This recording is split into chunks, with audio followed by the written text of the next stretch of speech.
just for a second here because it has been cutting me off on the replay for the last couple of streams at the beginning, so I don't want to do that. So we're just going to wait about 30 seconds before we officially introduce things. All right, we should be good.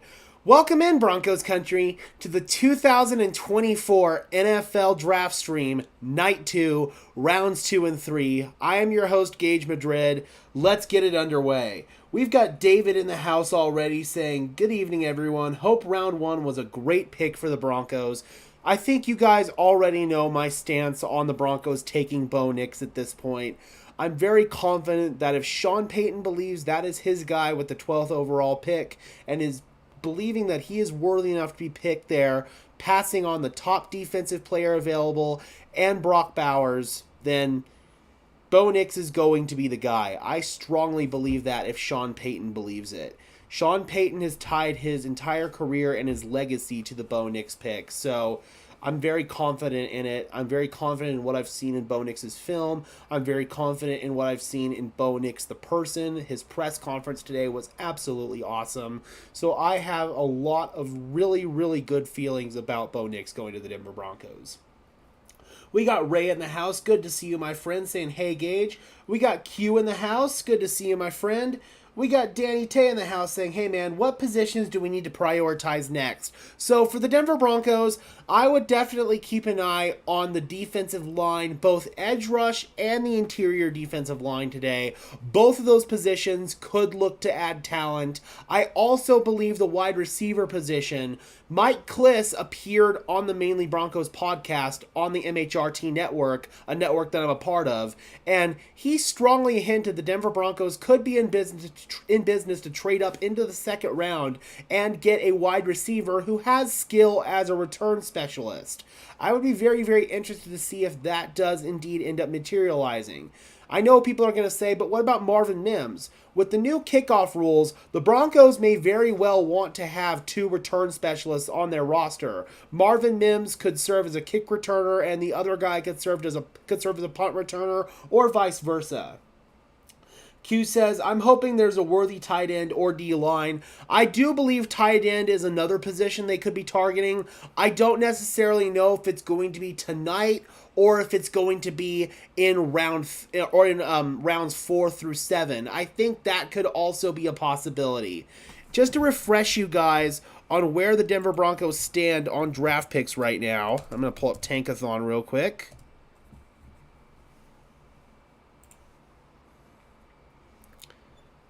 Just bear with me 1 second here, guys. The draft does not officially get underway for another 10 minutes. The Broncos have 1 pick this evening. I know I misspoke in my Bo Nix press conference stream and said that they had multiple picks this evening. The Broncos do only have 1 pick this evening, and that is number 76 overall, 3rd round, the 12th pick in the 3rd round. Tomorrow, though, we're going to have 1, 2, 3, 4, 5, 6, 7 picks. So the Broncos still have a lot of damage that they could do in the draft. Tonight, I wouldn't be surprised if they do target edge rush or, again, maybe trade up and get a wide receiver. That's very possible.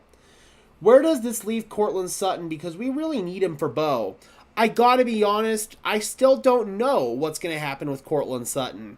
I've always said that if they are going to trade him, if we get to day 3 of the draft, some team out there hasn't addressed their wide receiver need, maybe they could give the Denver Broncos a call and inquire about Courtland Sutton's services. Otherwise, I don't think he's going to necessarily get dealt because the value that he brings to this team is greater than what you would be able to get for him on the trade market. You're only going to be able to net a 5th round pick for Courtland Sutton. It's going to be a really tough decision if the Denver Broncos want to decide if that's worth it or not. For me, I think it might be, but having Bo Nix in the building, Courtland Sutton is your most dependable wide receiver. You don't want to lose that, but at the same time, if he doesn't want to be here and you have the opportunity to acquire draft capital for him, you'd be really hard-pressed to not do that, in my opinion. What's going on, Maverick? Good to see you, brother. Nice new profile pic. Absolutely dig it. Ray says, do we need someone to replace Josie Jewell? I don't necessarily think so. They do have Jonas Griffith in the building. They also signed Cody Barton as a free agent from Washington, so they have some pieces at the linebacker position. I don't necessarily feel like Josie Jewell is going to be necessarily replaced in the draft. The Broncos may target a linebacker. I don't know for sure, but if I had to hedge my bets on it, I would say that they're going to stay away from off-ball linebacker in the draft. Tight end wise, I don't know what's there that's worth using a second or a third round pick. So if we come over and take a look at PFF, and we'll take a look at their tight end big board right here. You got Jatavian Sanders out of Texas. You've got Eric All out of Iowa. Cade Stover out of Ohio State. Ohio State tight end, that would be very interesting. Of course, the Iowa tight end. You almost are always guaranteed to hit on an Iowa tight end. Ben Sinnott is somebody I really, really like. Same goes for Jared Wiley. I've heard Jared Wiley be connected to the Denver Broncos quite a bit. Theo Johnson, the guy out of Penn State. So there are several tight ends available. I know Dallin Holker is going to get his name mentioned here in Broncos country quite a bit. He's another option to keep an eye on. We've got some really good options there at tight end. Now, as far as edge rush is concerned, Jatavian Sanders, or I'm sorry, not Jatavian Sanders, Jesus Christ. You got Adisa Isaac, who I feel like could really go pretty high here in the second round. I don't know if he's going to necessarily be available for the Denver Broncos. I heard some rumblings that Isaac was actually going to go potentially late in the first round. I know teams really, really like him. Jonah Ellis, Chris Braswell. As far as guys who might be there at 76 for the Broncos, though, I think about Marshawn Nealand, Xavier Thomas. He's kind of fallen down boards a little bit. Jalix Hunt, I talked about him, and I actually mocked him to the Broncos in my mock draft. Maybe someone like him. He's a small school guy out of Houston Christian, but I feel like he has all the talent in the world. Could be a really high ceiling player for the Denver Broncos. And then you go further back and look at Mo Kamara. He has a lot of really, really positive traits. His athleticism, his burst, his chop movement with his hands. I think Mo Kamara could translate really, really well in the NFL, almost like a Shaq Barrett did coming out of CSU. So Mo Kamara is another guy I would definitely keep an eye on there for the Broncos. Braylon Trice as well. There are a lot of good edge rushers that are still on the board. I don't know how many of these guys are necessarily going to be Batmans. I've talked about the Broncos edge rushing room having a bunch of Robins, but not necessarily a Batman. But there are a few guys here that offer really, really good value at the edge rush position. So I'd be really, really excited if the Denver Broncos were to land one of these guys. As far as players who I expect to go pretty early on tonight in the second round, Cooper DeJean, he had a first-round grade on most mock drafts. I had a first-round grade on him. Johnny Newton, the fact that he didn't go in the first round is absolutely insane. I imagine he's going to go really, really high tonight. A.D. Mitchell, there's been some reports out there that he's been dealing with some side effects due to diabetes, and when his blood sugar is off, it makes him really, really angry, not focused in the classroom, really, really struggles on the field at times. That may be why A.D. Mitchell is falling down the board right here. I do think that he's going to go pretty early on in the second round, but that might be some insight as to why he didn't go last night. I really like A.D. Mitchell as a talent, and I think that he's dealing with a very similar set of circumstances. He has diabetes, and he went through some of the same problems that A.D. Mitchell's going through. Anger, irritability, lack of focus in the training room and in the classroom. So they maybe would have paired Noah Gray with A.D. Mitchell was my thought process, and that would have allowed him to kind of get a regimen on how to manage this. That didn't happen, so I'm curious what's going to happen to him. Maybe he goes to Kansas City later on. Kool-Aid McKinstry would have been a surefire first-round pick if it weren't for a foot injury coming out of the combine. That was a really, really big blow to him. Jackson Powers Johnson, he's probably going to go pretty early. Lad McConkey, so there's a lot of first-round caliber players. I've also heard the name Patrick Paul, the offensive tackle out of Houston. So, yeah, man, there's plenty of talent left on the board. Even going deep as far as the 5th, 6th round, I feel like there are going to be some really, really quality starters that are going to be found in later rounds, just like every single draft there is. And I'm really excited to see who's going to pan out amongst that group, for sure. Yes, my new profile pic featuring Bo Nix. We got Joaquin in the house. Good to see you, man. Let's go, Broncos. Hello, Gage. Hello, Broncos Syndicate. JPJ is another one I want, but he'll be long gone by the time the Broncos pick. Yeah, I definitely agree with that. Jackson Powers Johnson, there was strong potential that he was going to go in the first round. The fact that he didn't, I do think that it's going to be really, really hard for the Denver Broncos to acquire him. All right, guys, we got about 3 minutes before Roger Goodell steps on stage and officially gets Night 2 underway. Hopefully you guys are doing well this evening, guys. And just a couple of housekeeping matters. Before we get started, if you could just do me a big favor and leave a like on the stream, as well as subscribe to the channel as we continue to chase 3,000 subscribers. We're just about 50 subscribers away. I think if we worked really hard, we could get there tonight. So if you guys have yet to subscribe to the channel, I would really appreciate it if you could do so. It's free, it's easy, and it really shows your support. I would really appreciate it, guys. Also, I would really appreciate it if you could go check out my Bo Nix press conference. If you haven't seen it, I got the live stream of the Bo Nix press conference up. If you guys have yet to see that, go check that out after the draft stream gets underway. We are just about 2 minutes from the Buffalo Bills being put on the clock. The Buffalo Bills traded down a couple of times yesterday, making a really foolish decision, in my opinion, to trade down with the Kansas City Chiefs and hand them Xavier Worthy. Xavier Worthy in an Andy Reid offense absolutely terrifies me. The dude has elite speed, literally broke the all-time 40-yard dash record at the NFL Combine. That was a dumb move by the Bills, but they traded down again to pick number 33 here with the Carolina Panthers. The Panthers grabbed Xavier Legette. I think that the Buffalo Bills could be pressed to grab an A.D. Mitchell here. I've also heard Keon Coleman, the wide receiver out of Florida State, is somebody who could go really early, possibly to Buffalo right here. The Bills just gave Worthy to the Chiefs. Absolutely, man. Disgusting. I have no idea why they would do that. The Bills, or the Chiefs, are literally the team that are in the Bills' way of winning a championship. I understand that the Bills realize they're not going to probably win a championship this year, but don't actively help the Chiefs, man. Come on. DJ says trade Sutton for a number 2 pick. I wish, man, but that's not going to happen. Realistically, Courtland Sutton will be traded, if he gets traded at all, for a 5th-round pick.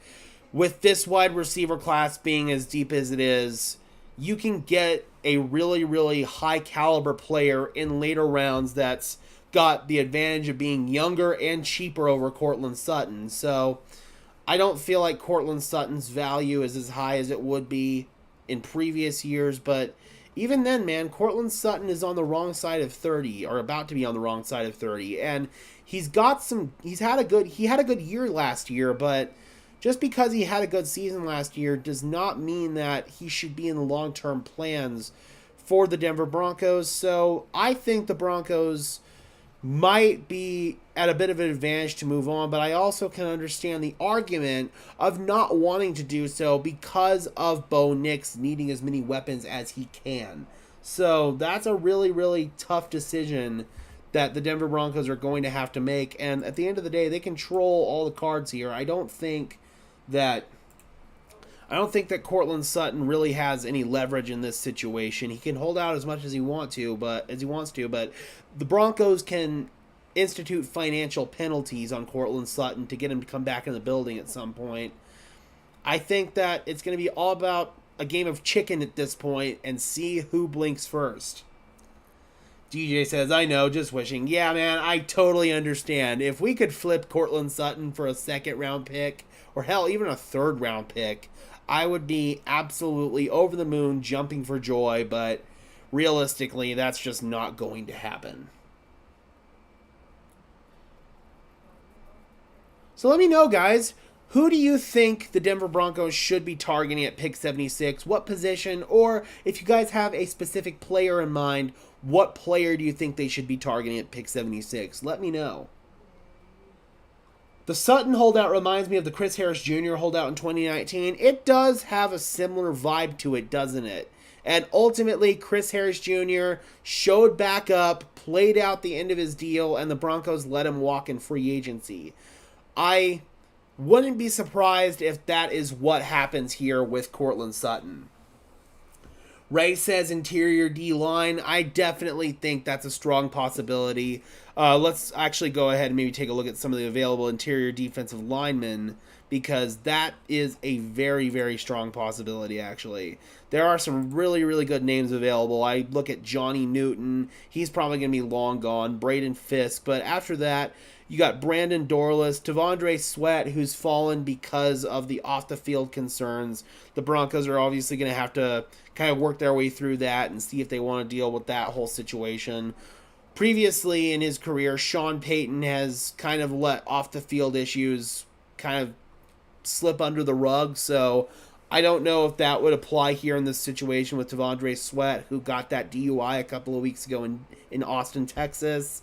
There's also Ruke Orhorahoro. I think he could be somebody that the Broncos could look at. We need guys who can stuff the run. That is a big, big thing that the Denver Broncos are missing. You look at the Detroit Lions game, especially last year, where we got exposed on the defensive line in the run game. That cannot happen again if the Broncos are looking to be more competitive and continue their defensive success that they had last year, because they did have some defensive success in the middle and somewhat towards the back half of the year, but it fizzled out a little bit because your run defense got exposed in that Detroit Lions game and the Miami Dolphins game too. Hell, that's literally why that game got so out of hand, was because the run defense was so bad. What about Peyton Wilson in the third round? I could definitely see that. I do like Peyton Wilson. I think he could definitely be worthy of a third-round pick. How do you feel about Denver picking Bo with 12? I definitely endorse it. I've said this many times already. If Sean Payton believes that Bo Nix is his guy, then I don't care where he picks him. Also, the run on quarterbacks had come, that second run of quarterbacks, when Michael Penix was selected at 8. You couldn't risk moving down at that point. There were teams like the Los Angeles Rams, the Las Vegas Raiders, the Seattle Seahawks, who were very much interested in Bo Nix if he had fallen past Denver. Denver could not take any chances by trading down. They had to pounce on Bo Nix. So I fully endorse that move because the Broncos coveted him and felt like he could be the guy for the next 10, 15 years here in Denver. So I wholeheartedly endorse that move. Who do you think Denver will start in 2024 at quarterback? I probably think that it's going to be Bo Nix out the gate. They'll hold an open competition between Stidham and Wilson and Nix, but I don't see a scenario where Nix gets beat out. However, maybe the Broncos take a more conservative approach with it, and they allow Zach Wilson and Jarrett Stidham to battle it out for week 1, and maybe keep Bo Nix on the bench for a little bit and let him marinate.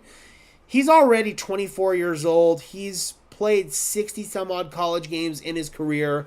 The dude's ready to go at this point. So if you're taking him with the 12th overall pick, you have pretty high intentions to play him early on. So I would expect Bo Nix to get playing time pretty early on.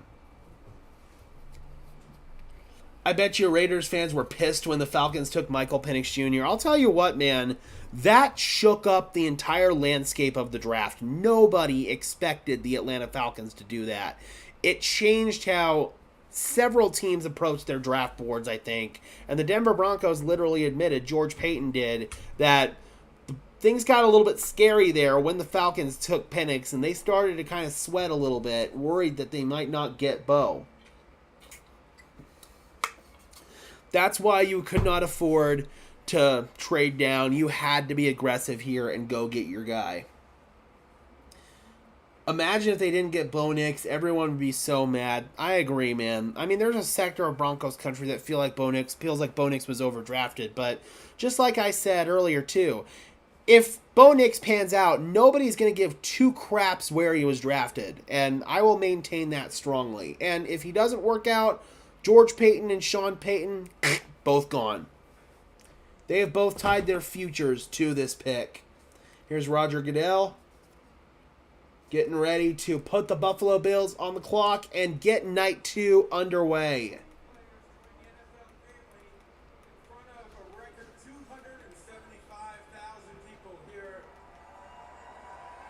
Oh.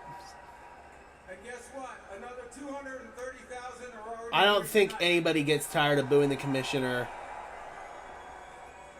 So Detroit, you're within 100,000 of breaking the all-time NFL record for a draft. Let's go. Thank you for everything you've done. Detroit. All right. Could you just be quiet, Gage? I'll be quiet.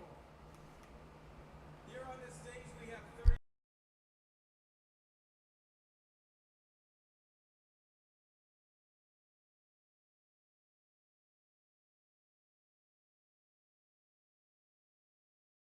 In the NFL Flag Regional Tournament here in Detroit this weekend. Boo. We got 21 viewers in the house. Thank you guys so much for tuning in. I really, really appreciate it. Being here representing our game. The draft is a celebration of all levels of football. Youth, high school. So for the Buffalo Bills right here at pick 33, just like I talked about earlier, I would not be surprised if this is where Keon Coleman, wide receiver out of Florida State, comes off the board. Success of the Lions, there's another guy who had quite a year along with his teammates. Really good athlete.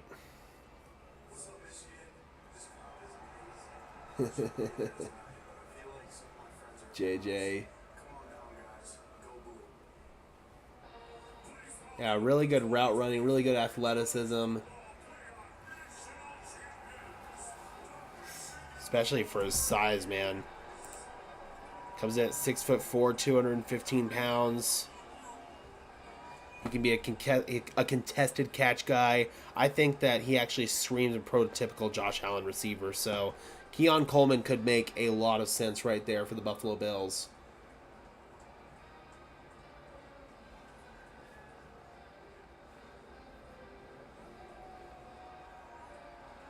All right. It is 5:10. And I believe that it is going to be... It's either 7 minutes or 5 minutes for the teams to make their picks here on night 2. I'm a little behind. Can someone explain to me why people hate on the commissioner? Well, it's just because he's not very relatable to fans or players. He makes a lot of decisions that are unpopular with fans. Yeah, it's just stuff like that. And he's just not a very likable dude, to be honest. He's kind of a very easy target for that kind of hate and trolls and stuff like that. So they're honoring the Michigan's national championship team right now. And now Rodgers kicking it off. Round 2 of the 2024 NFL Draft is now officially open. The Buffalo Bills are on the clock. The Buffalo Bills are now on the clock. So, I've also heard some rumblings the Buffalo Bills could be looking to trade back once again, trying to acquire as much draft capital as freaking possible, but they need wide receiver help, they need offensive line help, D-line help, they need linebacker help, DB help. They've completely torn their roster down to the guts at this point. I'm wondering if they're going to stay pat, take a guy like a Keon Coleman right here, or could be a guy like an A.D. Mitchell, Lad McConkey. Wide receiver feels like the move right here for Buffalo if they stay pat, but that's what I said the last 2 times that they were on the clock, and they did not stay pat. Let's load up Twitter here. Also, guys, let's hope, fingers crossed, that the drop frames issues from last night are behind us, and we've got a nice, smooth, steady stream all across the board. And as you guys probably know by now, once the Denver Broncos do make their pick, we'll be going into video making mode. So I won't be able to look at the chat right away once we make the pick because I will be making a video to upload onto YouTube. Get that out right away. We're still a one-man show over here on Broncos Syndicate. I'm hoping by next year we can have somebody in to help out with the graphics, upload those videos for me, little stuff like that that would make this a whole lot easier, where I wouldn't have to leave or I wouldn't have to divert my attention away from the stream to get that video out. So that would be the goal here pretty soon. Yes, so I believe it is 7 minutes for the picks here. So Buffalo is possibly entertaining trade down offers. I believe they have received calls throughout the day, but they've got to make a pick here, right? They already traded down once and literally handed Xavier Worthy to the Chiefs.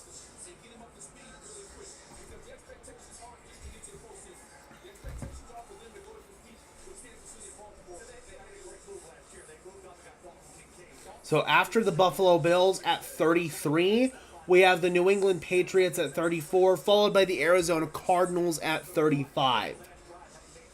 A lot of first-round talent still available on the board, like we talked about already. There's guys like Cooper DeJean, Johnny Newton, A.D. Mitchell, Kool-Aid, Jackson Powers-Johnson, Tyler Nubin even, Ladd McConkey, Adisa Isaac, Keon Coleman, Patrick Paul. There's a lot of good stuff. Will there be any good players left on the board by the time we pick? Absolutely there will. There's going to be good players on the board pretty much every single round. It's just, can you find them? I believe the Denver Broncos have a pretty sound scouting process, so they've had a relatively high draft hit rate. Wouldn't be surprised at all if that continues here. Good to see you, Merlo. Hope you're doing well.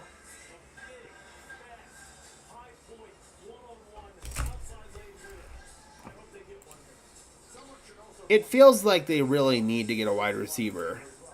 All right, we got notifications on for Twitter for Draft Diamonds, and we are spoiling picks here, guys. Just to warn you, I'm literally about to spoil the Bills pick. The Bills pick is in right now. With the 33rd pick in the 2024 NFL Draft, the Buffalo Bills select Keon Coleman, wide receiver, Florida State. Good move for them, man. They desperately needed to address that move after the Stephon Diggs trade. They also lost Gabe Davis in free agency. Right now, they have basically Khalil Shakir and Curtis Samuel in that room. Now they bring in a dynamic weapon in Keon Coleman for Josh Allen to work with. It's going to be sort of a wide receiver by committee approach there. I like the process that the Bills are approaching here. They traded down twice. The one downside I don't like is the fact that they gave Xavier Worthy to the Chiefs, but the process was sound, trading down, getting more draft capital, and still landing a guy who I very well thought that they could get in the first round in Keon Coleman. So overall, good work by the Bills right there. I would give this draft pick, considering that we know the context of the trade, I would give this draft pick probably a solid B+.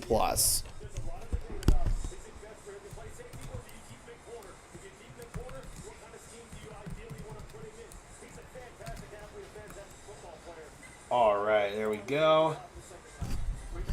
Yeah, I really, really like Keon Coleman, Maverick. He is nasty.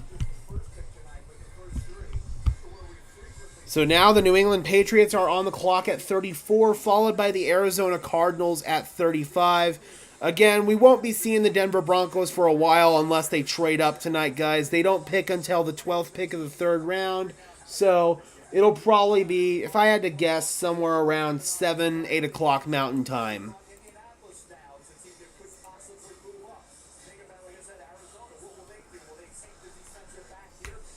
Yep, Bills had needs at DB, O-line, wide receiver. They just addressed probably their top need right now at the wide receiver position with Keon Coleman. There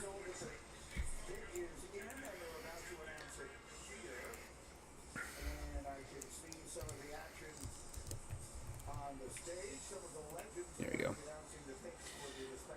Are we 100% comfortable with Stearns and Lockett's safety? Lock I'm all right with, but Stearns still hasn't proven he can stay healthy.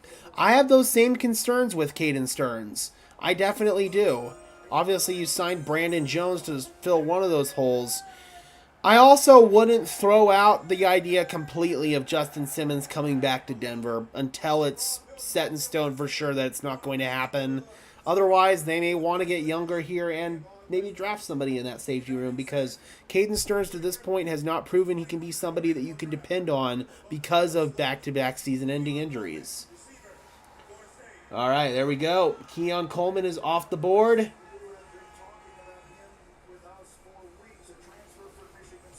New England Patriots are now up. And if we look at some of their remaining needs after drafting Drake May, number 3 overall, I think that almost every single position on the offensive side of the ball is in play here. You need offense where A.D. Mitchell comes off the board. Could this be where Ladd McConkey comes off the board? Could this possibly be where Troy Franklin? I think this is pretty damn early for Troy Franklin. Roman Wilson as well. I think that you really need to prioritize getting a weapon in here for Drake May. Right now, your de facto wide receiver 1 is Kendrick Bourne, who's coming off of a torn ACL. And don't get me wrong, I like Kendrick Bourne, but that's not all that you can depend on there. You also need to get another weapon in. You got Pop Douglas there as well, but you really don't have a whole lot outside of that. So wide receiver, again, can be very heavily in play right here for the New England Patriots.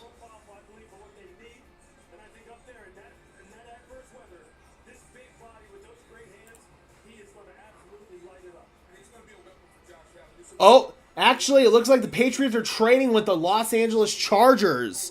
So the Chargers, they also have a need at wide receiver. So the same players that I just mentioned could very well be heading to the Chargers right now. Very similar need there with wide receiver for the Chargers. They got the top offensive lineman off the board in Joe Alt. So I would not be surprised at all if they want to get a weapon right here for Herbert.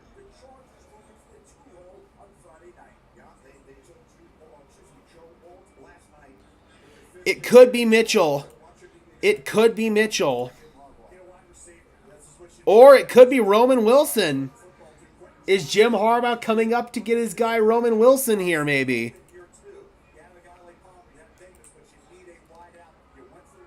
You got to make that natural Jim Harbaugh connection right there.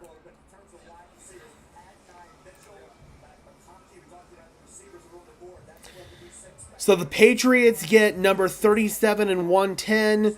The Chargers get 34 and 137. Ooh, I don't know, man. This might be a little early for Blake Corum. Oh, no. It's Ladd McConkey. Okay. Somebody who I very easily thought could go in the first round. I really, really like this here for the Chargers. Okay, so Ladd McConkey is now off the board.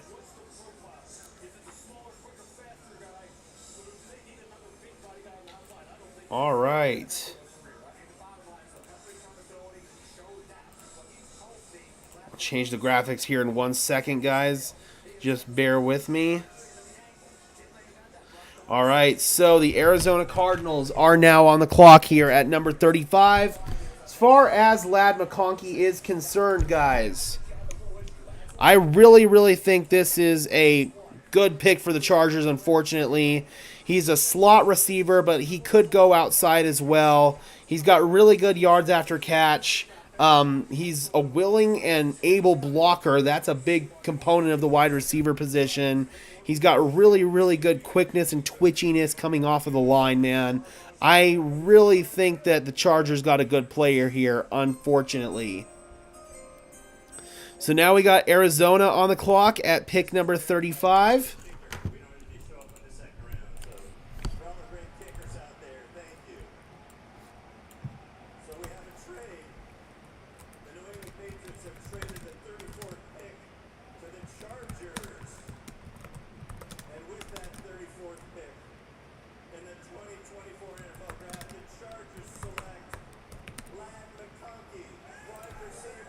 All right, there we go. Ladd McConkey off the board to the Los Angeles Chargers at pick 34. He's someone who can get open quick like Edelman for sure. Kind of that quick, twitchy slot receiver.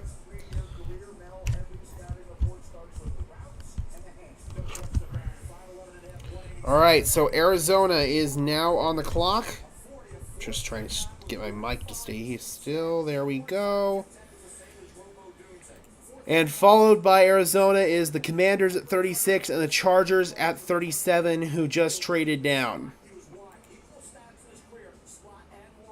Or just traded up. So no, I'm sorry. It would be the Patriots at 37.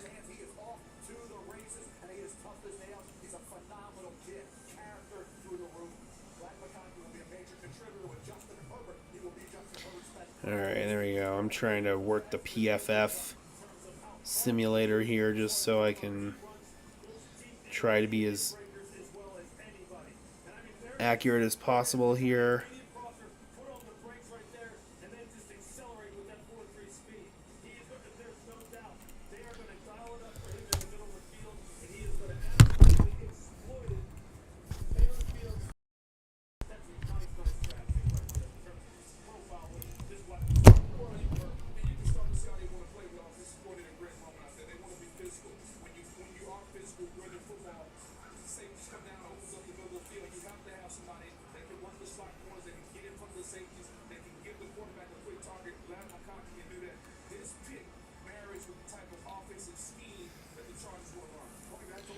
All right, so Arizona, this could maybe be defensive back coming off of the board right here.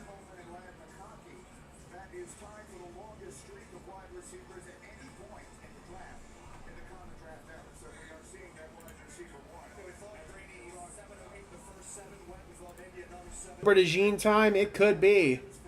They're trading to Atlanta.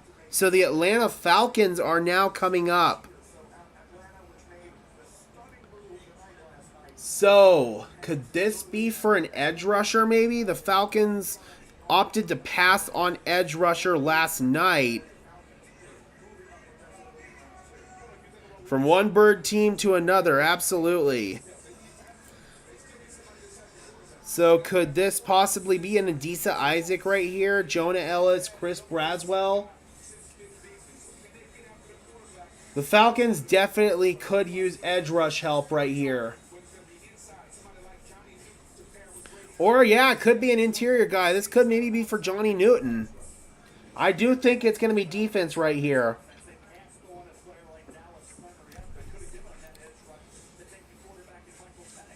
It might be Johnny Newton. That would not surprise me at all. The Falcons need to add to their D-line. They also could use corner, wide receiver. The pick is in for the Atlanta Falcons, according to the TV. And, let's see. We don't have it yet.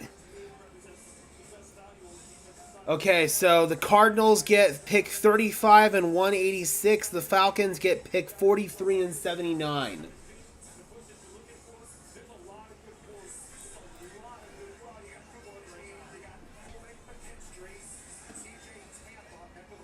Imagine pairing Johnny Newton with Grady Jarrett on the interior. That could actually be really nasty. Jarrett is coming off of a torn ACL. Oh, okay. No, it's actually going to be Ruke Ohoro. Okay. So they do go with an interior defensive lineman, but they don't go with Johnny Newton. You have to wonder why Johnny's falling off the board right here. So Ruke is the guy out of Clemson, 22 years old, 6'4", 295 pounds, versatile D lineman, high 4 player. You could use him on the interior as a D lineman or a D tackle. He'd probably be a D tackle in the Falcons system, but I don't know, man. I think that you could have gotten somebody like a Johnny Newton right here, or even a Braden Fisk or a Chris Jenkins. Hell, I would have even taken Brandon Dorless over Ruke. That one is surprising for sure.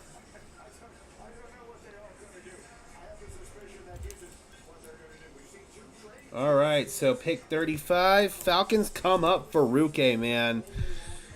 Atlanta is having one hell of a draft. Let's just put it that way. Holy crap. And to think that this team passed on hiring Bill Belichick.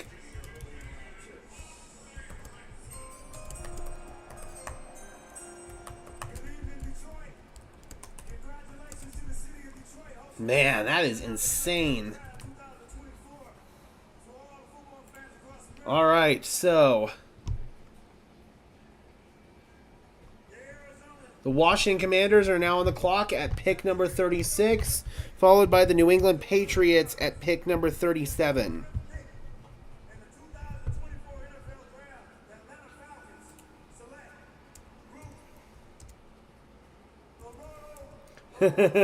Or Horo. I've practiced that one.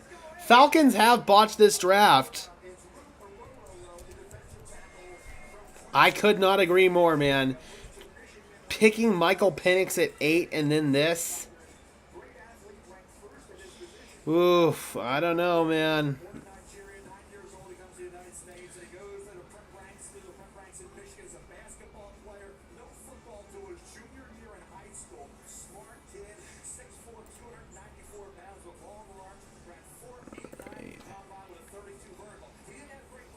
No. Yeah, he showed flashes, but that's really about it. We got D-Rock in the house, one of our mods. Good to see you, buddy. Hopefully you are doing well, man. So now we got the Washington Commanders on the clock at pick number 36. They opted to go, obviously, with their quarterback of the future in Jaden Daniels yesterday. Let's see if maybe they want to address the defensive side of the ball this time around. They've got some needs at edge rusher, and there are some good edge rushers left on the board. They've also got a need at corner. Receiver could be an option here, possibly interior O-line. Washington has a lot of different directions that we could go here. Atlanta messing their draft. You love to see it. I couldn't agree more, man. It's insane how these NFL teams botch this stuff. It's incredible. I know, Johnny Newton was right there. So maybe this could be a decent Isaac right here for Washington. Jonah Ellis, Chris Braswell, Darius Robinson. Those are some. Oh wait, no, didn't Robinson come off the board already?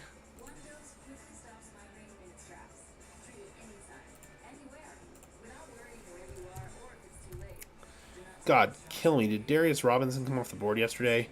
Oh, that's right. That's right. He did go to the Cardinals. So, no, he's off the board. I totally forgot the Cardinals also went Darius Robinson last night. You got Marshawn Nealand also on the board right there. Xavier Thomas, Jalix Hunt.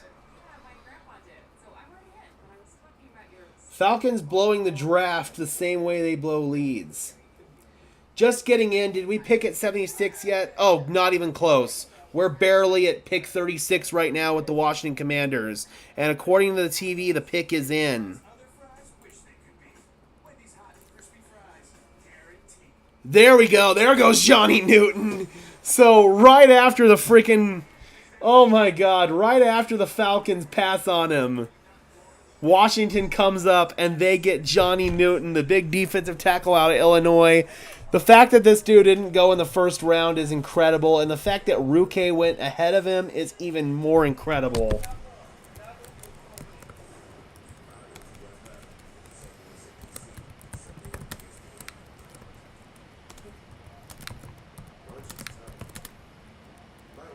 Man, that's such a good pick for the Commanders, guys.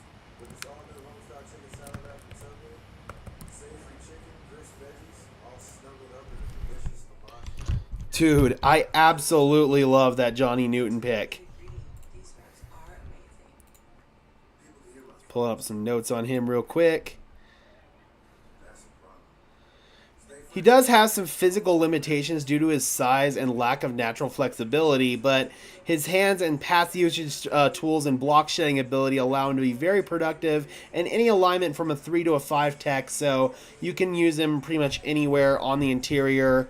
I think he'll probably be more of a defensive tackle at the NFL level. 6'2", 295, a slightly undersized guy, but still. We got Mundungus Creevy in the house. Good to see you, brother. My co-host on the 5280 podcast on the MHRT network. Check us out every Tuesday, 6 p.m. Mountain Standard Time. Hopefully you're doing well, buddy.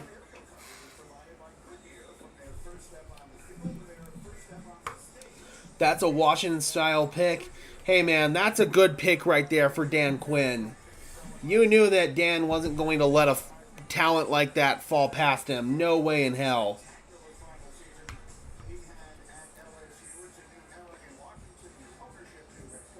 The idol of Broncos country, Mundungus. All right, so we now got the Patriots on the clock at pick number 37. They just traded down. And then we've got the Tennessee Titans on the clock at pick number 38.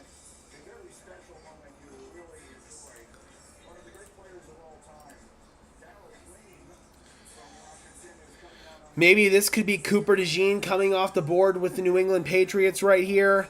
I also think they really need wide receiver help. This could be A.D. Mitchell.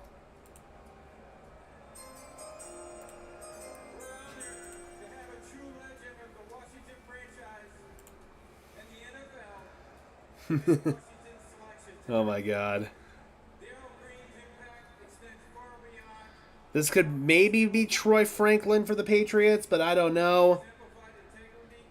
Or Roman Wilson. I actually maybe thought that when Harbaugh came up that they were going to get Roman Wilson. The fact that they went Lad McConkey, that's such a good pick for them. You're exhausted, Mike? Long day?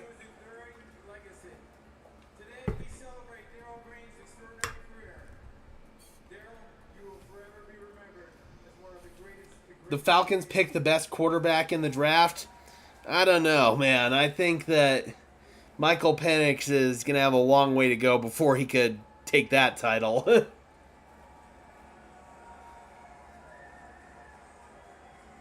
That's really cool. Okay, let's see if the Patriots pick is in. They're announcing the Commanders pick right now, Johnny Newton. All right, the Patriots pick is in. It is a wide receiver, but it's a guy who's going slightly earlier than I would have expected him to. And it's Jalen Polk, the wide receiver out of Washington. So Stephen Belichick, Bill Belichick's son, now works over there at Washington. And there are still some members of that Patriots staff that are with that were with Steve Belichick last year. So I don't know if Steve maybe put in the good word right there with Jalen Polk or what, but he's a guy that I definitely did not expect to come off this high, but I do like what he brings. Let me just fix the graphic right here. So the Patriots traded down with the Chargers and they got Polk.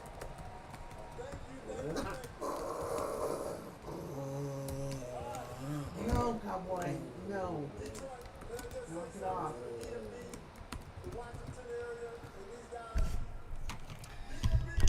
Mike says, doing the Avs live stream, then the 5280, then another Avs game after that, then the draft, holding down a 50-hour-a-week job on top of my 3 other jobs. Yeah, dude, I get you. That's a lot. That is a lot. Okay, so Jalen Polk. He's a guy that I expected maybe to go a little bit later in the second round, if not early in the third round. Kind of a limited route runner, but he can go up and he can get those 50-50 balls. 6'2", 204. He's a big play-making wide receiver who I didn't necessarily, again, think was going to be drafted this high, but the Patriots like him. They get a weapon there for Drake May. I'm endorsive of that because they desperately needed weaponry, and maybe they view Jalen Polk as their Devontae Parker replacement. He could probably fill that same Devontae Parker role in that Patriots offense. So that could very easily be what they're thinking right there at number 37 overall. So now at number 38 overall, we've got the Tennessee Titans on the clock, followed by the Carolina Panthers and the Washington Commanders.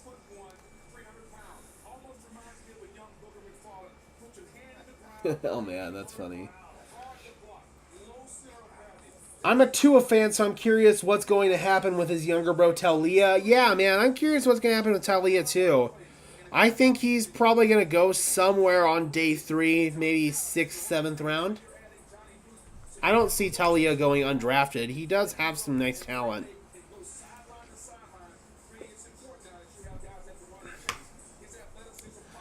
Okay, so possibly the reason why Johnny Newton fell is because he had a Jones fracture, but he was able to participate in his pro day. So maybe some teams had medical concerns with Johnny Newton and they took him off of their boards. That is very possible, but regardless, the Washington Commanders get a really damn good player there at number 36.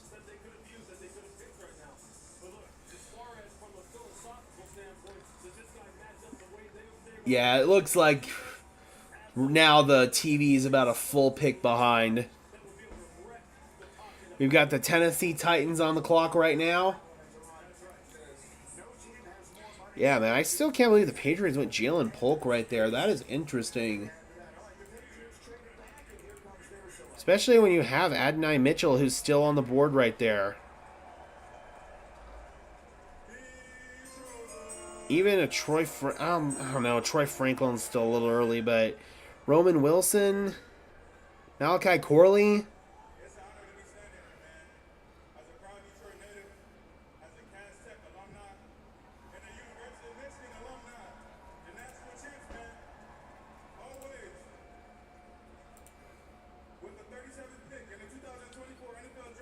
Thank you so much for the $20, Mike. I really appreciate it, dude. That's for calling the Bo Nix pick at 12. Hey, man. Sean was going to get his guy. Whatever it took for him to get him, he got him. Appreciate it, dude. Thank you so much.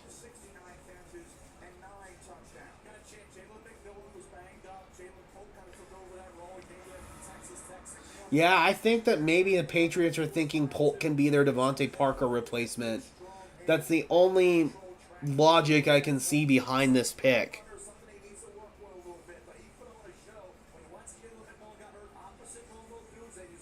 Troy Franklin is nice. I just have some issues with Troy Franklin's route running.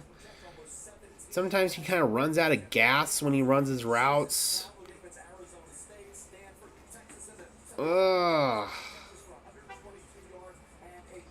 I think his ceiling is kind of a wide receiver 2, maybe a wide receiver 3. The only thing that would sell me on Troy Franklin here is the fact that he's playing with his college quarterback who he's got success and chemistry with. Average Patriots draft. Yep, some things never change, man. The regime may change, but some things may never change with them. Alright, let's see if...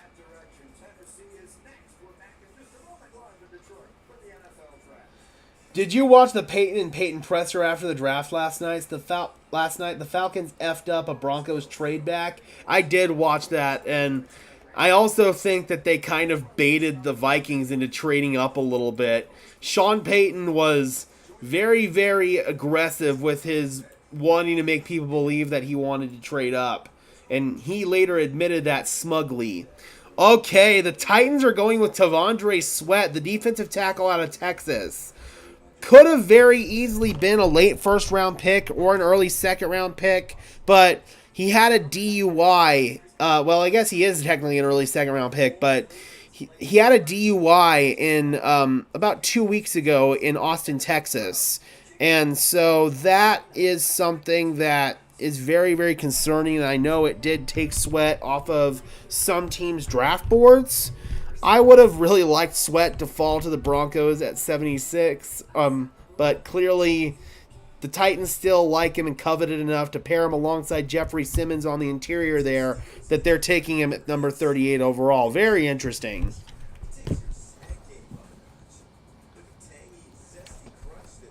I agree. Sweat's good, Maverick. It's just the off-the-field concerns are definitely there.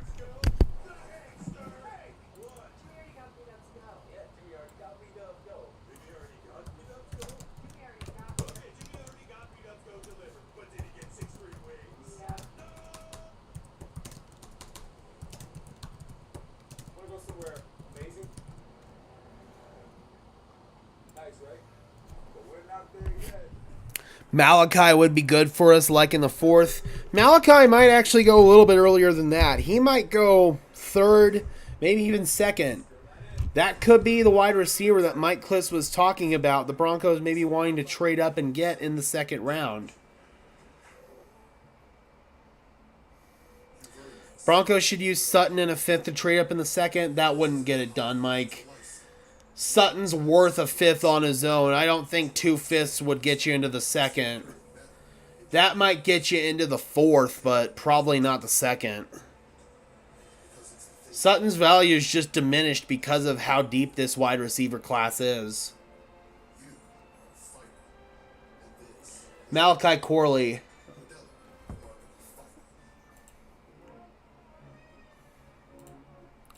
All right, so again, Titans getting a really, really good player in T'Vondre Sweat. It's just all about those off-the-field issues with him.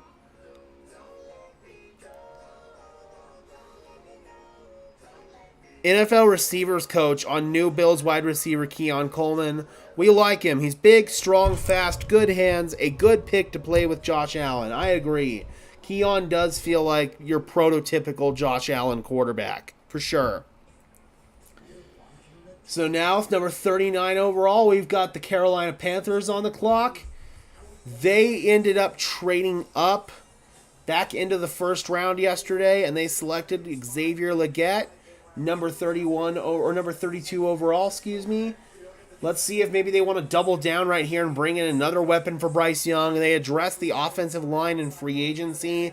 They've got some really good pieces on defense for Ajiro Evero to work with, so I actually wouldn't be surprised here at number 39. This could be A.D. Mitchell, and the Panthers maybe double up on wide receiver here for Bryce Young. I would not hate that at all. You need to get Bryce as many weapons as possible, get him as many pieces around him as you can. You've invested the first overall pick in him. You've got to do everything that you can to make sure he pans out. DUI is not the end of the world. Most players drink and drive. They just didn't get caught. Well, that doesn't matter. They still shouldn't freaking do it. You can kill somebody. You haven't seen the whole Henry Ruggs situation? Hell, even Jonte Porter.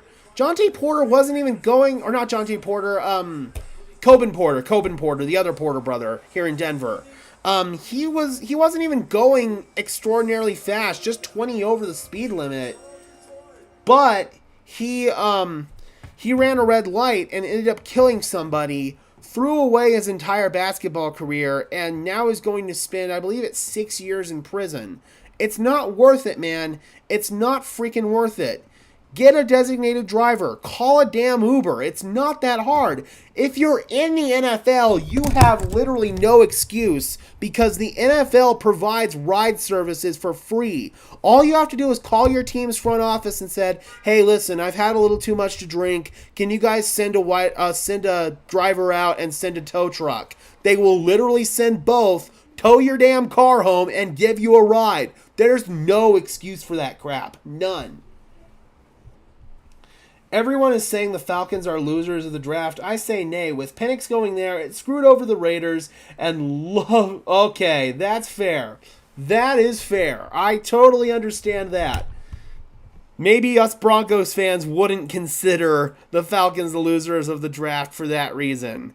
It also forced the Broncos' hand to take Bo Nix at 12, though. I do think they wanted to trade down. Okay, so the Los Angeles Rams have traded up. All right, so this is the number 39 pick that the Panthers acquired from the Giants for Brian Burns. LA is now trading up into the second round right here. They came away with Jared Verse, their first round pick in God knows how long. Let's see, what does LA need here? I mean, they do need interior D-line, and we've kind of seen a run of interior defensive linemen right here. We've seen Ruke, we've seen T'Vondre Sweat, and we've seen Johnny Newton all come off the board here recently. So maybe we could see an interior defensive lineman. Obviously, the Rams lost Aaron Donald. So let's see what happens. I'm going to fix my webcam here just a second. It's kind of fizzing in my green screen. Oh, wrong way. There we go. That's better. Okay, so the Rams pick I don't think is in yet. Okay, it is in, and yes, it is an interior defensive lineman. And it's another Florida State guy. It's Braden Fisk. So that was probably the best option on the interior defensive line that the Rams were going to get. You obviously had that void there, losing Aaron Donald, and Braden Fisk sure as hell isn't going to replace possibly the greatest defensive player of all time, but I do think that he can come in, be a day one starter for the Rams. He's got a high football IQ. He can be a day one pass rusher as a 4-3 defensive tackle, able to come in right away and at least fill the void somewhat for losing Aaron Donald, but you're never going to replace Aaron Donald. Never. So now, there's Isaac Bruce announcing the pick. Let's go. Number 40 overall, we've got the Washington Commanders on the clock, followed by the Green Bay Packers at 41.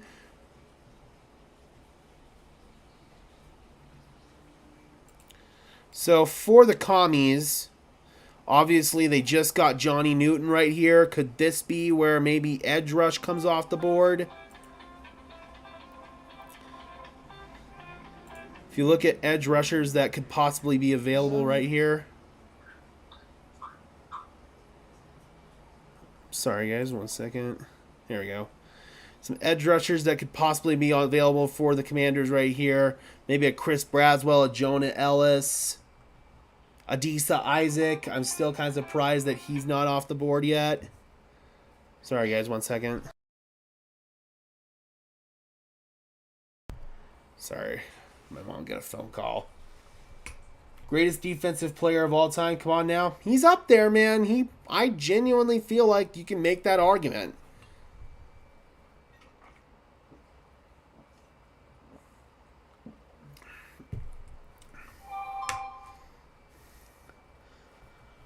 All right, the pick is in for the Commies. Their second round pick. I believe this is the one that they acquired in the Montez Sweat. Oh, no. They traded it. And they traded it to, of all teams, their hated, disgusting rival, the Eagles.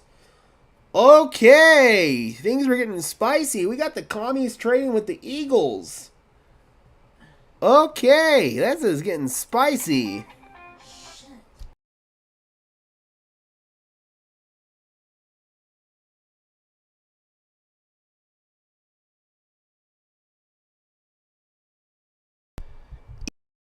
Eagles taking edge, Broncos fan says. Yeah, that wouldn't surprise me. I mean, they did lose Hassan Reddick. They traded him to the Jets. Not in the top three. Who's your top three, would you say, Mike, for defensive players all time? For me, it's Aaron Donald, Bruce Smith. I have to think about who I'd put at 3.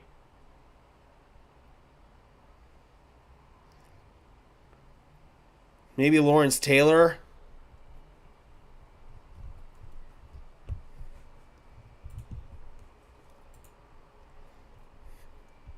Okay, the Eagles are taking Cooper DeJean. So Cooper finally comes off the board right here. The Eagles had a need all across the board at DB. They took a corner in Quinion Mitchell already. This could mean they view Cooper DeJean as more of like a safety or maybe a nickel. This is really, really a good fit for Cooper DeJean, and the Eagles do it again, man.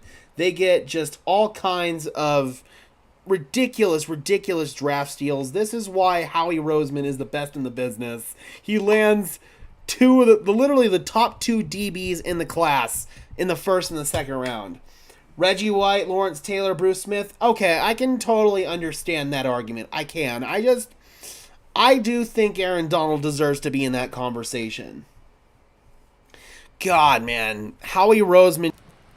Yeah, I don't care if you view Cooper DeJean as a corner or a nickel or a safety. He's just a damn good football player, man. God, Howie freaking Roseman, dude.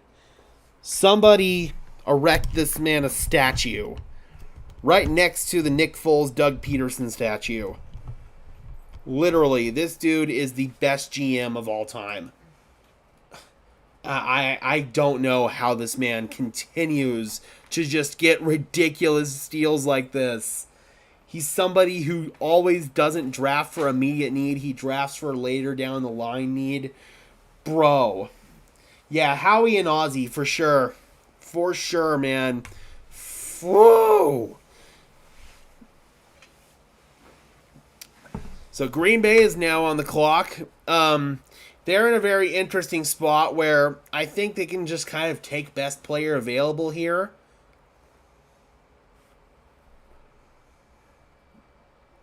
I think that Green Bay could maybe think about going Jackson Powers Johnson. I don't know if their current starting center, Josh Myers, is in their long-term plans. So Jackson Powers Johnson could be the fit right here for Green Bay. They could also go corner.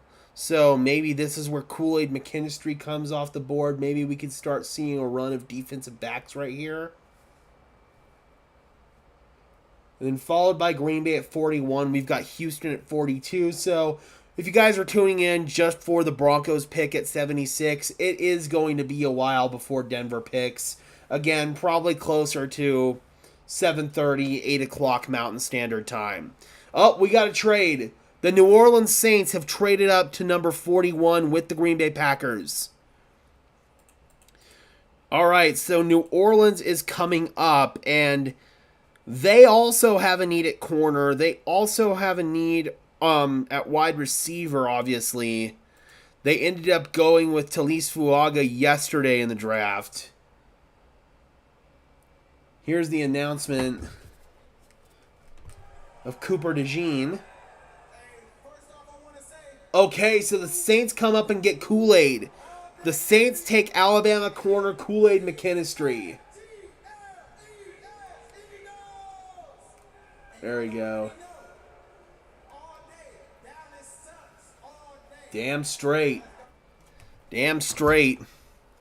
So, when it comes to Kool-Aid, I genuinely feel like had it not been for an injury that he suffered, he would have probably been the cornerback one off the board. He falls to the second round. New Orleans gets him. Dennis Allen, their defensive coordinator, and Joe Woods, Dennis Allen, their head coach, and Joe Woods, their defensive coordinator. Those guys both have acumen developing defensive backs, so I trust their talent evaluation when they spot it at DB. So Kool-Aid McKinstry at number 41 overall is incredible value right there for the New Orleans Saints.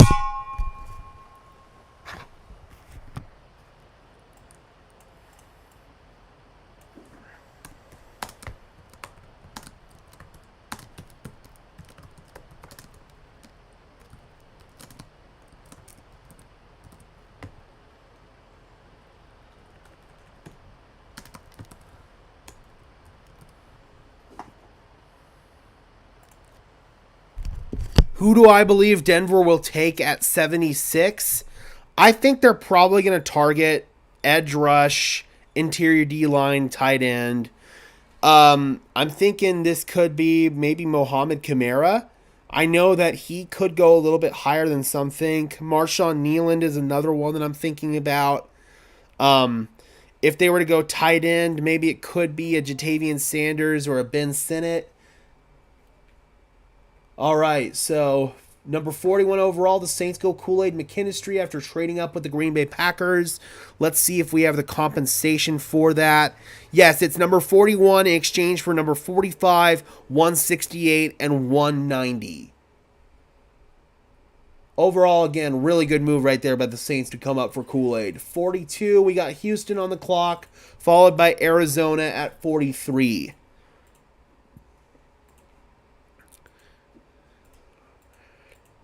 Yeah, there's been a really strong run on interior defensive linemen, so I don't necessarily know if Denver's going to be able to go in that direction.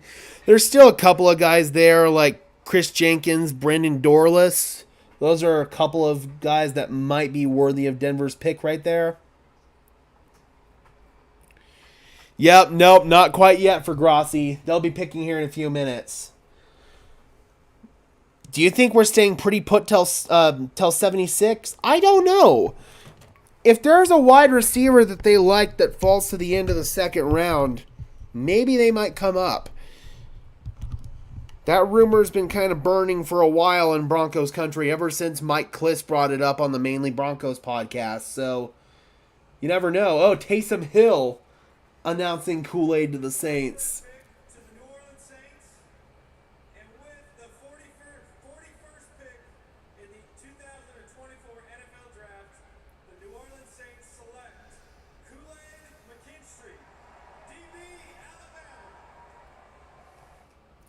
Again, he would have been the first corner off the board most likely if it weren't due to injuries. Oh man, I hope we're not dropping frames again. Okay, it says we're okay. Alright, so number 42 with Houston. Kool-Aid finally comes off the board.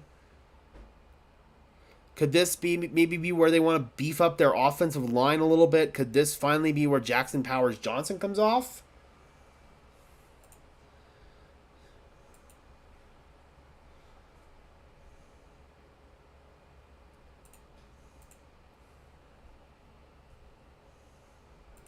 And then A.D. Mitchell continues to fall. I guess those reports of a lot of teams removing him from their boards were serious.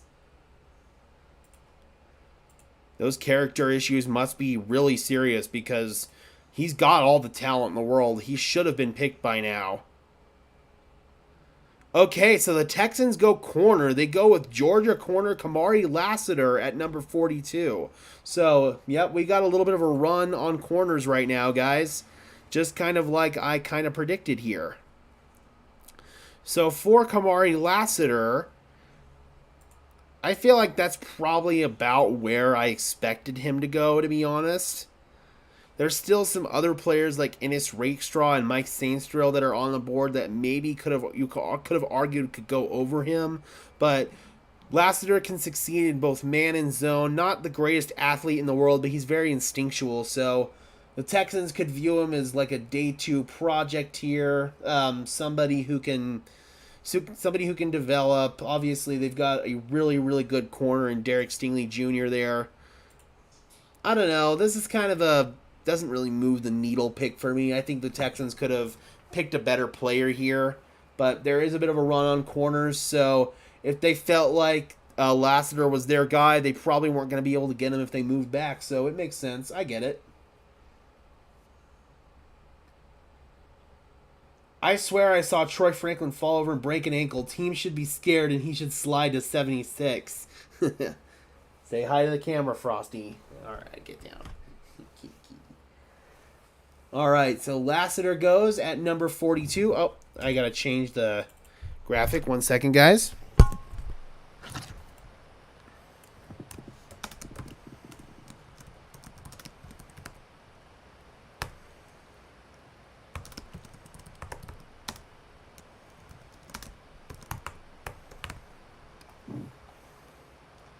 There we go.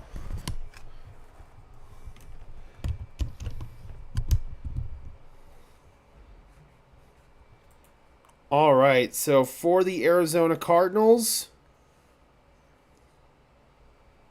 I'm really curious to see if maybe, again, this is where Jackson Powers Johnson comes off the board. They also need some edge help, but maybe this is a little too early for it. The pick is in, guys. The Cardinals could really be a good fit here.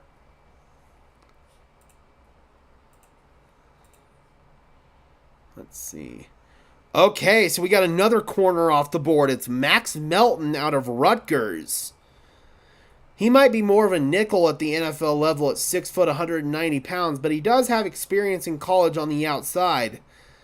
This might be a little bit too rich for my blood, guys. I don't know. I think I would have maybe rather gotten Melton in like the 4th or the 5th round. Getting him in the 2nd round is woo. Cardinals got some really good pieces with their other picks in Marvin Harrison and Darius Robinson, but I don't know, man. Max Melton feels like a little bit early right here. But again, we got a big-time run on corners right now, guys. A big-time run.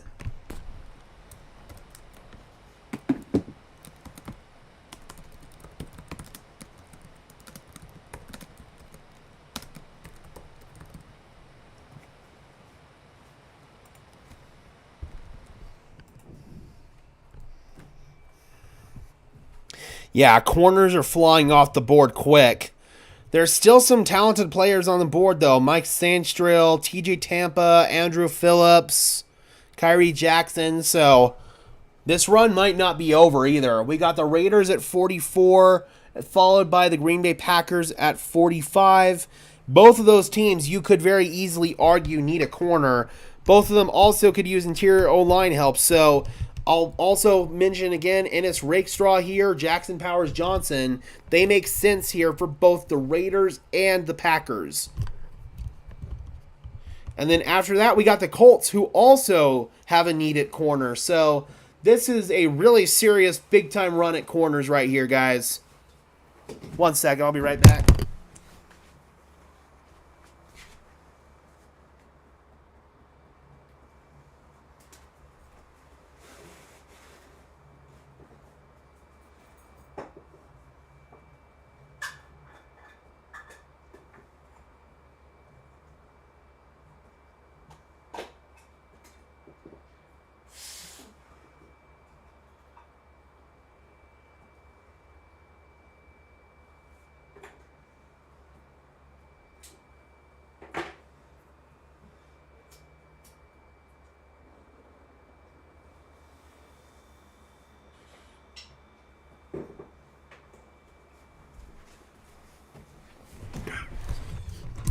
All right. Had to take a vitamin break. Sorry, guys. Yeah, so we have got 1, 2, 3, 4 corners going off the board in a row. And again, with the Raiders and the Packers both having a need at that position, I wouldn't be surprised if this run continues. And by that point, pretty much all the quality corners are going to be off the board. Thankfully, Denver addressed that need in free agency with Levi Wallace, so I wasn't really expecting Denver to be in market for a corner. There are some guys a little bit later on that I like, most notably Chris Abrams-Drain, the guy out of Missouri. I really like him a lot.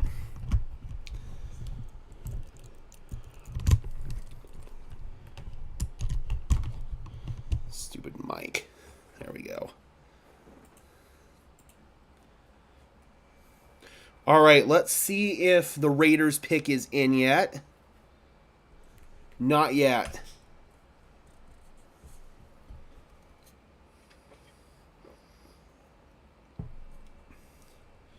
So according to Mel Kiper, best players available still Edgerrin Cooper, A.D. Mitchell, T.J. Tampa, Adisa Isaac, and Malachi Corley. Hey, thank you so much for the $20 again, Mike. Thank you so much, dude. I got a dip, but I appreciate everything you do, brother. It's an honor, my friend. Hey, man, I appreciate it. It's an honor as well, dude. Love doing the show with you every Tuesday. I have a lot of fun with it, dude.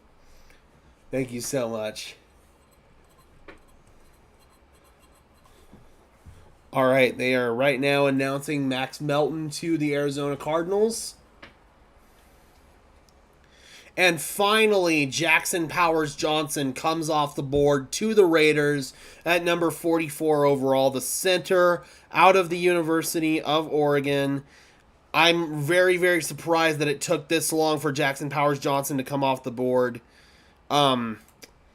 He could have very easily gone in the first round. He is my top-rated center on the board, hands down. He's got power, he's got finesse. He can be both in a zone scheme or a power blocking scheme. I feel like with the Raiders, they're going to be operating a little bit more of a zone run scheme with Luke Getsy. So I think that Jackson Powers Johnson gives them some stability both at guard or at tackle. That sucks. The Raiders are low-key having a really good draft. Damn, dude, that actually really sucks.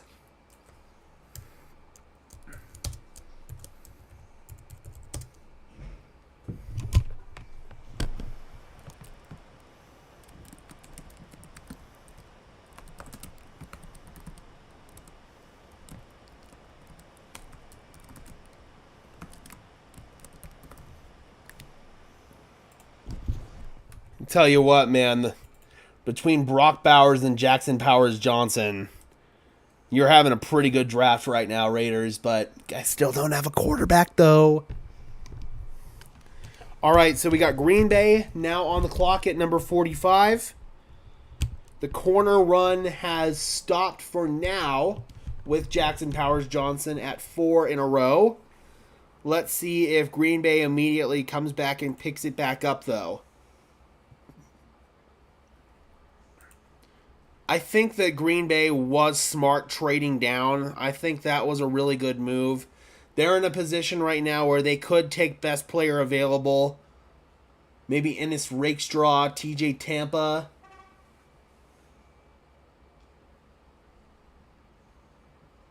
I hate to say it, but the Raiders are having a really good offseason. Yeah, they are, but again, they still don't have a quarterback. Gardner Minshew's not your guy long term. Oh, okay. The Packers are taking Edgerrin Cooper, our first linebacker, our true off-ball linebacker, off the board at number 45 overall out of Texas A&M. So there we go. Second round, number 45 overall is when we see our first linebacker.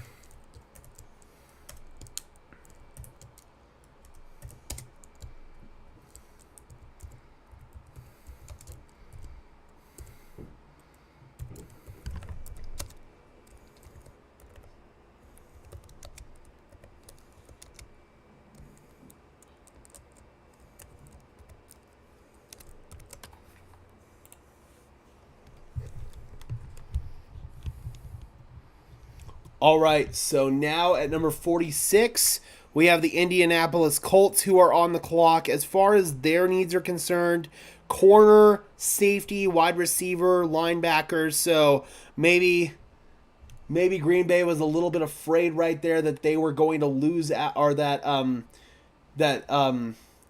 Indianapolis was going to take Edgerrin Cooper. So maybe they had to pounce right there. Maybe Indy is a little bit frustrated by that one. We'll see what direction that Indy wants to go here. If they were to end up going with corner, at this point in time, probably Mike Sainstrill is your best option, I would say.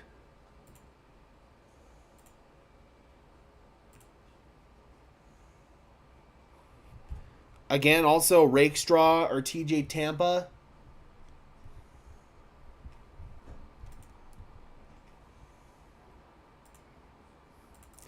Indianapolis, they ended up with the first defensive player off the board in last night's draft in Laiatu Latu. And we got a trade back. The Carolina Panthers are coming up, so they are being quite active here. They are trading pick 52, 142, and 155 to the Indianapolis Colts in exchange for pick number 46. So the Indianapolis Colts are coming down 6 spots. Let's see who they end up taking. We got Brian Bulaga and announcing the Green Bay Packers draft pick. Let's go. Let's go. So the Carolina Panthers come up.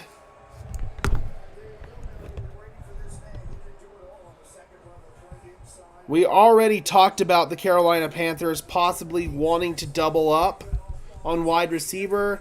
They move down, now they move back up. Very active today. Could this finally be where A.D. Mitchell comes off the board?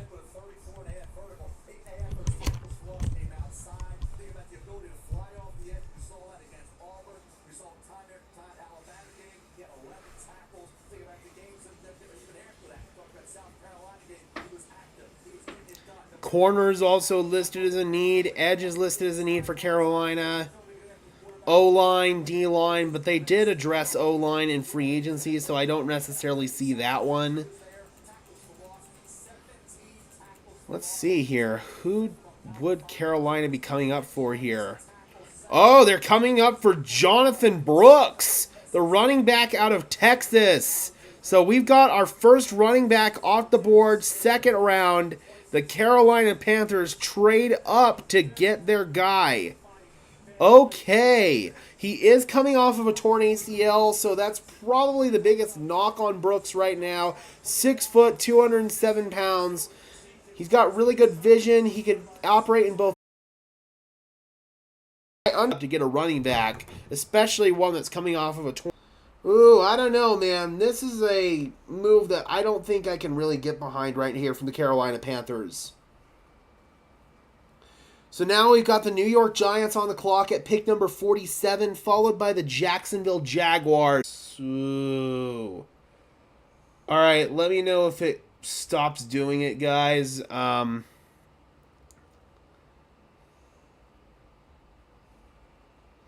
Sheesh. Am I still freezing up, guys? Let me know. I'm gonna pull up my stream on my phone here and see how it's acting.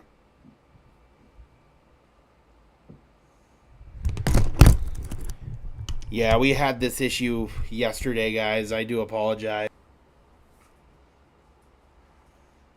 Giants are now on the clock. It's good now. It was bad for a bit. Okay, cool. Sorry about that, guys. It's my crappy apartment internet. Tyler Nubin out of Minnesota with the 47th overall pick. Okay. So we had a little bit of a run on corner here. Now we've got our first safety off the board.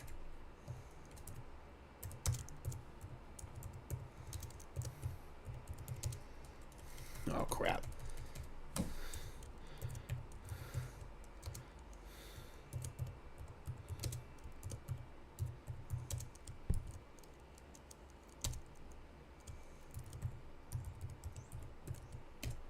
There we go. Okay, so Tyler Nubin. It is a need for the Giants. I can totally understand it. So I think this is pretty good positional value for the New York Giants. 6'2", 210 pounds. High athleticism, football IQ, can be a run stopper, can be a blitzer off of the edge. So you can utilize him in the box at safety, or you can utilize him in the defensive backfield. You can really do almost anything you want with Tyler Nubin there. So I think this is a really solid pick for the New York Giants. So now we got the Jacksonville Jaguars on the clock, number 48. Cincinnati Bengals at number 49. We're just rolling through here, guys. Waiting for some action out of Dove Valley. It may not come till pick 76. It may come here towards the end of the second round. We don't know. Okay, Mason Smith, another interior defensive lineman, comes off the board to the Jacksonville Jaguars.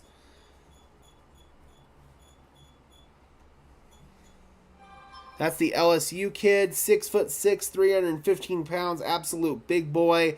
He's going to be kind of a rotational guy. Uh-oh, are we going again? Okay, no, it says we're okay. I got a Streamlabs notification. So with Smith, he's probably going to be a defensive tackle, just an anchor in the middle for the Jacksonville Jaguars. It's going to take him some time to probably get up to speed a little bit, but he's got the build, man. 6'6", 315 pounds is an absolute machine there for Mason Smith. I haven't evaluated him a whole lot. I've seen a little bit of his tape, but I think that Jacksonville probably got decent enough value here. Maybe you could have gotten him later. There are some other more highly rated interior defensive linemen on the board, but none of them bring that same size and strength that Mason Smith do.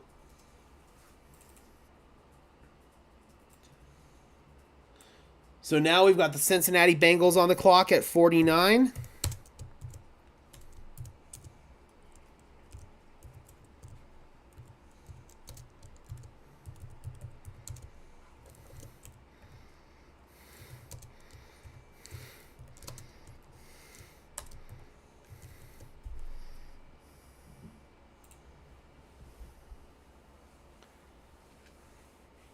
Okay, so yeah, guys, we've got a lot of talent flying off the board here pretty quickly. There's still going to be some really good players available for the Denver Broncos at 76, but there is a possibility if they really covet a guy, they're going to have to move up to get him.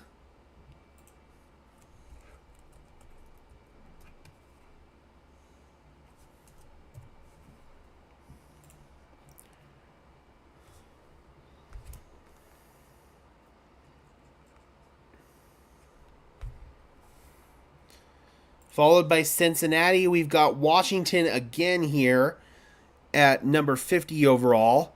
They've already picked once today. They got Johnny Newton, and then they made a move down.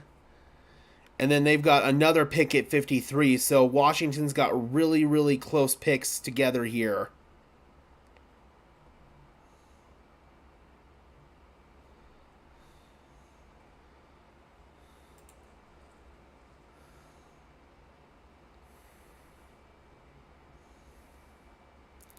And then in between those two Washington picks, we've got the Pittsburgh Steelers and the Indianapolis Colts.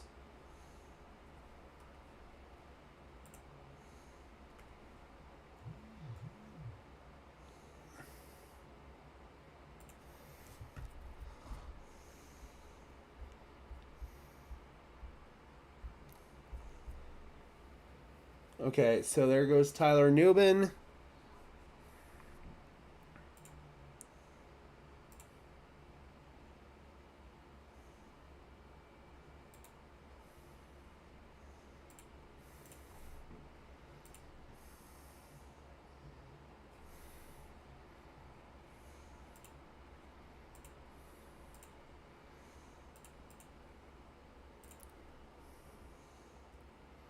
All right.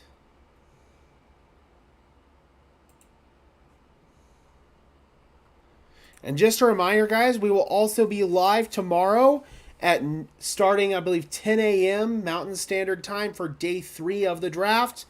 You guys don't want to miss it. The Denver Broncos have 7 picks currently in those 4 through 7 rounds. So that's where the meat and potatoes of the Broncos draft is going to come. So hopefully you guys can tune in. And we've got a pick for the Cincinnati Bengals at number 49. They are going with Chris Jenkins, the defensive tackle out of Michigan. So we've got a little bit of a run of defensive tackles coming here with Mason Smith to the Jacksonville Jaguars and now with Chris Jenkins to the Cincinnati Bengals.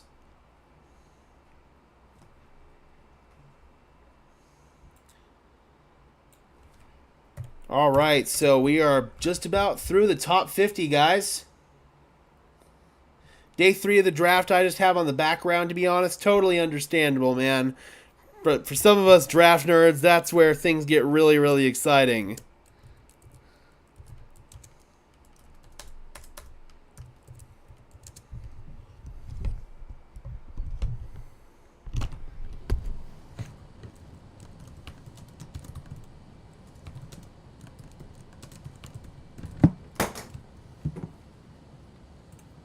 All right, Chris Jenkins.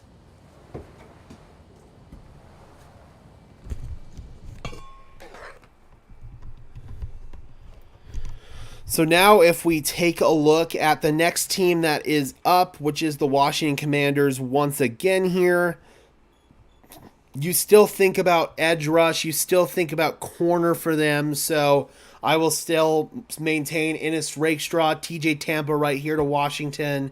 We could, again, also see edge rush, so looking at some of the top edge rushers that are still available, we have guys such as Jonah Ellis, Chris Braswell, Marshawn Nealand, Xavier Thomas. Those are all guys who I think could be worthy here, number 50 overall to the Washington Commanders. And then number 51 overall, we've got the Pittsburgh Steelers again. And the Steelers are in an interesting spot where yesterday they've got Troy Fatanu. So that filled a really, really big need for them at offensive tackle. They could also be a guy who's interested in a wide receiver. Maybe this is where Adonai Mitchell finally comes off the board. If Adonai Mitchell slides out of the top 50, that is absolutely insane. If he continues to fall all the way down to 55, I know my guys over at the Miami Dolphins Syndicate, Donovan and Jacob, are going to be really, really happy about that. Donovan in particular, I know he really, really likes Adonai Mitchell.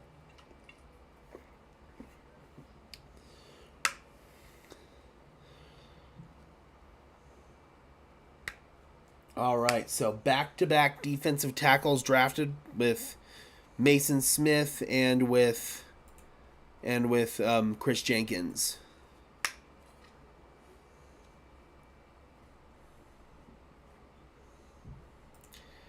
Kind of feels like this is where the internet's starting to get really, really ahead of the TV now. They're up to 2 picks ahead of the TV.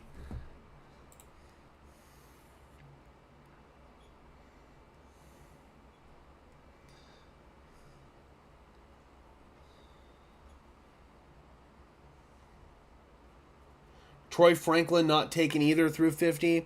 There is a chance he'll be there at 76 for Denver. There really is. It's going to be all about if that's the direction Denver wants to go or not.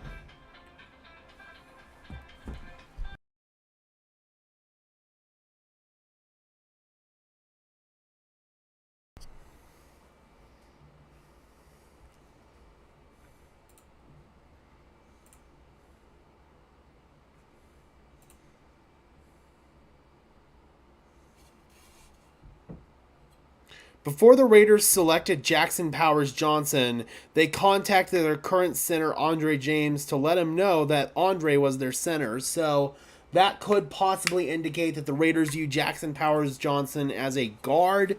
I know they do have a bit of a need at guard, so that definitely makes sense.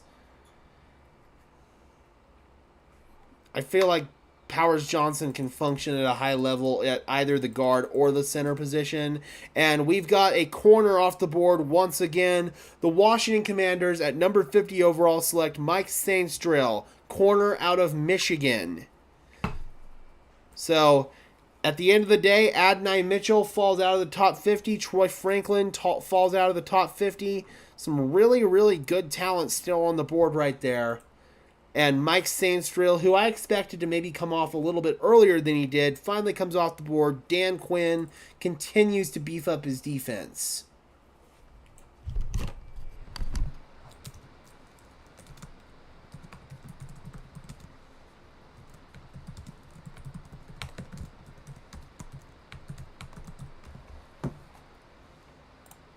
There we go.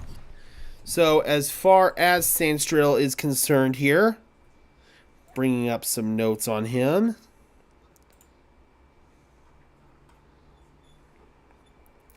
Every NFL team would love to have a player like Sainstrill. He brings the skill set and mentality of a starting slot corner and safety and special teams versatility to boot. He should be viewed as one of the top football players in this draft, regardless of position. So Washington gets a very versatile player right there in Mike Sainstrill. Yeah, man, I expected him to come off the board a little bit earlier than this. He was somebody who I saw in a lot of mock drafts going maybe a little bit earlier in the second round. Certainly not all the way down at 50. But, again, Washington and Dan Quinn get a really solid defensive player. So at number 51, we've got the Pittsburgh Steelers who are now on the clock. And we talked about how they could have a need right here at wide receiver. And then we've got the Indianapolis Colts on the clock after that at pick number 52. So we've got 1, 2, 3, 4, 5, 6, 7, 8, 9, 10, 11, 12, 13, 14 picks left in the second round. And then Denver is the 12th pick in the third round. So we still have a little under a full round to go before Denver has their pick.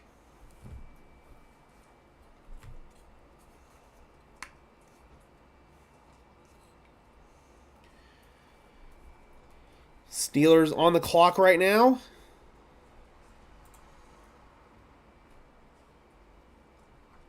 And back-to-back Michigan Wolverines come off the board with Chris Jenkins and Mike Sainstrill.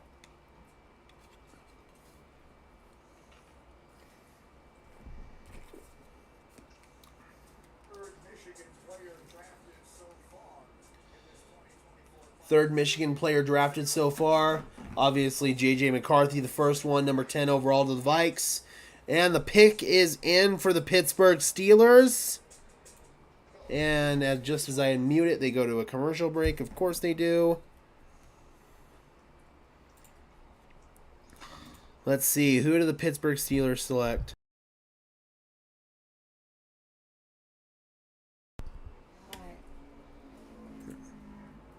All right. Steelers pick. TV says it's in. Twitter does not have it yet.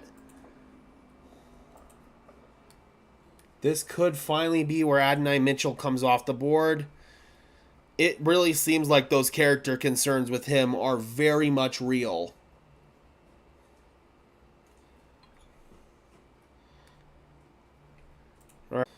Scheme versatile center, worthy of an early day 2 pick and a starting role. Okay, I had not done a whole lot of work on Frazier. I had no clue he was going to be this high on board. So there we go. Pittsburgh Steelers get their starting center.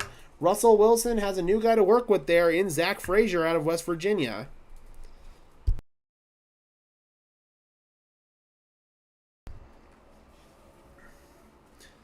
Okay, so now we've got the Indianapolis Colts on the board right here at 52, followed by the Washington Commanders at 53. Yeah, very interesting pick right there. I did not know Frazier was going to be that high on boards.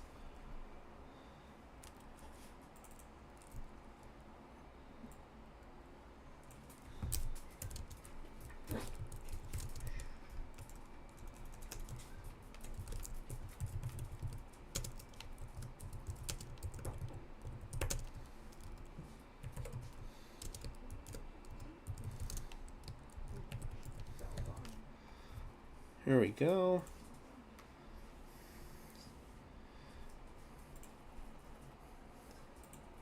I still think for the Denver Broncos, there's going to be a lot of really good talent on the board. I think about the edge rush talent that's still likely going to be there as more and more edge rushers fall down the board. I think that there could be some really good talent still at wide receiver. Look at some of the receivers that are still available. Malachi Corley's still there. Roman Wilson's still there. Jermaine Burton's still there. So there is still some pieces. Johnny Wilson, who I actually had mocked to the Denver Broncos at number 76 overall in my mock draft. So that's another guy to keep an eye on. Jalen McMillan out of UW. So those are some guys that I would keep an eye on for the Broncos. This might be a little bit too early for tight end at this point in time. And then when it comes to interior defensive linemen who are still available, there really isn't a whole lot left at this point. Maybe Mekhi Wingo, but I don't know. He's more of a 4-3 guy. Yeah, the Broncos' chances at getting an interior defensive lineman may have gone out the window here, to be honest. There's Pat Freiermuth announcing the Steelers picks. Zach Frazier out of West Virginia.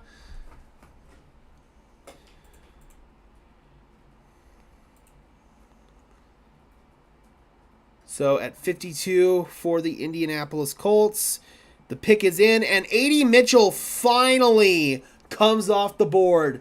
Number 52 to the Indianapolis Colts. Oh boy, I know that Donovan over at Miami Dolphins Syndicate is not going to be happy about this. He was falling really, really close to him right there at number 55. Okay, so A.D. Mitchell finally comes off the board. He's got all the talent in the world, enough talent to be considered a first-round pick by a lot of teams, or at least early on in the draft process. But what sank him down was his character concerns associated with his diabetes. Apparently, when his blood sugar gets low, he gets all out of whack and isn't able to focus in the classroom, gets hazy, struggles with concentration, gets irritable, really angry at times.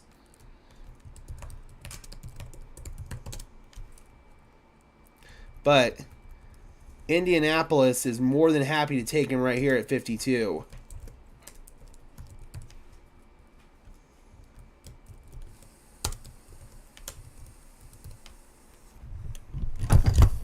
Yeah, well done, Colts. You guys got the top defensive player in the draft almost by default, staying pat and getting Laiatu Latu, and now they get A.D. Mitchell. Well done, Indianapolis. Well done.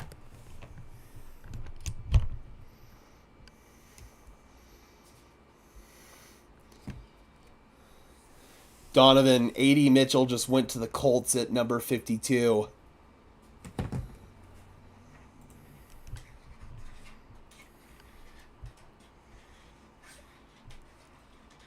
Man, a big get right there for Indianapolis. An absolute big get. He's going to step in and right away be a big-time weapon for Anthony Richardson. They got Michael Pittman locked up.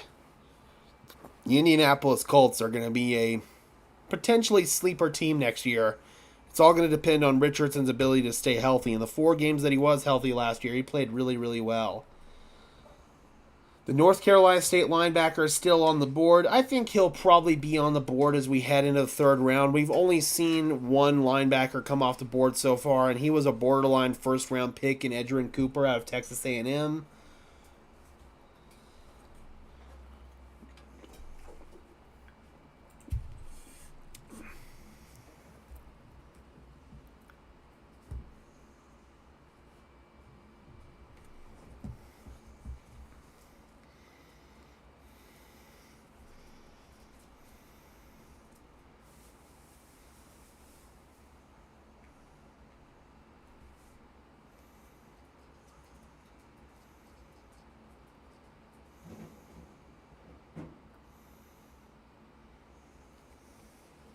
Sorry, guys. Just got a text from my boss. Gotta respond to the boss. All right, 53 overall. Let's see if Washington finally addresses edge rusher here. They went interior D-line. They went corner after trading away both of their edge rushers, Montez Sweat and Chase Young. I am quite surprised at this point that they haven't addressed that position. Let's see here. Do we have the Washington pick yet, guys? Nope, we do not have the Washington pick. Everybody's still going crazy on the internet over A.D. Mitchell. If you guys want the earliest draft leaks out there, I would follow the NFL Draft Diamonds Twitter account. Dude is absolutely on point. He gets those leaks out faster than pretty much anybody else.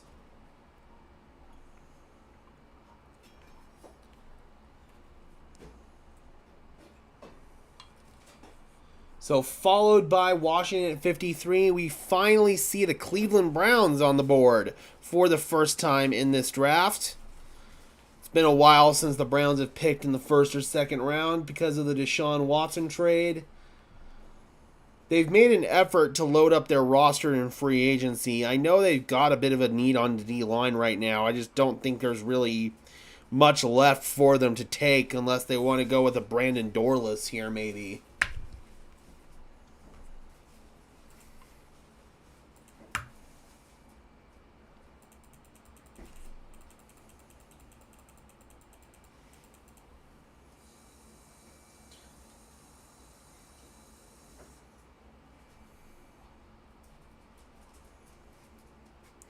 I still cannot believe the Colts were able to get A.D. Mitchell there. That is such a good pick for them at 52. That is an incredible, incredible value.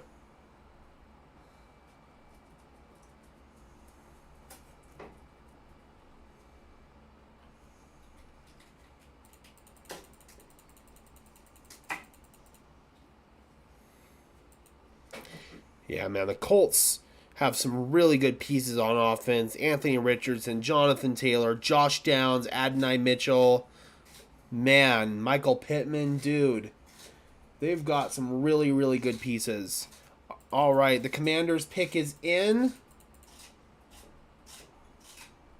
And the Cleveland Browns are now on the clock. We do not have the Commanders' pick on Twitter yet. Yeah, that really is a steal, Broncos fan. I couldn't agree more.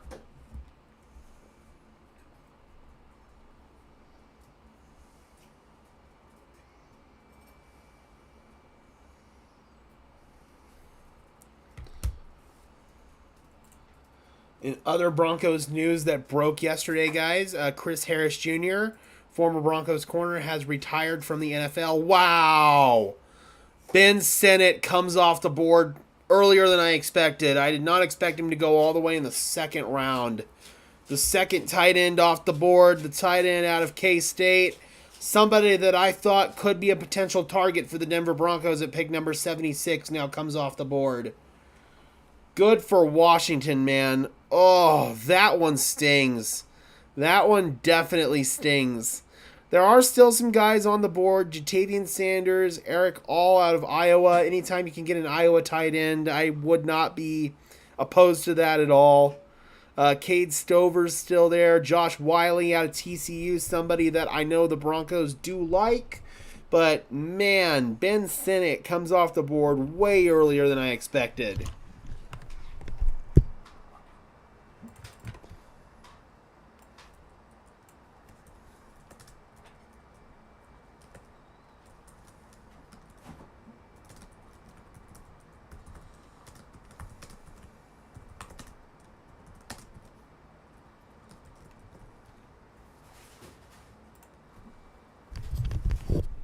All right, so the Commanders investing resources to get a weapon for Jaden Daniels right there. You know that Jaden's going to be happy about that. And I know that a lot of people in Broncos country are going to be really disappointed about that. I know a lot of people here really, really liked Ben Sinnott.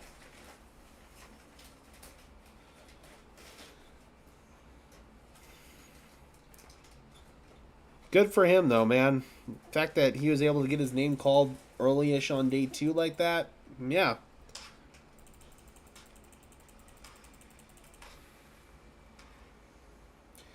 Did anybody draft Kool-Aid? Yes, Kool-Aid did get drafted. He got drafted by the Saints at number 41.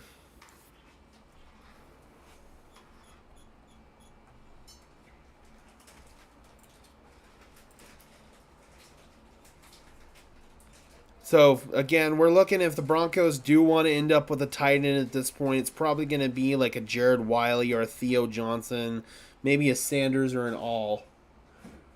We're going to have to kill it in the 4th to 5th rounds. A lot to ask in this draft. I'll be happy when we get all our picks back next year.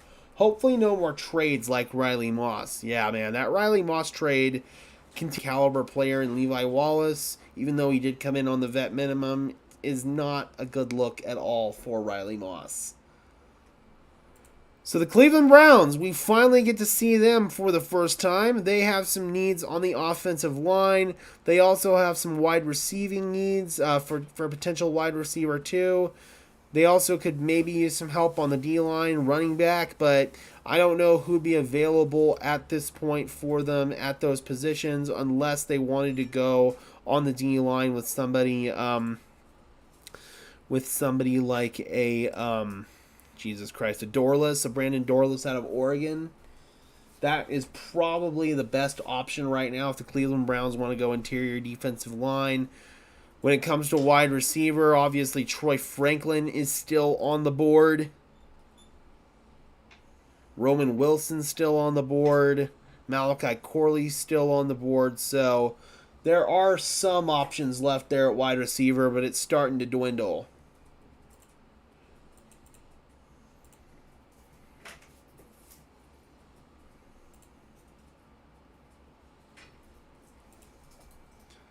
Man, I still cannot believe Ben Sinnott went in the 2nd like that.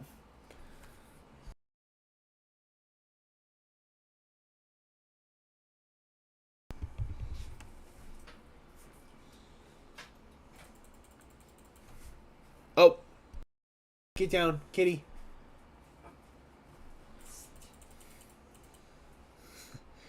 He's just staring at you like, F off.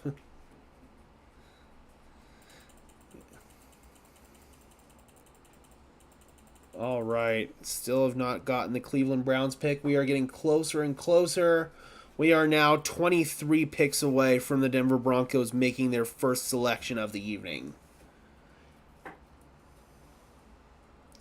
Yes, that was him, Bronco fan. That was him. Okay, so the Cleveland Browns do go with a defensive tackle. They go with Mike Hall here. So they do indeed go interior defensive line, just not exactly who I thought they would go with. Out of Ohio State, 6'2", 280 pounds. So a bit of a smaller defensive end. Probably not going to be a defensive tackle at the NFL. I think that you could probably use him as maybe an edge rusher with that kind of size, but I don't know, man. Michael Hall's going to be a really interesting player to determine. He's really, really young, 20.8 years old. So I think that, yeah, Houston might have actually gotten a pretty nice little player there in Michael Hall. Go ahead and update the graphic here, which is the interior defensive line.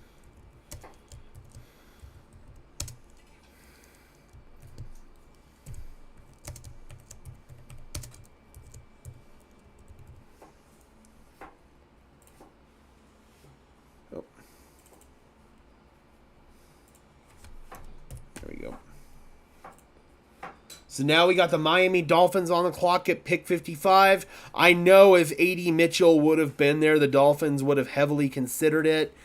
They addressed their edge rush room with Chop Robinson yesterday with their two top edge rushers, Bradley Chubb and Jalen Phillips, coming off of a torn ACL. Another common need for them has been corner, so could we see someone like Ennis Rakestraw come off the board right here? That's very, very possible. They parted ways with their franchise corner Xavier Howard over the offseason. Would not be surprised at all if maybe they want to take a flyer on him or maybe a TJ Tampa right here. It does feel like the Dolphins might go in the direction of defense since someone like Adonai Mitchell is no longer on the board. And then after that, we've got the Dallas Cowboys at pick number 56, and then the Tampa Bay Buccaneers at pick number 57.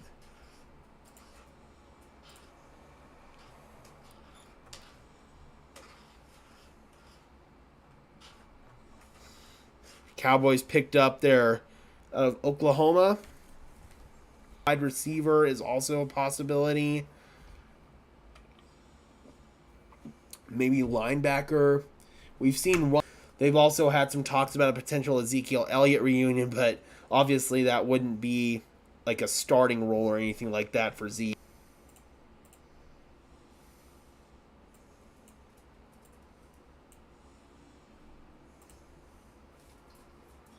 All right.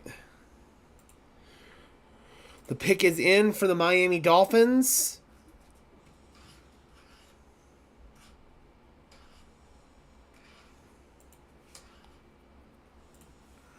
Yeah, the interior defensive line is starting to get really, really thin, guys. That's one position the Broncos might not be able to address.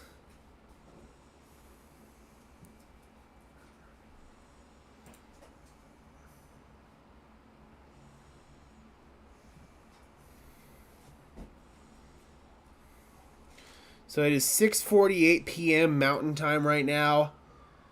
If I had to guess, we're still probably about an hour out from the Denver Broncos making their pick at 76.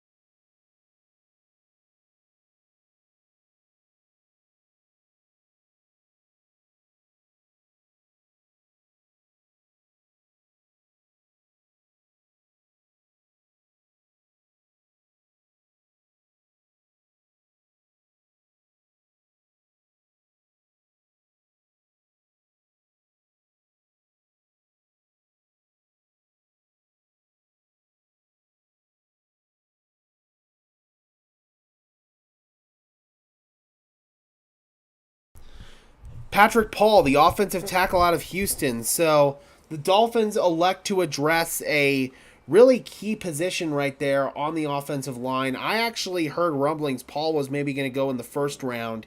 He had tweeted that he was expecting to hear his name called in round 1.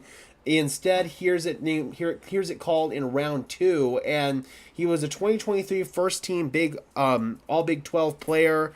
He's got really, really, really good hands for his size. He's got a really, really good punch coming off of his stance. So Patrick Paul, man, I think that could be a really, really nice addition for the Dolphins offensive line. Maybe a long-term replacement at left tackle for Teron Armstead, who maybe towards the twilight of his career Measurables for Patrick Paul.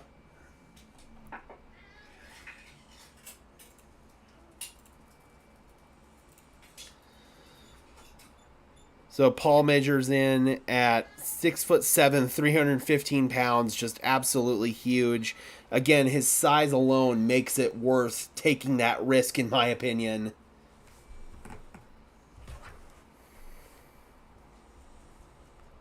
But yeah, I had heard rumblings that maybe Paul was going to go in the first round. That was something Benjamin Albright had. So this is probably really good value right there for Patrick Paul for the Miami Dolphins.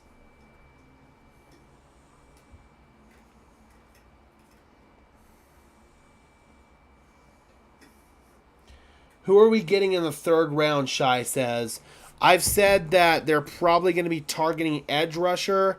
I thought earlier maybe interior defensive lineman, but with the run that they've had on interior defensive lineman here in the second round, I don't know if that's going to be possible. Tight end could maybe be a position here. One of their top guys that would have been available in Ben Sinnott is now off the board. Those are probably the top positions that I would think about right now. Again, we still have quite a ways away to go, and there's still a lot of talent that's going to fly off the board. Denver might feel like their hand's going to be forced a little bit, and they might need to trade up.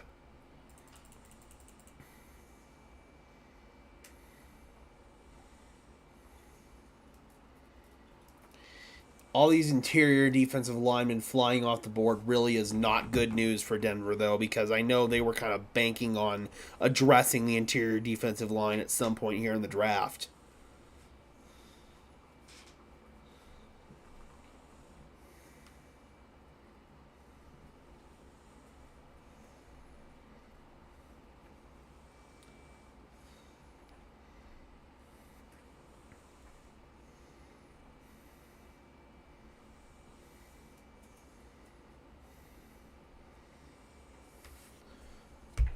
All right, we still got 2 minutes for the Dallas Cowboys to make their pick. Then we got the Tampa Bay Buccaneers at pick number 57, followed by the Green Bay Packers at pick number 58. What do I think about Bo Nix? I think that Bo Nix is a really talented player. He's got good mobility. He's got a really solid arm, although it's not the most impressive arm you're ever going to see. He can make really, really high-level NFL throws, especially short and intermediate game. He's going to absolutely tear up those too high Vic Fangio shell defenses that take away the deep passing game and leave everything open underneath. That's going to be a big component of Bo Nix's game, and he can operate a Sean Payton offense really, really well. He can mentally absorb all of the pre-snap information that he's going to be required to absorb at the line of scrimmage. He can process quickly. There's a lot of stuff to like about Bo Nix, and I don't have any reservations about drafting him where they did. I don't.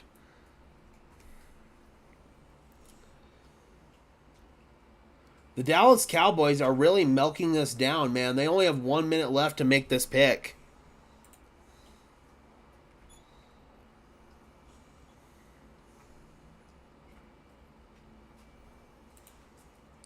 Yeah, so they're going to have to hurry here.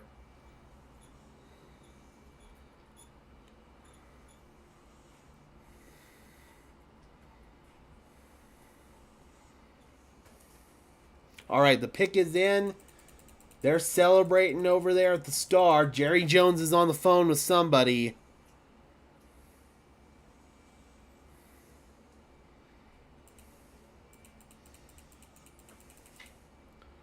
So they got their guy.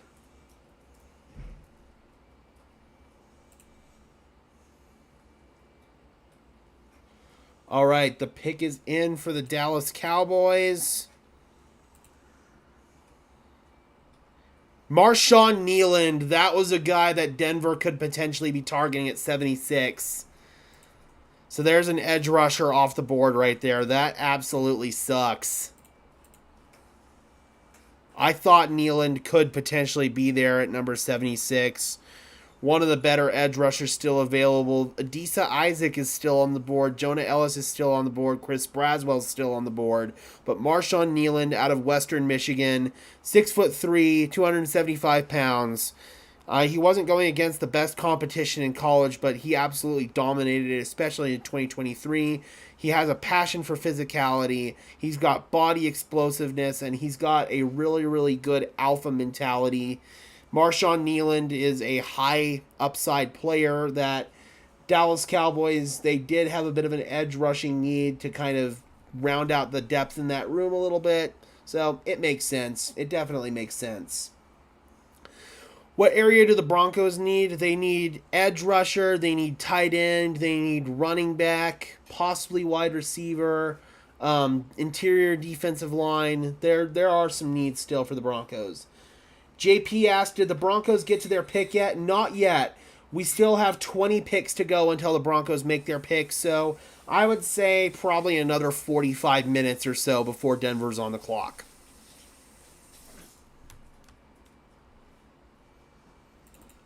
All right, let's change our graphic here to Marshawn Kneeland. That definitely sucks for Denver. I thought that they might have had a shot at him.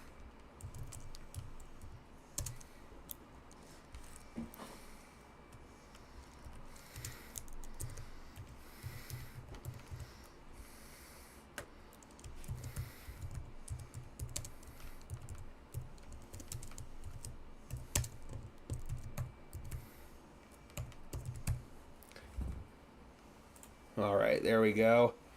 That is our most recent pick. The Buccaneers are now on the clock at pick number 57. JP asked, are you excited about Nix? Yes, I am excited about Nix. Sean Payton got his guy, man. And I'm really, really excited that Sean Payton believes in Bo Nix enough to invest his legacy in him, basically. How will the Broncos do? I think they'll do good. I think there's still going to be some talent, really good talent available for them when they get to 76. But if they want to be even more aggressive than that, they might trade up. Crap. Another edge rusher comes off the board. I necessarily think Braswell was going to be available for the Broncos. I figured he'd come off the board at some point here. Tampa Bay has a little bit of an edge rushing need right now, so that makes, yeah, man, this definitely is a move that I can get behind. So now we're starting to kind of see a little bit of edge rushers going on a run here. So hopefully Denver will still have somebody that falls to them. If not, they may need to be aggressive and trade up right now, come up 20 spots.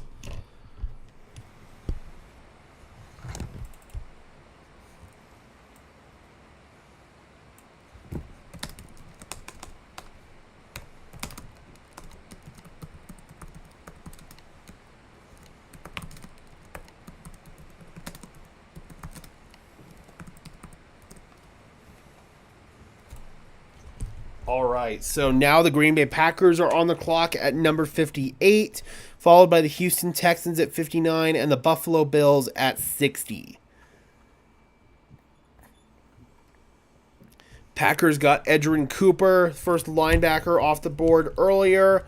They also addressed their offensive line in round one by taking Jordan Morgan. The Packers are an interesting team because they don't have a whole lot of immediate needs, and they have opportunity here to just take best player available.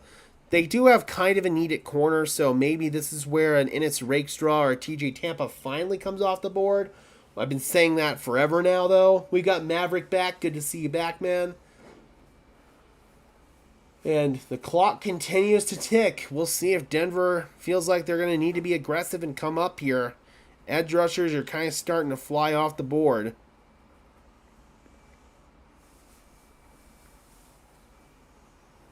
You think there'll be any decent players left worth a third when we pick? I definitely do. I definitely do. There's still a lot of good players yet left, but if there's a guy Denver really likes that's starting to maybe be in danger of getting picked right now, maybe they do come up. We'll see.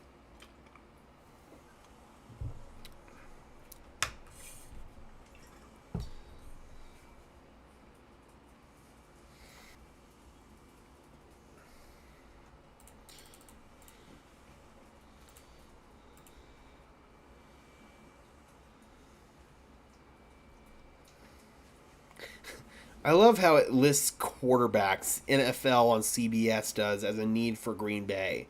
That's ridiculous. They've got an entrenched starter and an entrenched backup. They spent, what was it, a 5th-round pick last year on Sean Clifford? He's entrenched as their backup long term. I don't know why the hell Green Bay would have a need at quarterback. That's ridiculous.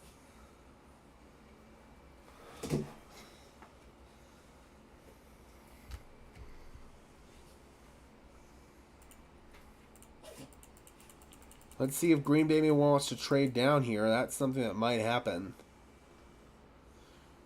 Okay, that's good. A lot of people saying day 3 is trash because of the NIL and COVID, etc. What rounds do you think it falls off compared to normal rounds in the draft? Rounds 5, round 6? Yeah, about there, I would say. Even then, you can still find nuggets in those later rounds, 7, 8. Okay, we got a safety off the board. Javon Bullard out of Georgia. All right. That was another slight position of need for Green Bay. Again, they didn't have anything overtly pressing. I think Tom Grossi's going to enjoy this pick. The Jordan Morgan one yesterday, I know, kind of stirred up a little bit of a reaction from Grossi.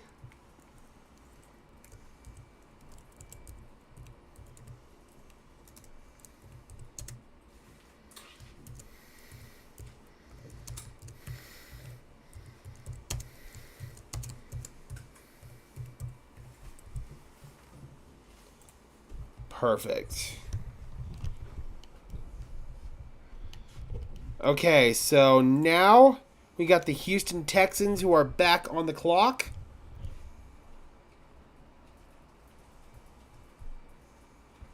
They already addressed a need at corner today with Kamari Lassiter as part of that 4-man corner run from earlier. So let's see if the Texans maybe want to go offensive line, possibly edge.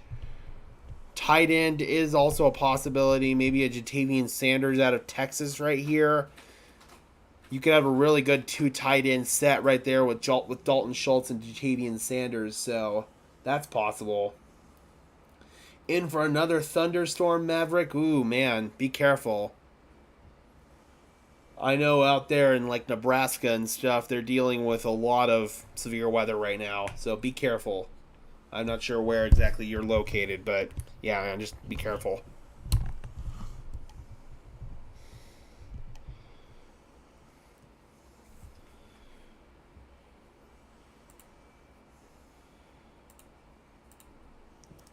So yeah, the Houston Texans are also another team. Okay, we got the pick in for Houston, and it is offensive line help for C.J. Stroud. Blake Fisher. We got another tackle here off the board, kind of part of that second wave of offensive tackles. Patrick Paul kicked it off, and now we've got another tackle off the board here. Blake Fisher, 6'6", 312 pounds, has a lot of power as you would expect for somebody with that type of build, but he needs to be more balanced. He's a little bit of a top-heavy guy, so he's going to have to build some more lower body strength and build up his anchor, but at just 21 years old, he's got all the potential in the world right there. So, yeah, that makes a whole lot of sense. Beef up your offensive line, even if he's not going to be a starter for you right away. Spending a second-round pick on a depth offensive lineman when you don't really have a whole lot of pressing needs on your roster, it makes complete and total sense for the Houston Texans all the way.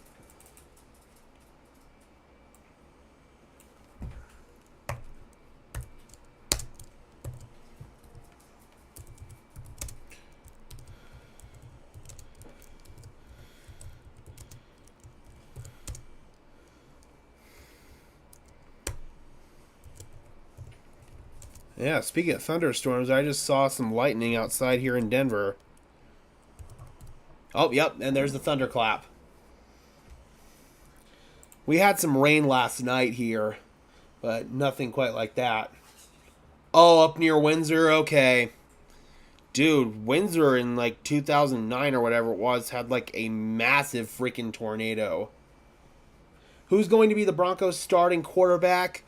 I'll just say this. If you are spending a top 12 pick on a quarterback, your plan is for him to start pretty quickly. I don't necessarily know if it'll be week 1, but I do think Bo Nix will start relatively quickly.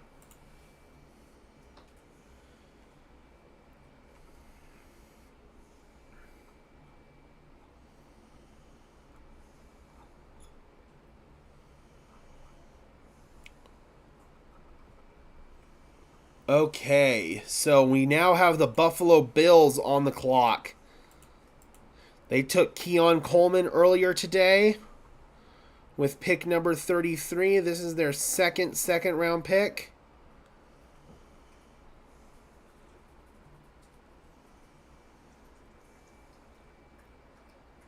Oh yeah, it is really cooking up a little storm out there. Buffalo has needs on edge. They have a need at corner.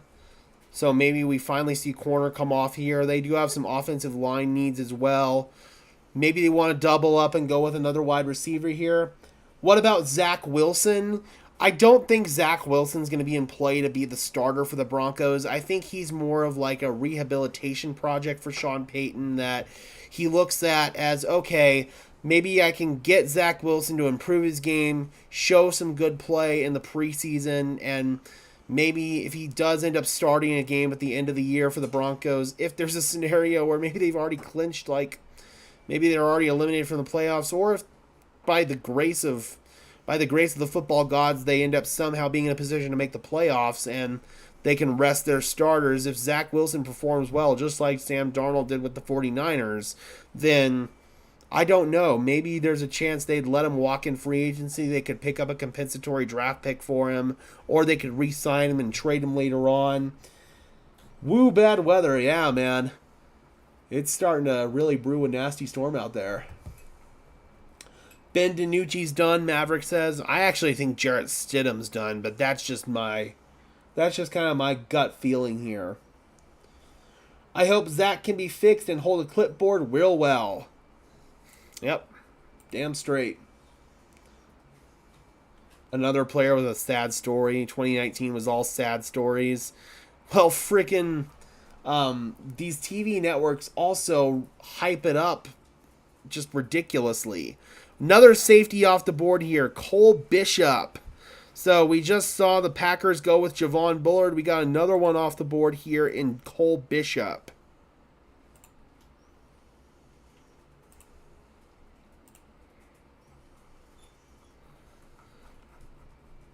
All right, so Bishop coming out of Utah. Starting potential as a strong safety and as a slot defender, but he must work on his over-aggressive tendencies and lack of patience in zone coverage. That can come with time. That can come with more experience as you learn the intricacies of the coverage. So with someone being just 21 years old, Cole Bishop can absolutely do that. He's got plenty of time, too. 6'2", 207 pounds. Buffalo Bills parted ways with both of their starting safeties. So, yeah, definitely totally understand why they did this. You knew that they were probably going to address defense right here. The question was going to be, was it going to be edge rusher or was it going to be safety? Nope, not Cam Kinchens. It was Cole Bishop.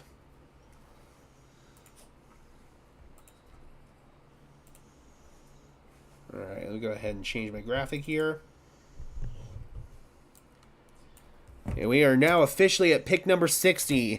Just 16 picks away from the Broncos making their selection.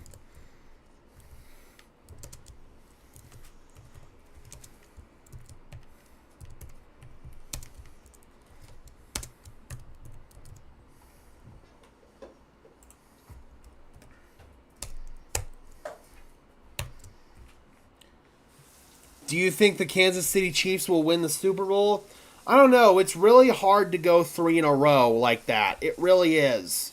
But right now, I don't know which team in the AFC is going to be a direct threat to them. Maybe the Houston Texans, but they're still young and they need more playoff experience. So, I don't know. It is really tough for teams to win 3 in a row. No team's ever done it before. But if there's any team or any quarterback out there that could be the first to accomplish that feat, unfortunately, we all know it's Patrick Mahomes.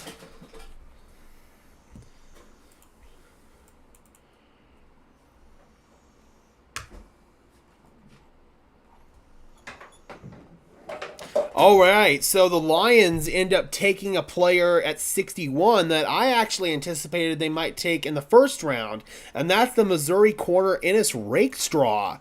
The Lions end up doubling up on corner after landing Terrion Arnold in the first round.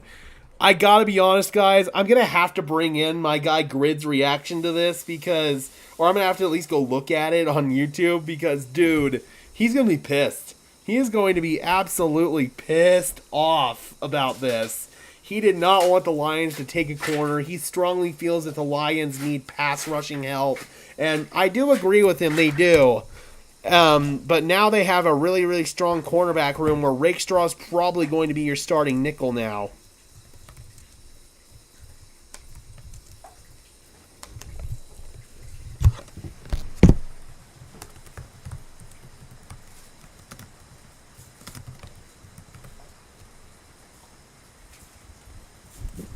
JP says Broncos will win the Super Bowl with Bo Nix.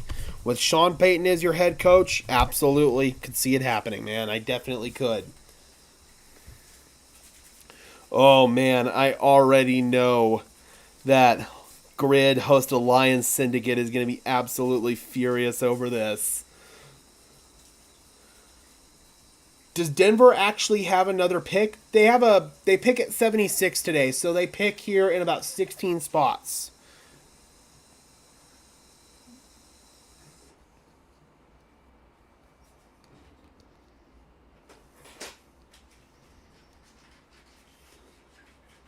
God, 3 in a row for the Chiefs would just be absolutely awful.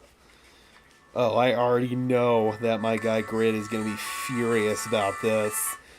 Doubling down on corner.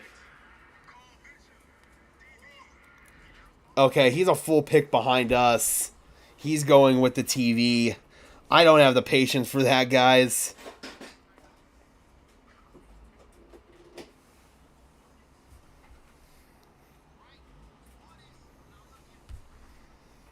Oh, thank you. Oh, that's good. Is that... Oh, we had lemons. Sweet.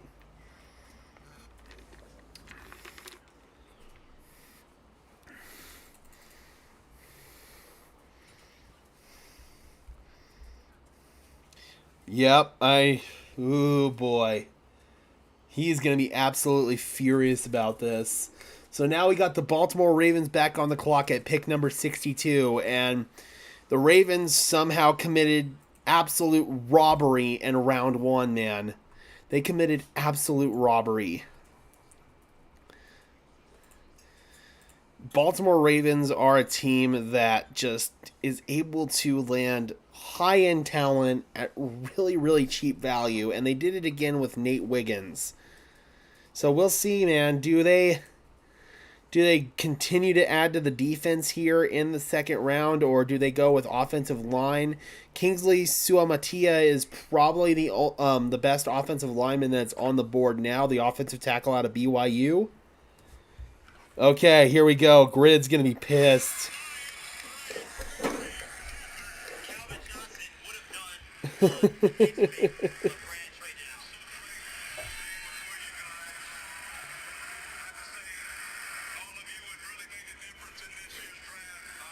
Oh, this is hilarious. If you or somebody you know likes the Detroit Lions, please subscribe to Lions Syndicate. My man Derek or Grid does a great job over there. Oh, it's the mayor of Detroit announcing the pick.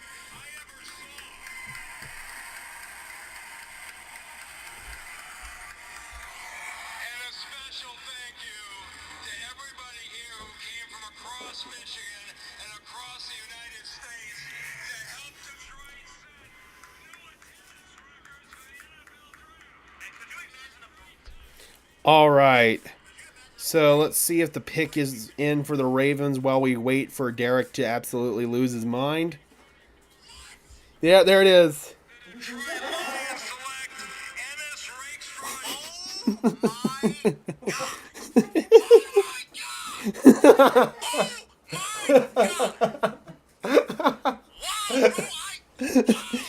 He wanted an edge rusher more than anything. He did not like the Terrion Arnold pick, and now they double down on corner.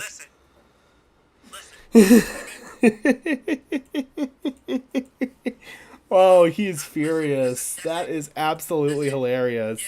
We still don't have the Ravens pick in yet. We're waiting for that. But the Lions doubling down on corner after trading for Carlton Davis. So that means, oh boy. Wow, I mean, Brad said, wow. Wow, bro, okay. And the Lions fans aren't happy either. Okay, Brad. Wow. He's speechless. Wow, the pass. Okay, all right. I need a moment. Oh, man. And that is what happens when your team ticks you off. I love him, man. He is passionate. That's one thing you can definitely say about Grid is he is passionate. Oh, no. Did the Ravens take Roger Rosengarten? If they did, good for him. Damn it, they did. So, the Ravens select Denver native Washington offensive tackle Roger Rosengarten. If there was one guy that I was low-key hoping Denver would get somehow, it was him. Bro, good for Roger, dude. Good for him.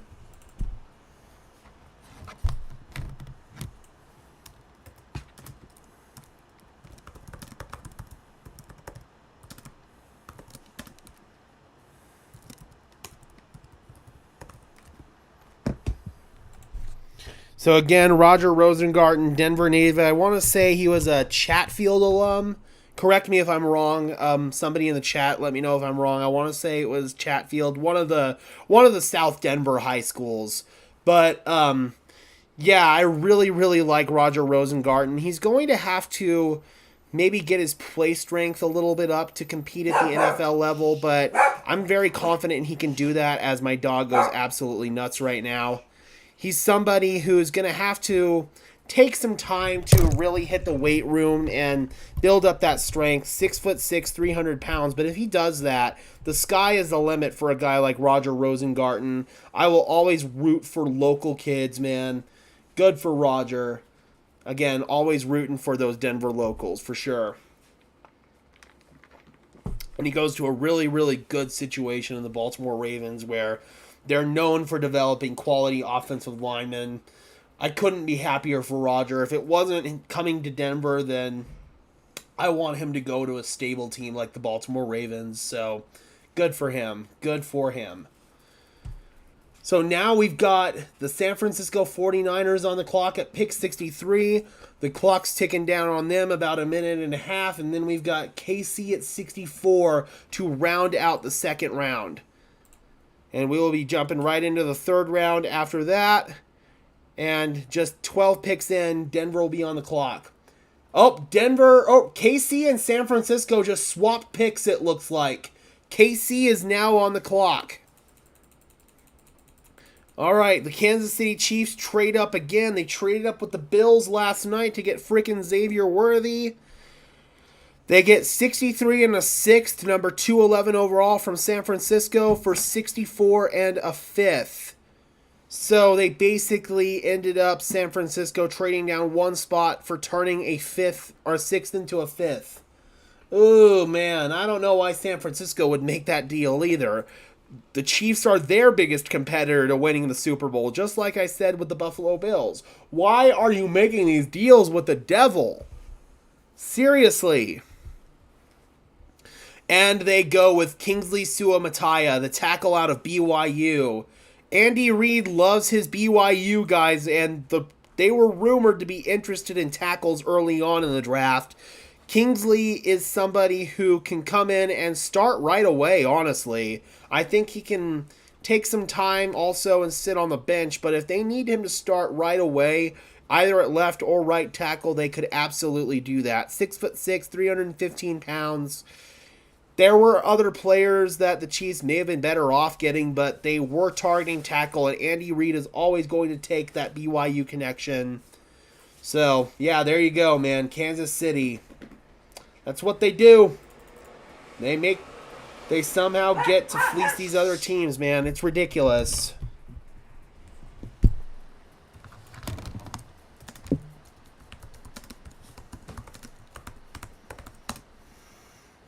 Just making sure I spelled that right.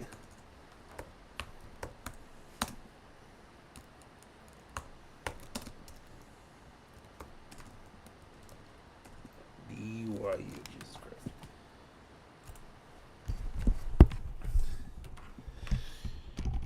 Yep. Freaking Kansas City, man. That was a position that they were rumored to be targeting, and Andy Reid loves those BYU guys. So, we are now at the San Francisco 49ers, 64 overall, the final pick of the second round. Gotta be honest, tonight's flying by quick, man.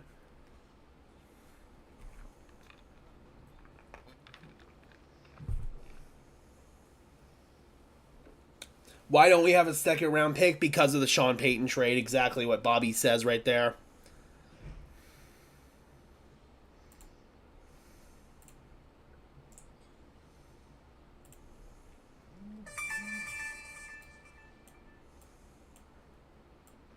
Come on.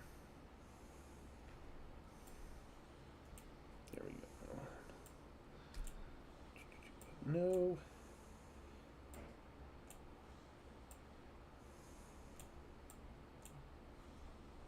There we go. Just adjusting my camera a little bit.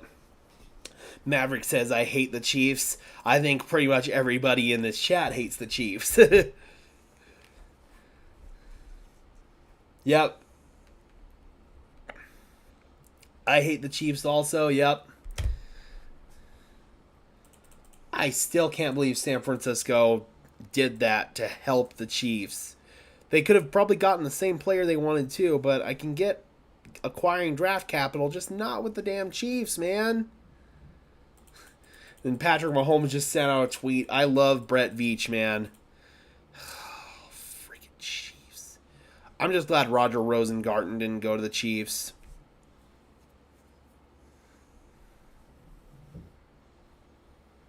All right, so the 49ers select Florida State corner Renardo Green.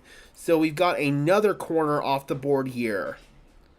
Age 23.4, 6 foot play press. And that's from a schematic standpoint for the 49ers.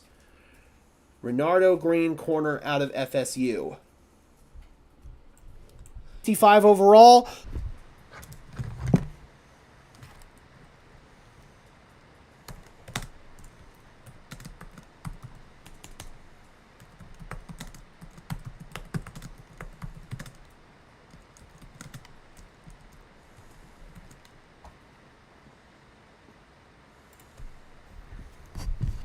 I've hated the Chiefs since I was 6. I'm 51 now, so you've got to witness the days of us torturing the Chiefs and the days of the Chiefs torturing us.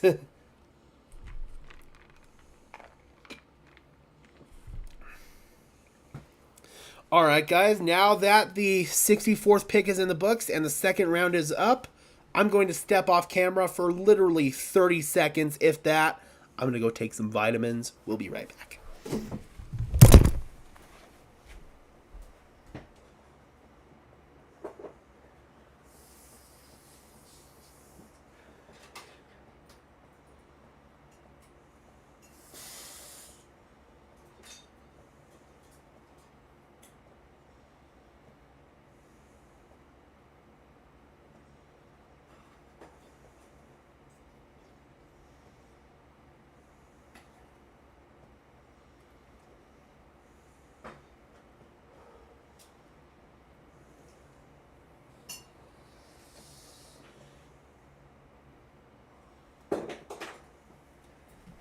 All right.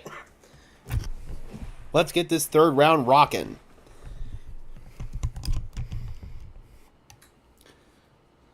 I hope they move the team to Dallas just to crush all the Chiefs fans. For sure, 100%. Cheers, Ray. Got some Deadhead Jamaican this evening from 14er up in Boulder, Colorado. Really, really good company. Makes some good product.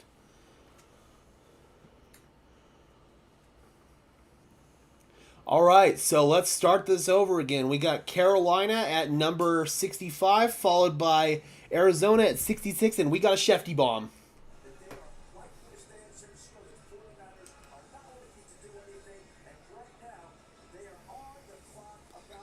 Okay, that's the 49ers.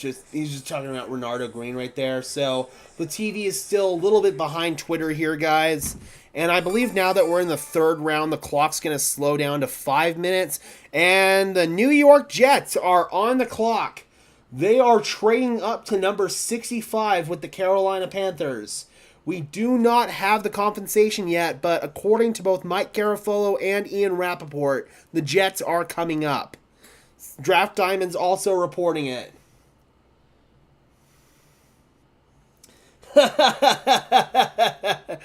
No, Bobby, I'm taking Pat McAfee vitamins.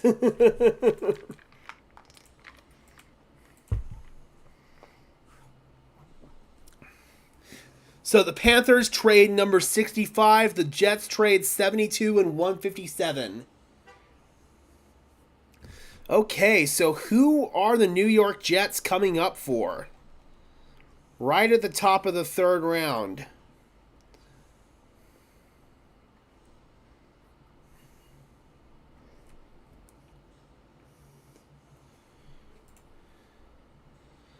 And they just sent out a tweet saying, "We coming."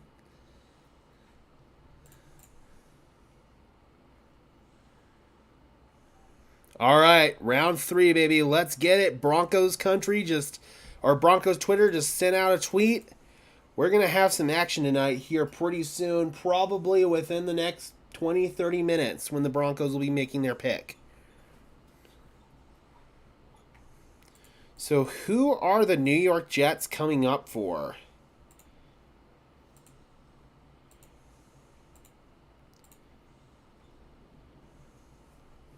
Could it be wide receiver possibly? I don't know what tight end would be available for the Jets right now. They already addressed offensive line. The pick is in. They took Olu Fashanu earlier in the first round, so...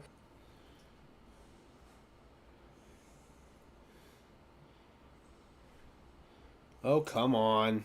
Freaking Twitter's starting to crash on me.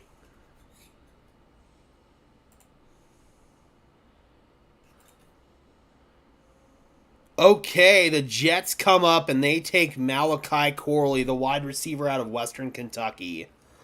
Damn, that's another guy that I thought that would be a target for Denver at 76. Instead, he goes 12 spots ahead of that at 65. Damn, that sucks. It was rumored that the Broncos were going to be interested in wide receivers who could return, and Malachi Corley did fit that bill. Ooh, man, that does blow.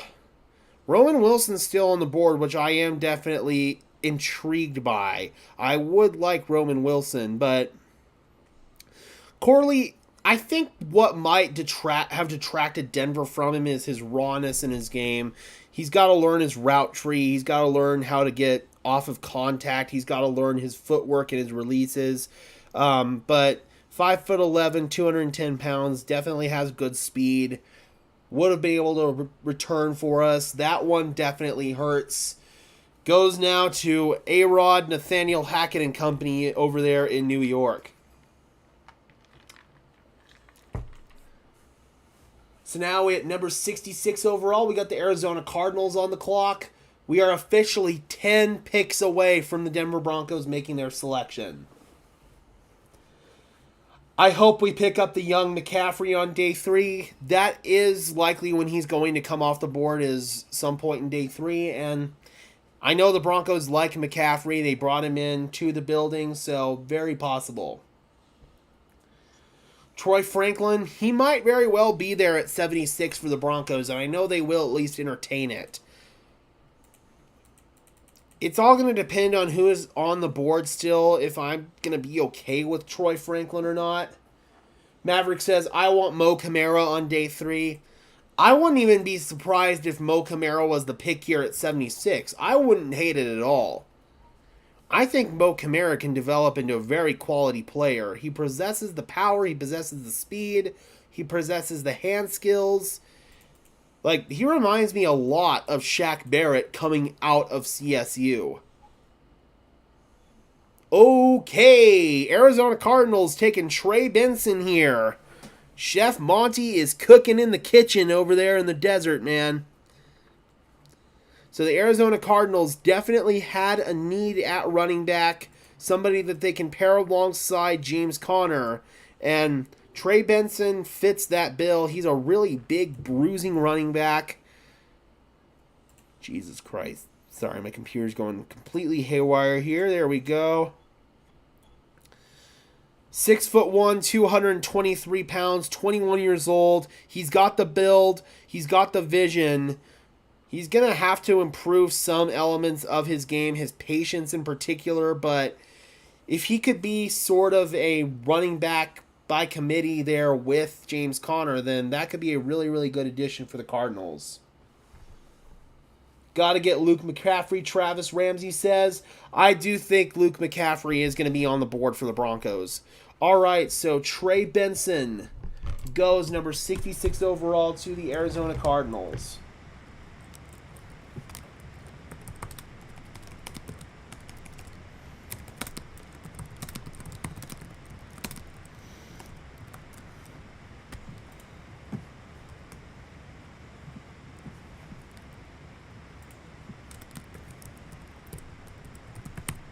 Boy, the sky is like really talking out there. There's a lot of lightning.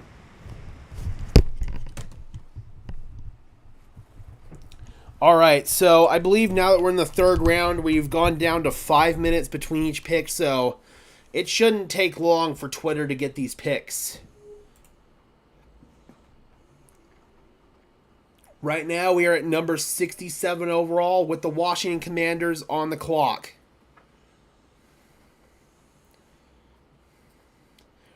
The Jets had been looking to trade up throughout the day for Malachi Corley, according to Adam Schefter, and they were able to get it done just now. That one definitely hurts, man. I was hoping Corley would fall.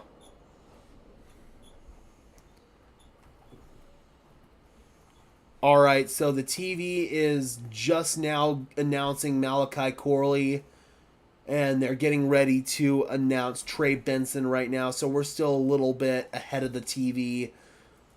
Commanders are on the clock at 67, followed by the New England Patriots at 68.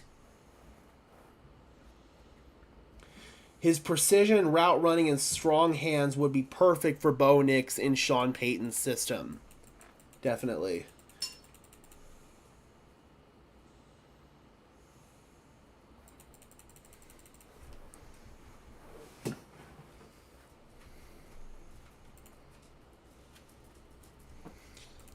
All right, let's see. Do we have the Washington pick? Nope, not yet.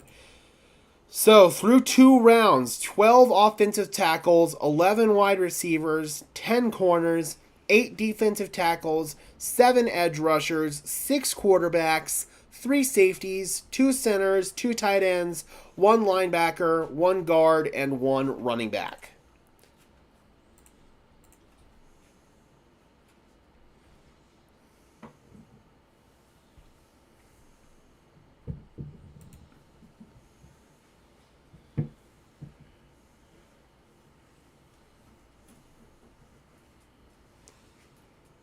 We're getting closer and closer, guys. I would say within probably the next 15, 20 minutes, the Denver Broncos will be making their pick.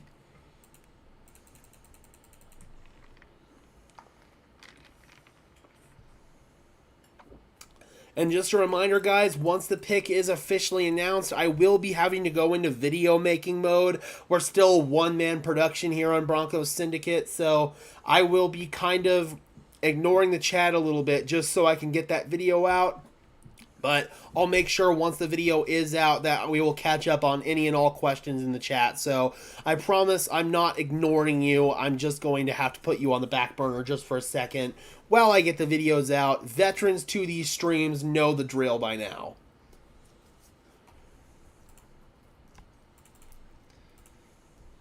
Hopefully by this time next year we'll be a big enough production that we can hire an intern who can help me out with some of this other stuff.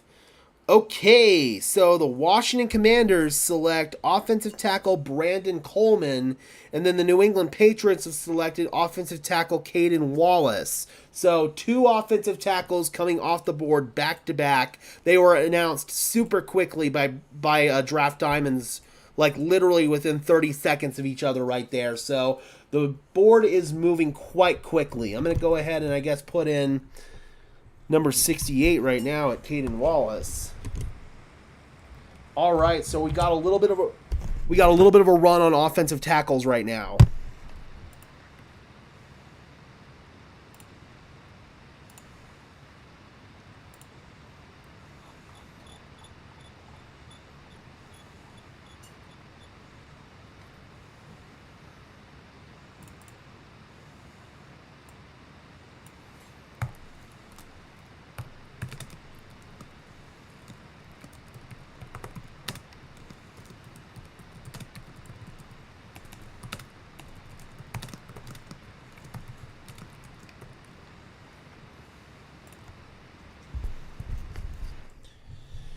My least desirable position pick in the third round?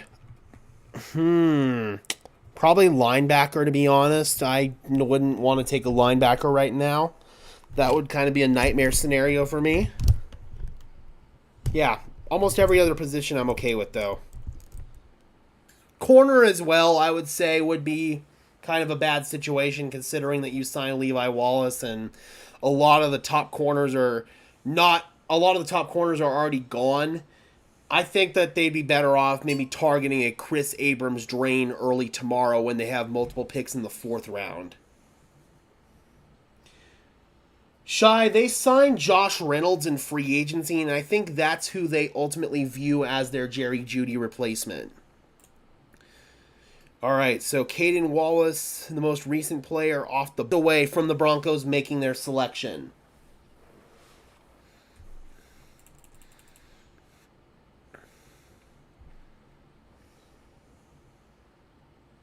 What's our picks in the fourth round? So we have we only have one fourth round pick. My mistake, 121. It's 3 fifth round picks that they have. 136, 145, and 147. 136 is the first pick in the fifth round, so it's almost like having a low-end fourth round pick, essentially. That's why I thought it was a fourth. I was kind of guesstimating the numbers-wise there, where that would be. But regardless, we have 7 picks in total tomorrow.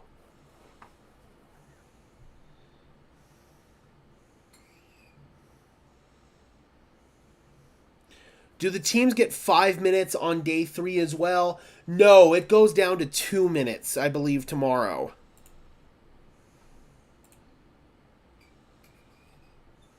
So you're gonna see picks coming in like 3 or 4 ahead of time than what the TV's saying. They're trying to really streamline those later rounds of the draft where you have a bunch of compensatory picks and things can just get really hairy. Are there any good edge rushers left at that position? Adisa Isaac is still available out of Penn State. Jonah Ellis is still available out of Utah. Or no, I think Jonah got drafted, I think. Did Jonah get drafted yet? I know one Utah player did, that's why.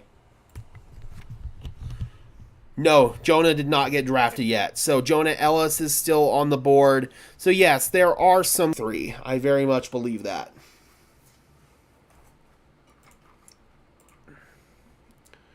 All right, so for the Chargers at 70, we have another linebacker off the board, and Jim Harbaugh gets one of his Michigan guys. Junior Colston, number 69 overall, is reuniting with his former college head coach.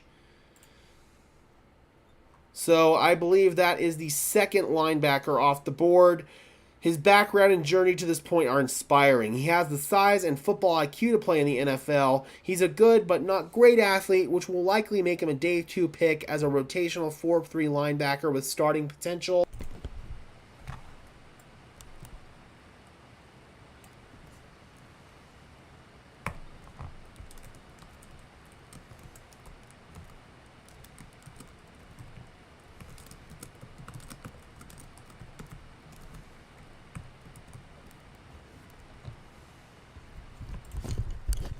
Yes, KBS, Franklin is still available at this point in time. We still have a few picks left to go. We still have 5 picks before the Broncos are on the clock. But as of right now, there is a good chance that Franklin will be on the board if the Denver Broncos want to take him.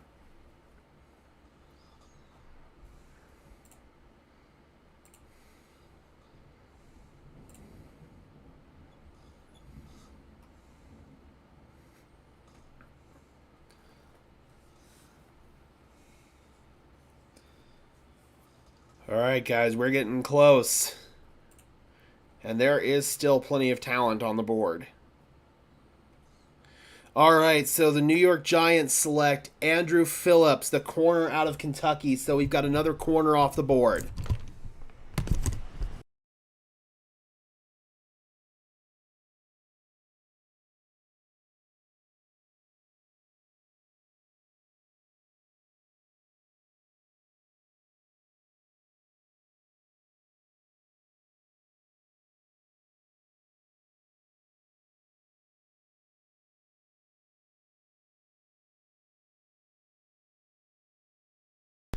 All right, Andrew Phillips off the board.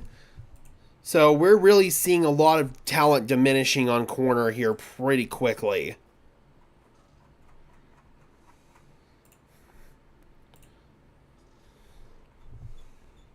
Just a little read up on Phillips here. 6 foot, 187 pounds, has the build for a nickel. Makes him an interesting corner for a team that likes to play press coverage. Very physical in his game. He's projected as mid-round rotational player early on in his career. So maybe the Giants view him as their long-term option as a nickel. I think that with his size, that's probably going to be where he is best suited to play at the NFL level. Sutton, Franklin, and Mims sounds dangerous. It all depends on if Sutton's still here.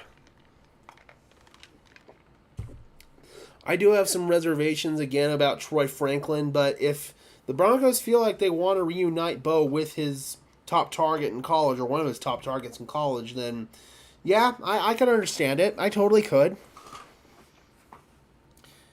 If we get Franklin, we'd be the Denver Ducks. Yep, pretty much, man. Yeah, so the TV is like 2 picks behind now. So just a fair warning, guys, the Broncos pick will get spoiled probably about 2 picks ahead of where the TV is going to announce it. Once I have the pick on Twitter like I've been doing for all these picks, I will go ahead and share it right away. So no stalling, no fanfare, no BS. I don't like waiting for the TV. I'd rather just be up with Twitter and be ahead of the game like everybody else. I'm impatient.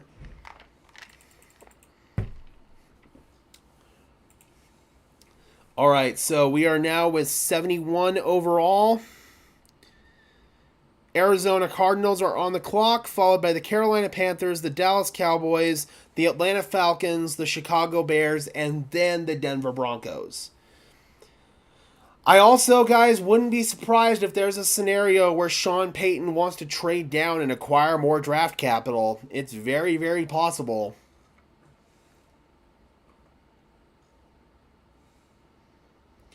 I really hope Mims can take the next step this season. Yeah, me too. He's going to have to improve as a route runner. There's no doubt about that. Advanced statistics will show he was only getting open on go routes last year, which is not good enough. He's going to have to improve his overall route tree if he's going to want to be successful as a receiver and not just a return specialist in the NFL.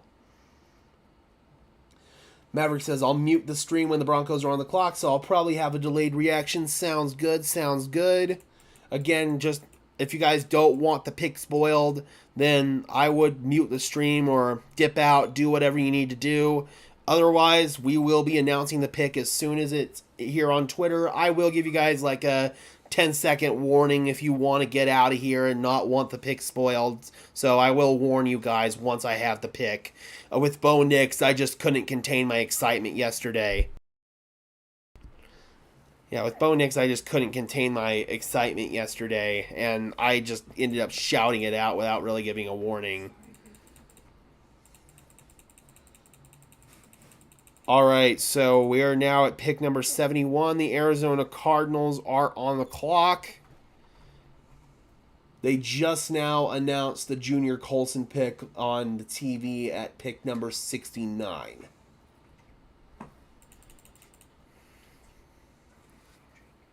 What?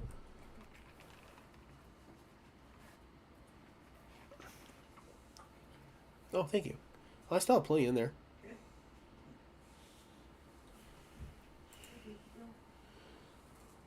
I was so happy when we got Bo Nix. Yeah, me too. I really couldn't contain my excitement with that one. That one was one where I just let out a big old scream. So, according to Chris Harris Jr., TJ Tampa or Jackson from Oregon should be the pick. I wonder if he means Franklin from Oregon right there. I'm not sure. What round in this draft do the players really fall off concerning their quality? I would probably say round 6. That's where it almost always does. But even then, you can still find really talented players who can be difference makers for you in the 7th round. Doesn't matter where you get drafted. If you can play, you can play.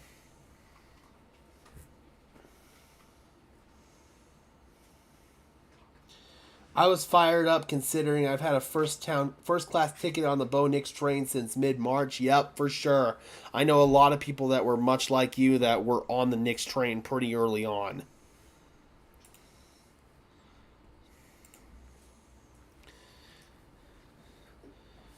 Cardinals select Isaiah Adams, tackle Illinois, number 71 overall. Another offensive tackle off the board. So the Cardinals went Trey Benson earlier in the 3rd round. Now with their 2nd pick in the 3rd round, they beef up their offensive line, get another piece to protect Kyler Murray.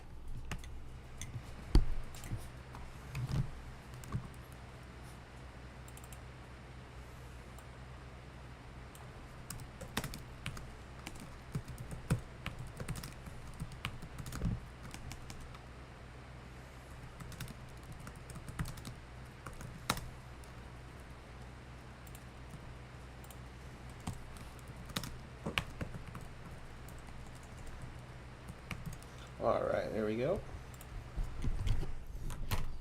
Why are the Broncos going younger? Because they're taking on a massive cap hit with Russell Wilson this year. So they ended up having to basically strip their roster down to a bunch of younger, cheaper players in order to accommodate that. That is the short answer.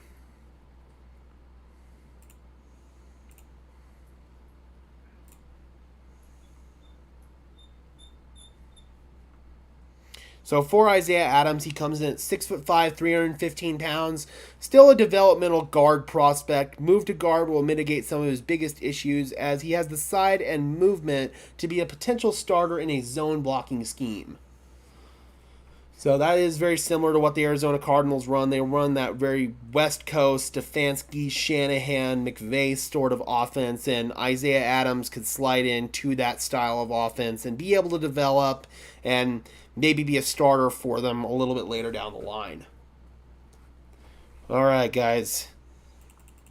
The closer and closer that we get to the Denver Broncos making their pick here, we just, again, are going to start looking over some of the talent that is still available on the board at positions of need. Looking at edge rush, which has been a heavy favorite for the Denver Broncos to address. Adisa Isaac is still on the board. Jonah Ellis is still on the board. Xavier Thomas, Jelix Hunt, Austin Booker. So those are some guys you can definitely keep an eye on for the edge rush room. Interior defenders, things have been kind of stripped down to the studs here. There's still Mekhi Wingo out of LSU and Brandon Dorless that are still available. Only a couple of guys that are left at that position. You look at tight end, things are still pretty solid there for the most part. Jatavian Sanders, Eric All, Cade Stover, Jared Wiley, Theo Johnson. I think this is well too early for the Broncos to go running back. I don't necessarily know about corner either, but looking at some of the guys who are still there, Kyrie Jackson out of Oregon. Okay, that's who you were talking about earlier in the chat. There's still Kalen Carson out of Wake Forest. My guy that I really like is Chris Abrams-Drain out of Mizzou, but I think this might be just a little bit too early to take Abrams-Drain. So those are some of the guys I would keep an eye on here for the Broncos at pick 76. We got another linebacker off the board here at pick number 72. Panthers go Trevin Wallace out of Kentucky.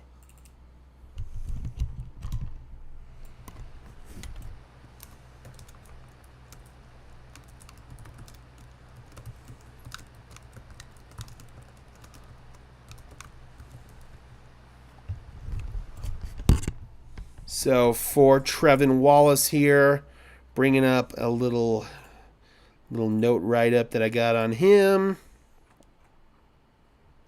6'2", 241 pounds, 21 years old, top-tier athlete for the position, but he must improve his anticipation and recognition in order to be truly recognized as a difference maker with his physical gifts. So he's going to have to basically marinate for a little bit there and see if he can improve. Carolina's a fairly interesting spot to do that with their defense coordinator, Ejiro Evero, former Broncos defensive coordinator. I think that he's able to develop the linebacker position quite well. So if I'm Wallace, I'm happy that I get to go to a good situation with Ejiro Evero as the defensive coordinator. As many offensive issues as the Panthers have, they're really sound and solid on defense. All right, guys, we're just 4 picks away from the Denver Broncos being on the clock. We are super duper close.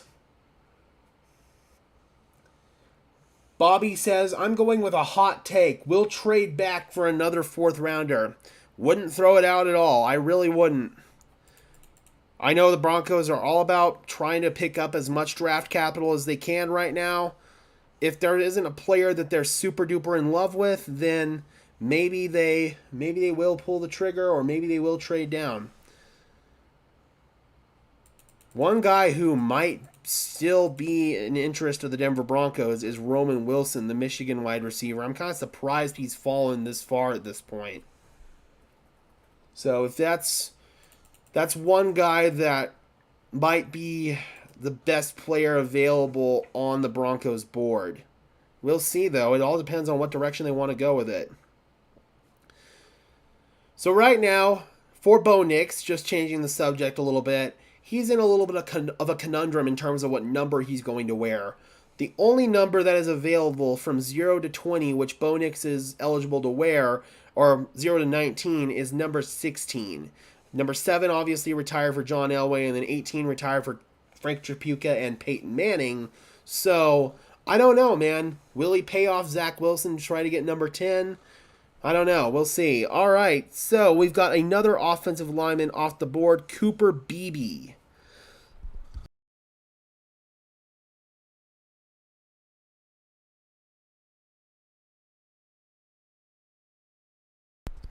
All right, so BB out of K-State, 6'4", 335 pounds, a little bit small in the height department, but high football IQ.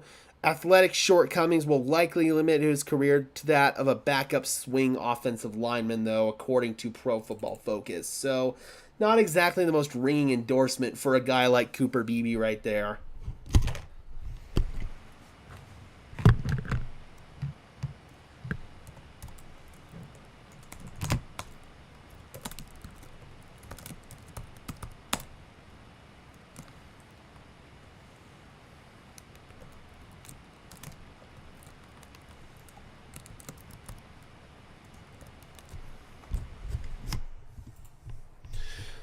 All right, Broncos country, we are getting super duper close. We're just 3 picks away.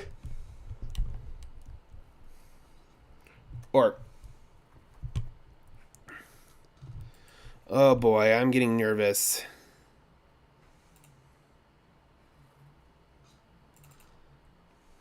All right, we have just the Atlanta Falcons and the Chicago Bears left between the Denver Broncos right now, guys.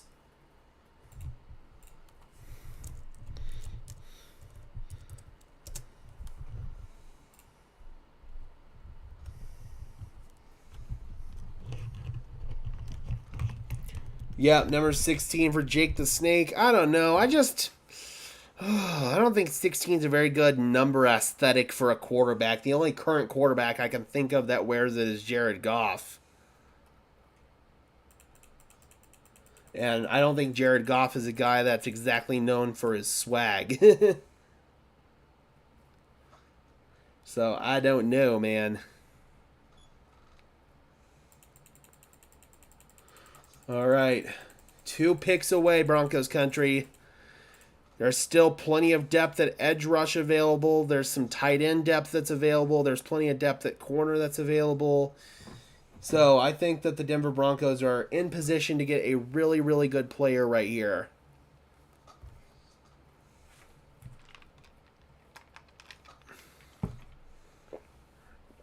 All right.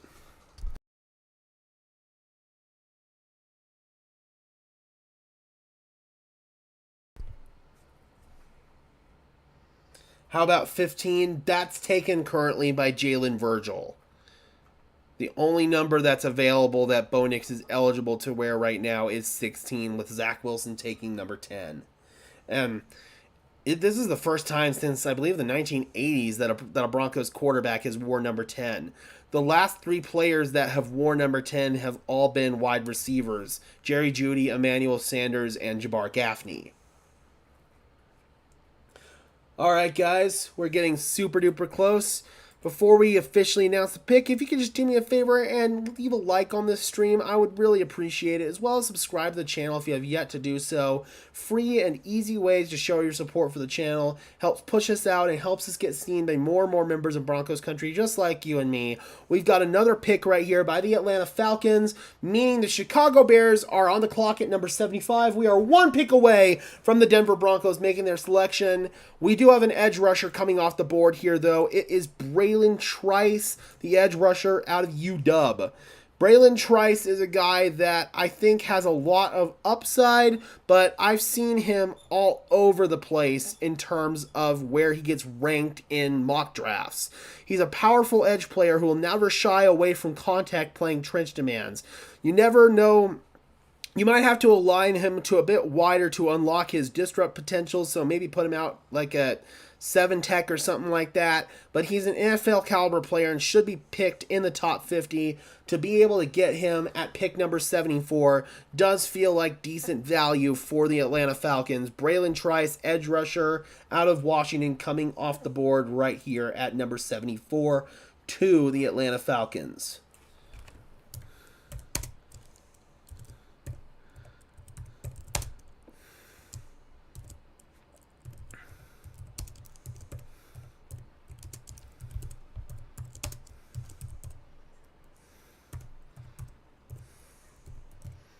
There we go. After next year's draft, the Broncos will be a contender again. Big Kid Rook asks, what about Russell Wilson's old number 3? That is now Will Lutz's number. Will Lutz went back to his old number 3 that he wore when he was with the New Orleans Saints. I think it would be funny if Bo Nix wore number 3. Yeah, again, Will Lutz scooped that up almost immediately when it became available.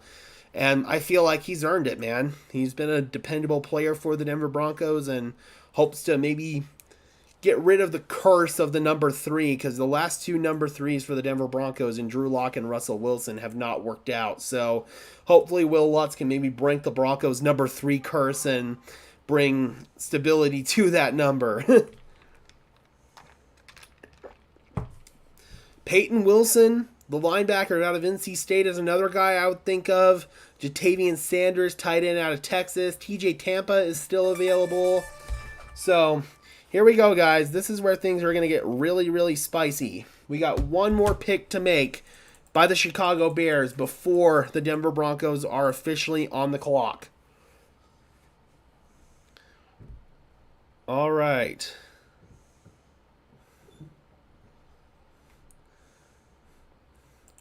So let me know, Broncos country, who do you think the Broncos are going to take at pick 76? Who is your top guy right here? Let me know in the chat who you think it's going to be. We still have about 3.5 minutes for the Chicago Bears to make their pick before the Broncos are officially on the clock. And then following the Broncos at 76 is the Raiders at 77. We'll see if the Broncos stay pat and take a player, or if they maybe want to move back and acquire some extra draft capital. You never know.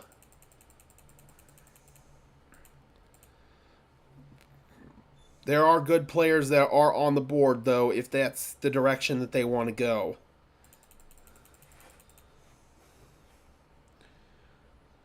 Why do they have 3 quarterbacks?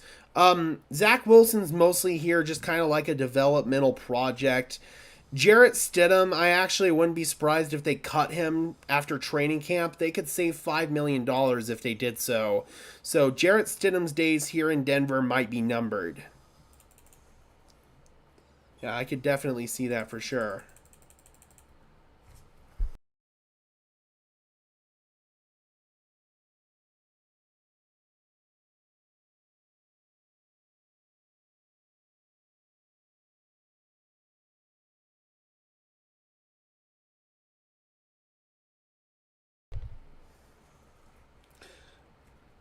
Lovely Love says, I think they'll grab Jatavian Sanders. Travis Ramsey says Luke McCaffrey.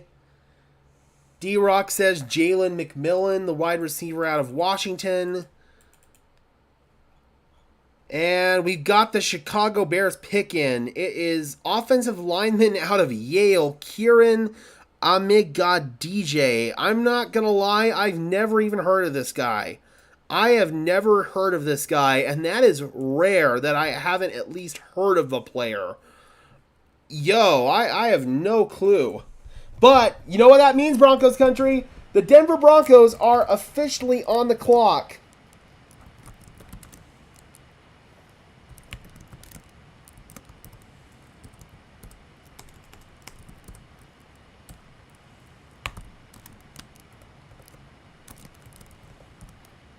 Okay, there we go. Sorry, dude, for not knowing who you are, but... All right, Broncos country, we are at pick 76, and that means that the Denver Broncos are officially on the clock. Let me know who you guys think the Broncos are going to take. Fair warning, guys, if you guys do need to mute or dip out of here if you don't want the pick spoiled as soon as I have it, this is your opportunity to do that. I will also let you guys know when I'm about to announce the pick, because once I get the pick, I'm going to be hitting the record button. As you guys know, we are going to end up having to... Oh, here we go, guys. The pick is in for the Denver Broncos. I have it right here. I'm going to spoil the Broncos pick in just a few seconds. So if you guys want to dip out right now so you don't hear the pick, I have it right here in front of me. So I'm going to hit the record button right now, and I'm going to go into video making mode. All right, guys, the pick is in for the Denver Broncos at number 76 overall, according to NFL Draft Diamonds. So, with the 76th pick in the 2024 NFL Draft, the Denver Broncos select Jonah Ellis, edge rusher. That is not a move that I was expecting at all, man. I didn't think Jonah Ellis was going to be targeted that high for the Denver Broncos. I'm pulling up his PFF stats right now just so we can get a little bit of an idea who Jonah Ellis is as a person, bringing in the somewhat local product out of the University of Utah. So if we come over here and take a look, Ellis is 21 years old, 6'2", 246 pounds. He will have to get stronger if he is to continue being the difference maker that he was in 2023. But if he can add weight while remaining as quick and flexible, he can be an impactful pass rusher. As I've stated before, the Broncos have a bunch of Robins in their edge rush room, but not a true Batman. Looking at his PFF pass rush grade from 2023, it was a 90.1. Run defense grade, a 68.7. He played 10 games in 2023, 334 pass rush snaps, 217 run defense snaps, 13 sacks, 2 QB hits, 24 hurries, 2 balls batted down. In 2022, 11 games, it was 230 pass rush snaps, 145 run defense snaps, 4 sacks, 21 hurries. So overall, the Denver Broncos are getting a player that can be molded almost like a ball of clay. If we come over and take a look at some of his advanced PFF stats here.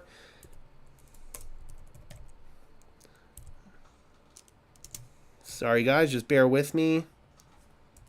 Oh, they already don't have him. Let's see if...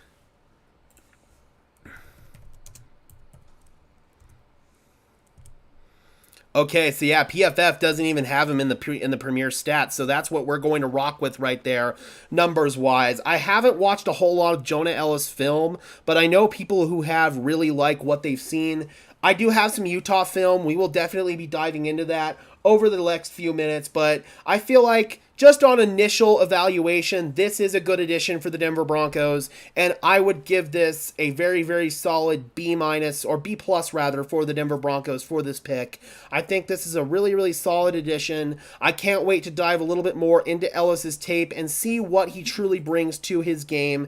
If we look at actually just some of his pros and cons here, according to PFF, smart hand usage, hands got even faster in 2023, improved at mitigating his lack of length in 2023, pairs fast hands with effective pass rush moves, flexibility and bend is good for the NFL level, shifty player as he always shakes his shoulders to get around blocks, but some cons are a lack of length will be an issue as a full-time edge player and worried about overall strength.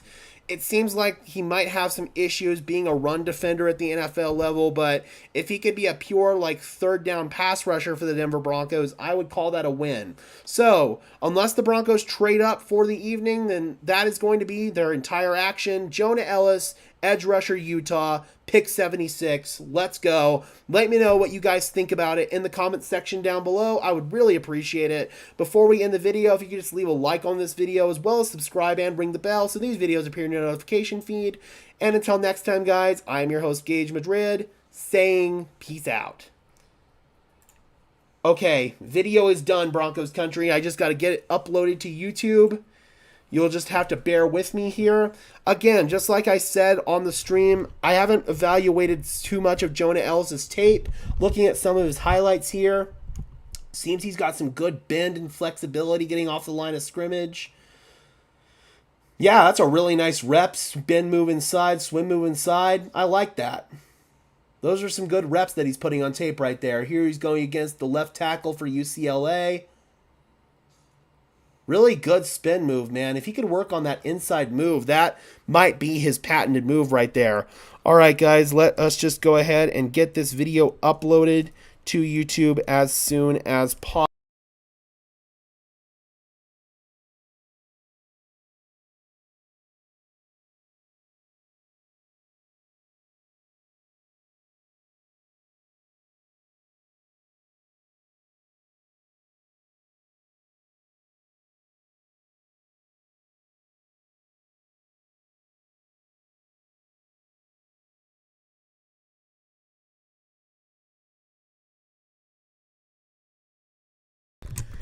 So the Broncos, I don't think necessarily that Jonah Ellis is a Robin. I think that, or that he's necessarily a Batman. I do think that he's a Robin, but the Broncos have taken the approach of bringing in a bunch of different Robins into their building and just throwing a bunch of darts in the board, seeing if it works. And they have a bunch of different style of pass rushers now with Nick Benito, Jonathan Cooper, Baron Browning, and now Jonah Ellis into the fold there at edge rusher.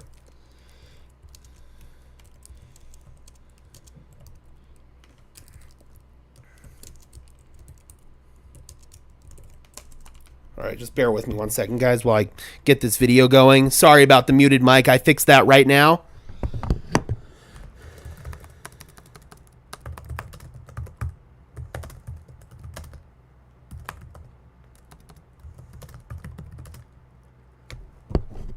Raiders go Delmar Glaze, defensive tackle out of Maryland, number 77.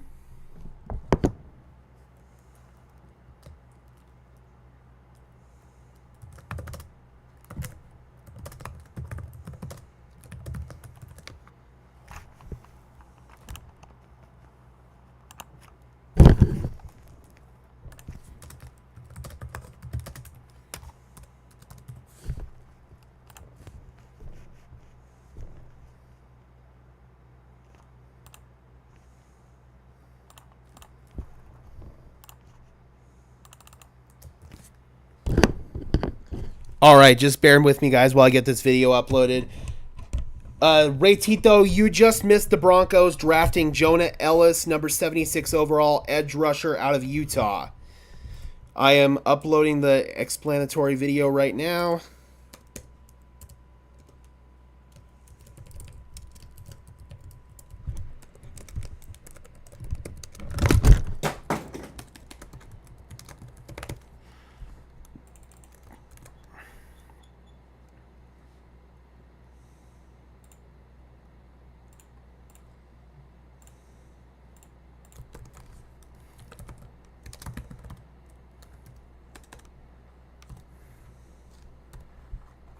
Oh, there's 2 S's in Ellis.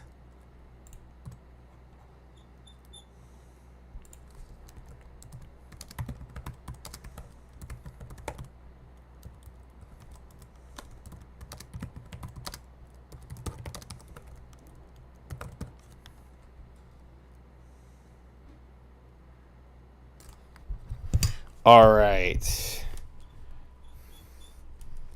Thanks for the update. Absolutely. Ellis's father played for the Broncos, and then Sean Payton drafted his brother in New Orleans. There we go. Thanks for the insight there, D-Rock. Really, really appreciate that. That's awesome. Oh, yeah, Caden Ellis. That's Caden Ellis's brother. Who's their dad? I know his brother Caden. Do the Broncos have another pick tonight? No, they do not, JP, unless they trade back in. They do have multiple 4th rounders, so it's not out of the realm of possibilities. So I wouldn't completely dip out for the night. There is a possibility that the Broncos will make a move and come back in, but that's not a guarantee.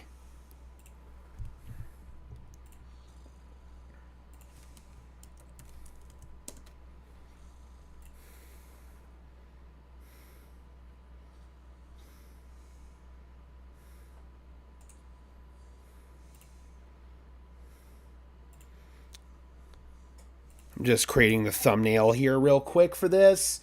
The pick is in for the Houston Texans at number 78 overall. We will update the graphics here on screen as soon as I'm done with this. Just bear with me, guys. I cannot wait until I have an intern, man. It's going to be so much easier.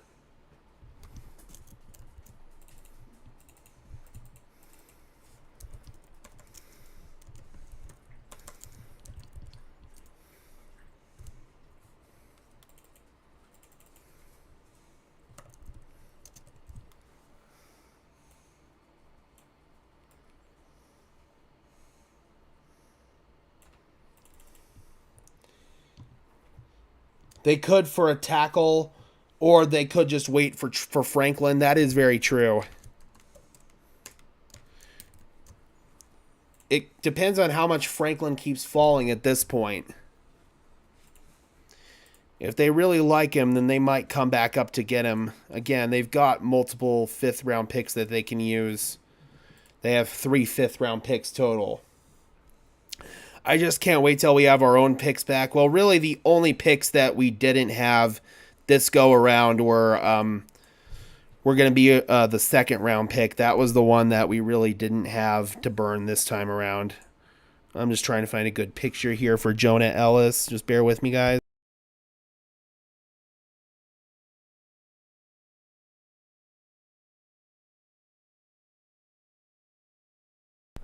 Who did we get at round 2? We did not have a 2nd-round pick, Joaquin. Due to the Sean Payton trade, the 2nd-round pick belonged to the New Orleans Saints, so we did not have a 2nd-round pick.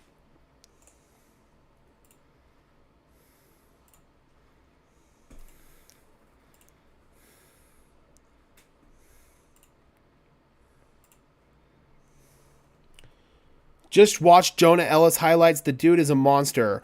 What little I have seen of him and what I just saw on the highlight reel, I definitely came away impressed.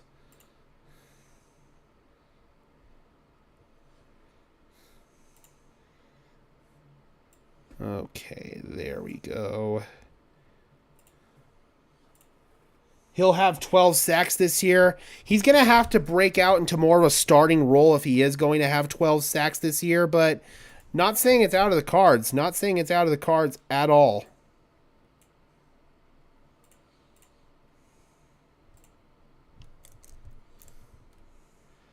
All right, that's about as good as that thumbnail is going to get. That stuff you're smoking must be pretty effective. Hey, man, if he were to somehow get to 12 sacks, I would not complain. Okay, who did Houston end up taking? I just missed who Houston took. Houston goes with Kalen Bullock. Okay, safety out of USC, and then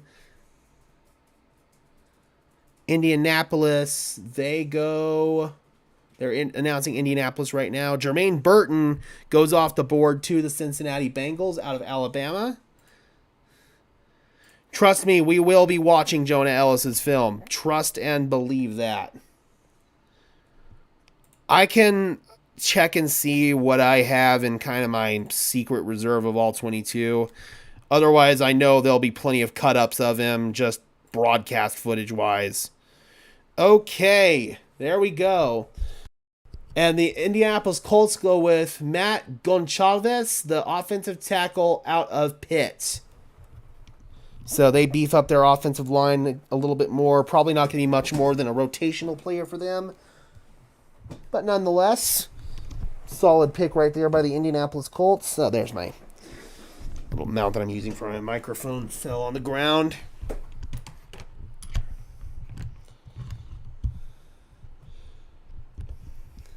Our defense needs to be better than last year, 100%.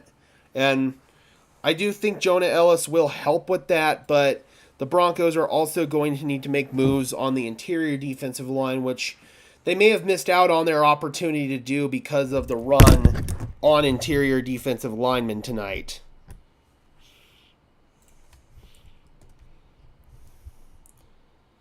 Indeed, Broncos got Jonah Ellis, edge Utah. I got to update these graphics. We're now several picks behind on the graphics, so let me go ahead and update that to the most recent pick here real quick, guys. Boy, the lightning is just going absolutely insane out right now. So the last pick I had linked was Jermaine Burton going to the Bengals, and the Seattle Seahawks are going with Christian Haynes, so more offensive line help there for them.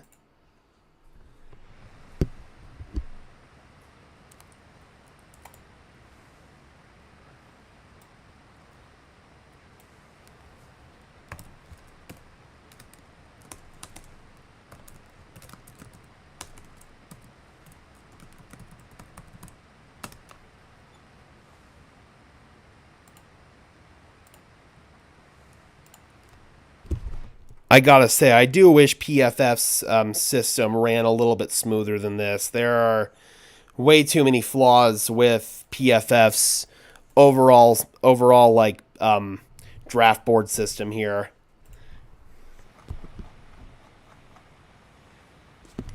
Okay, so Haynes actually the top-rated guard according to PFF out of Connecticut. 24 years old, 6'2", 313 pounds. So definitely has the measurables.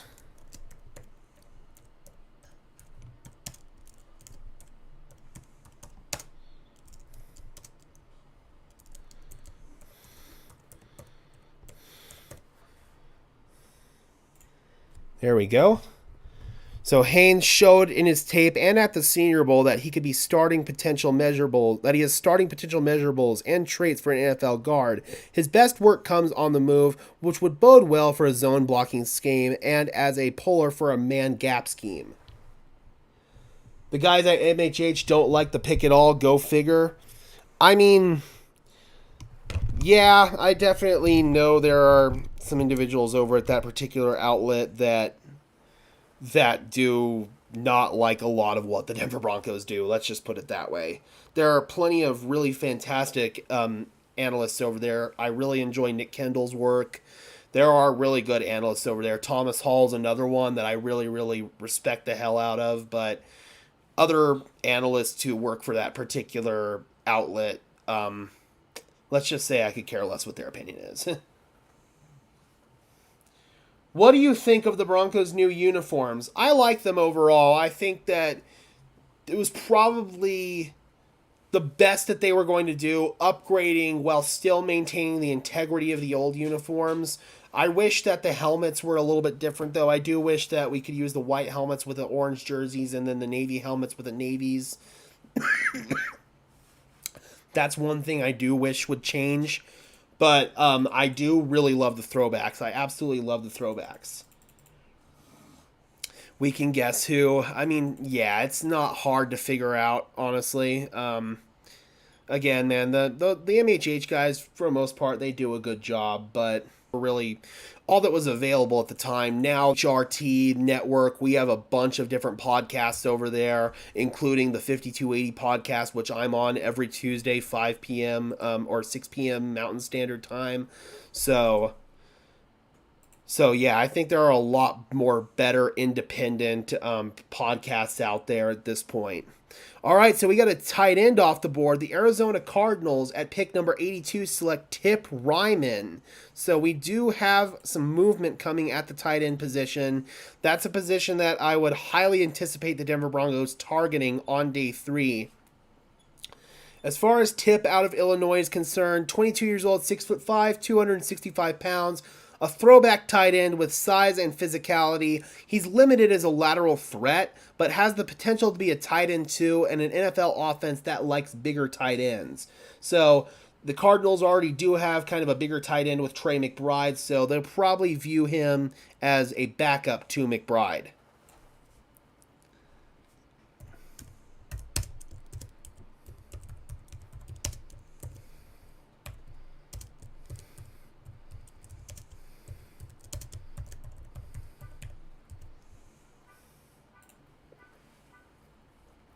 All right, so now we've got the Los Angeles Rams on the clock at pick number 83.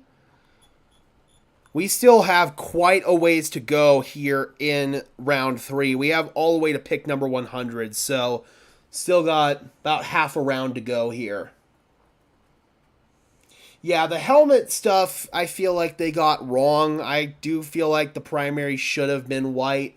As much as I love the Navy helmets, some of the orange uniform combinations, I just don't feel like that matte navy goes well with.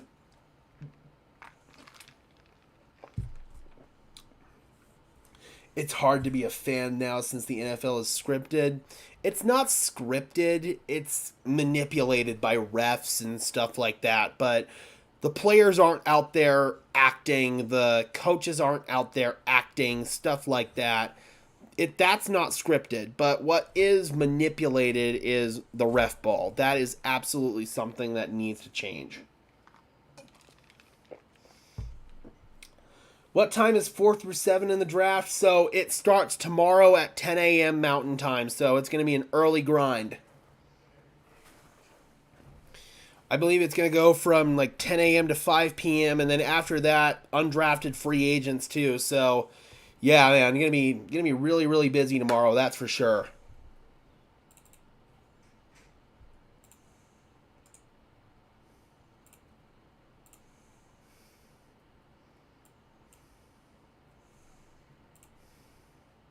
Oh, nope.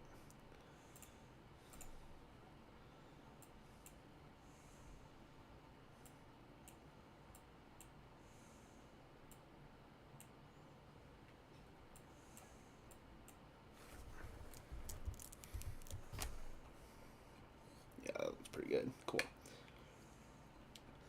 All right, so let's see if we've got the next pick in with the Rams on the clock.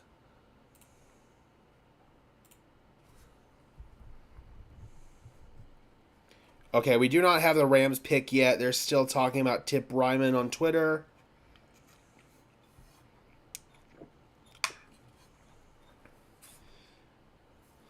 Again, guys, I would not completely throw out the possibility of the Denver Broncos coming up here. If there's a player that they really, really like that starts to slip down the board, then I would not be surprised if the Denver Broncos pounced and maybe parlayed maybe their 4th and their 5th.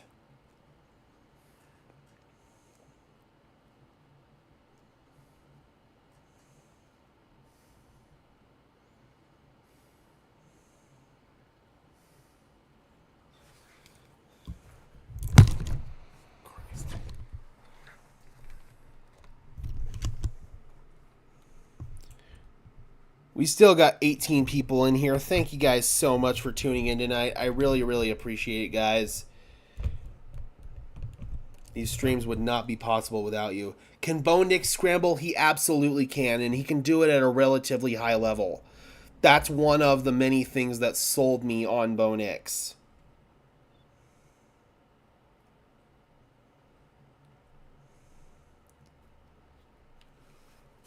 Okay, so the Rams going with Blake Corum here, the running back out of Michigan. So the Los Angeles Rams are a team that got burned with Todd Gurley a few years ago, and ever since then have kind of prioritized adding mid-round running backs to their roster.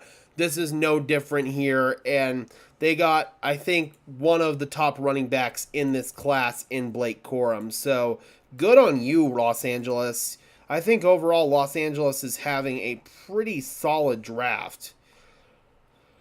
So when it comes to Blake Corum, 23 years old, 5'8", 213 pounds, was not as efficient in the individual metrics of running back play after his meniscus tear, but the traits of an effective running back were present in 2023, especially towards the end of his season as his injury started to heal.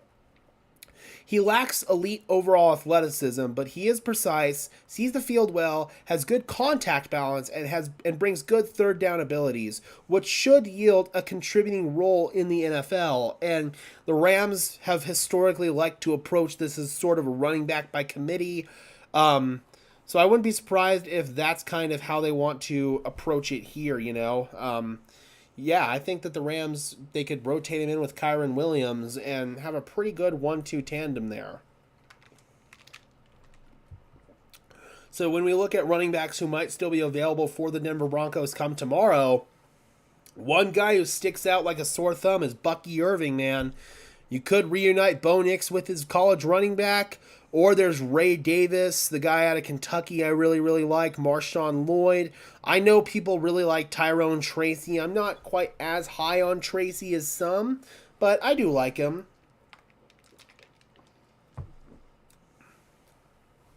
So overall, I think the Broncos can come away with a really quality starting caliber running back tomorrow in rounds 4 through 6 especially.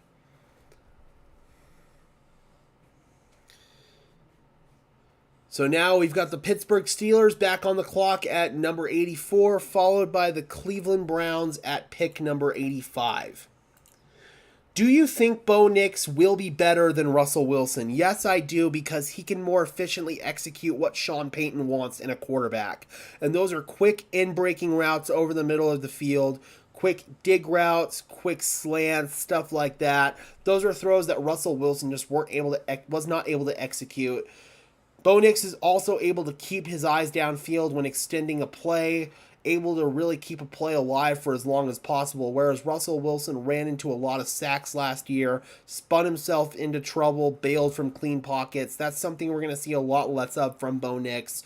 Bo Nix is a lot better at playing within the structure of the play, which is what Sean Payton is looking for in his quarterback. Russell Wilson is a guy who thrives in chaos, which is the antithesis of what Sean Payton wants in a quarterback.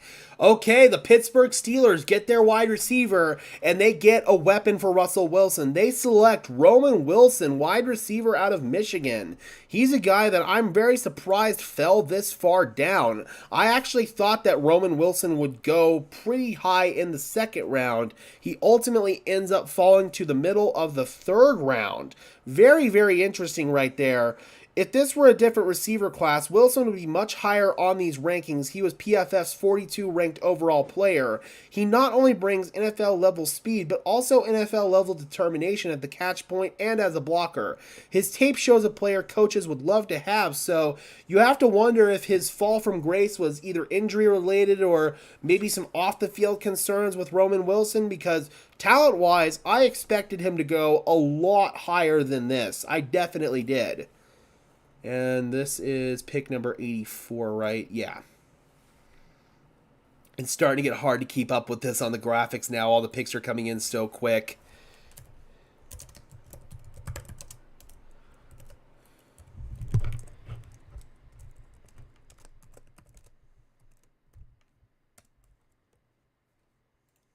All right, so Roman Wilson finally comes off the board, the best receiver that was available to this point.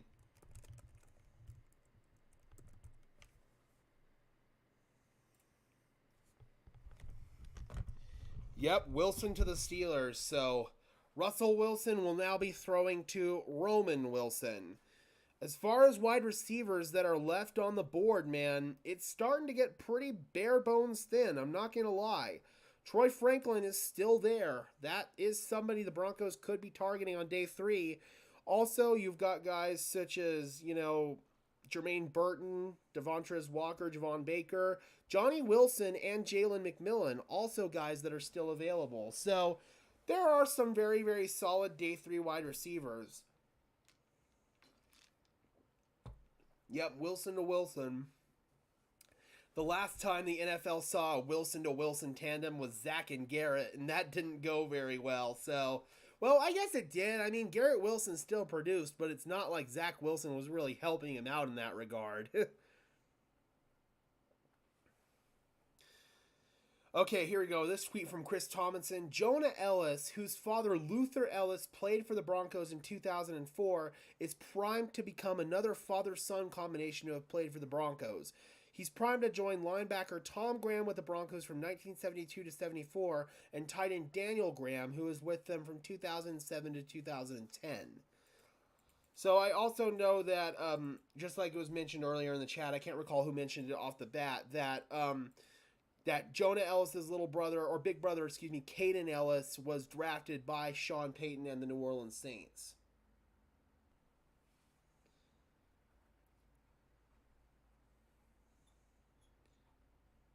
Yeah, man, I really am looking forward to diving into some more tape on Jonah Ellis just to get a better grasp of who he is as a player.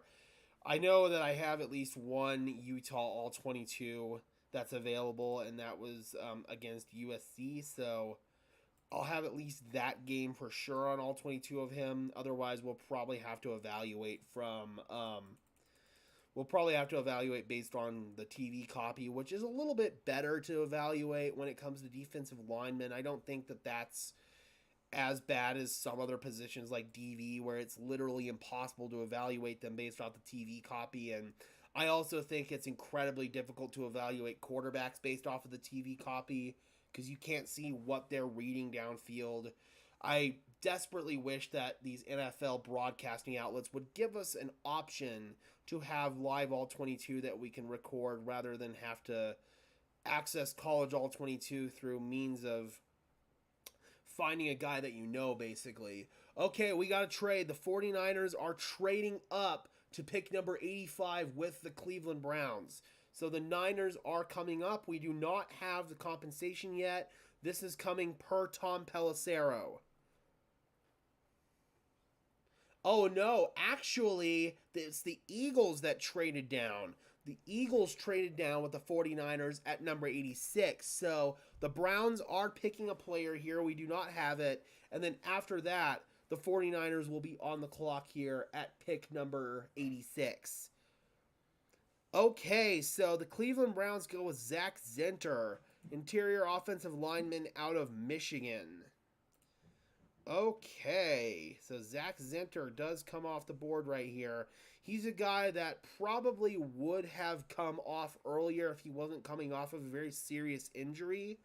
His movement limitations will likely limit him to a man or gap scheme rather than a zone scheme. So I'm actually kind of surprised here that the Cleveland Browns took him because they run a predominantly zone scheme. Although Stefanski does mix up his run game enough where they do run enough power where I can feel like this could work.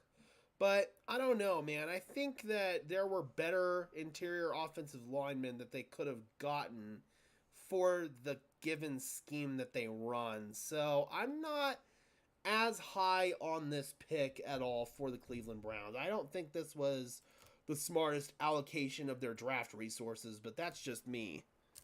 Especially when they're a team that has very limited draft resources.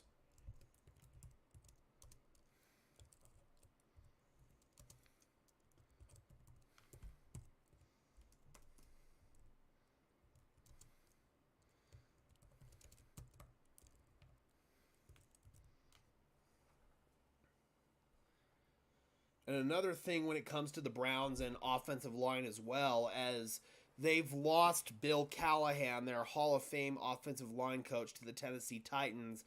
Bill went to coach under his son Brian to be their new offensive line coach there in Tennessee. So they lost easily their top evaluator when it comes to offensive linemen there in Cleveland. I'm very curious to see how this pick works out because I just don't think that Zinter is a great scheme fit for what Cleveland wants to do. So now we got the 49ers on the clock at pick number 86 after they traded up with the Philadelphia Eagles. So Zentner broke the tibia and fibula in his left leg on November 25th. So he's coming off a pretty significant injury there. So in the trade, San Francisco gets pick number 86, Philadelphia gets 94 and 132.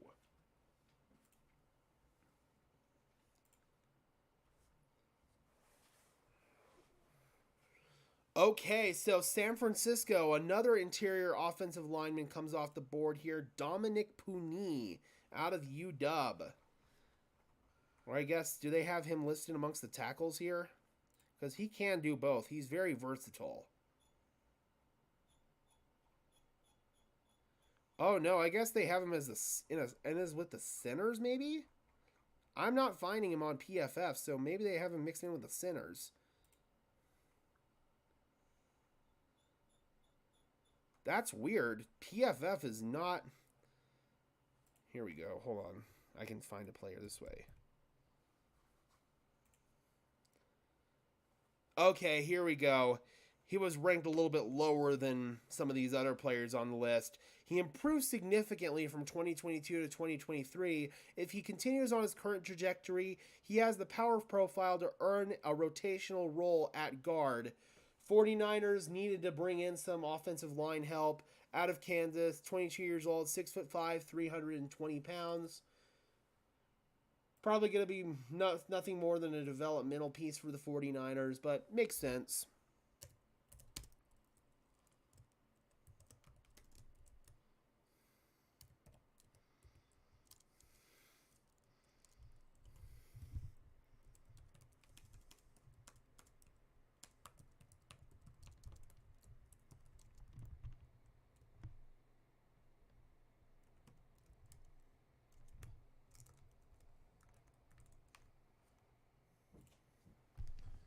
All right, so we are now at number 87 overall. As the evening starts to wind down, we still got 13 more picks left. The Dallas Cowboys are on the clock here at number 87.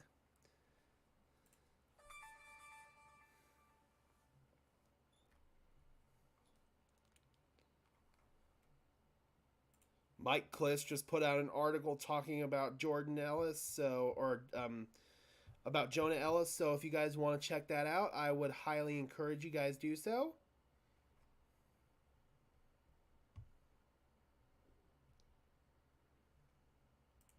Also, guys, we're currently sitting at 2,954 subscribers. So we have just got 46 subscriptions away to get to 3,000. So if you guys have yet to subscribe to the channel, I would really appreciate it. Police the Police says, I hate the pick number 76 for Denver. Why do you hate it? Why do you feel like Jonah Ellis wasn't a good fit? Let me know. I am very curious to know. All right, so the pick says it's in for the Dallas Cowboys. All right, they go with a linebacker, Maris Liafu here. So we've got a couple of linebackers that have fallen off the board here on day 2.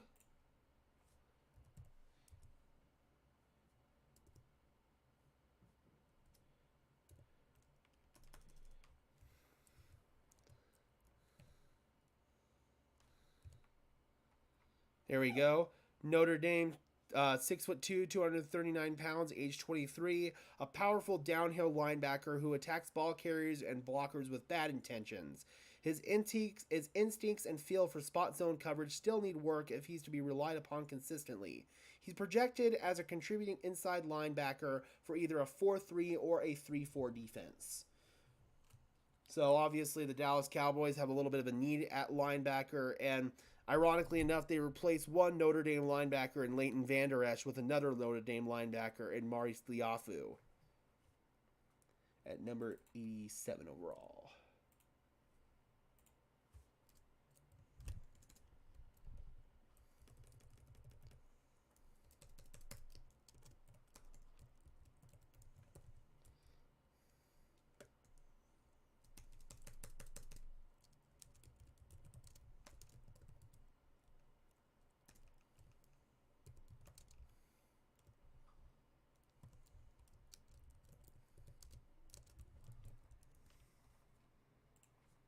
All right. 12 more picks to go, Broncos country. How do you feel about Denver's pick at 76? I think that it was an overall solid pick. I have to evaluate Jonah Ellis a little bit more as a player, but it addressed a position of need for the Broncos, which is certainly important. And I think that they will be able to target a wide receiver still or another position of need in round 4. I have no big issues at all with this pick, but that's all contingent on me needing to watch some more of his film.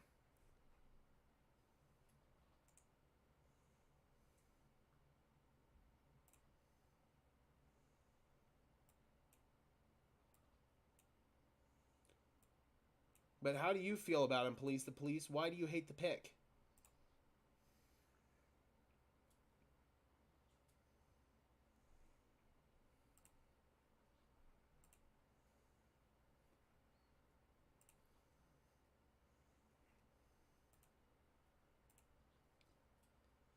All right, we got Green Bay on the clock now at pick number 88, followed by Tampa Bay at pick number 89.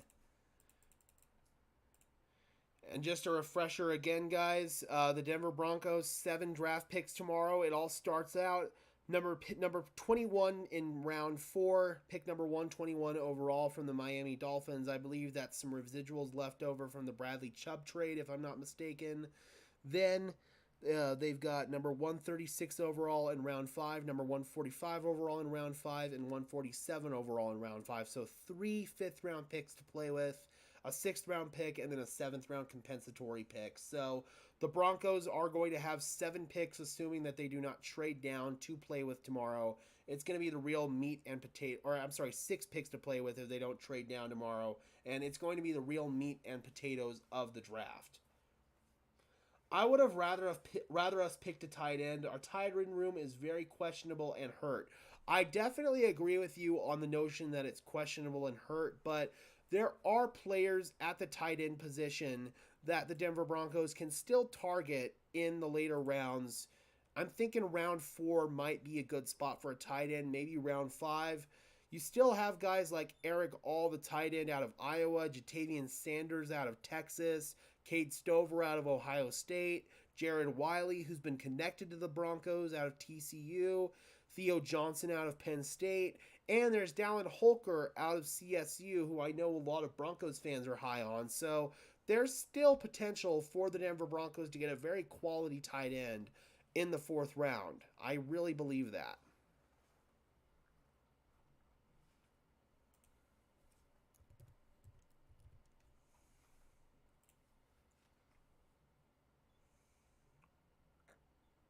All right, we got another safety off the board. The Green Bay Packers are going with that's the Buccaneers. They're going with Tyke Smith.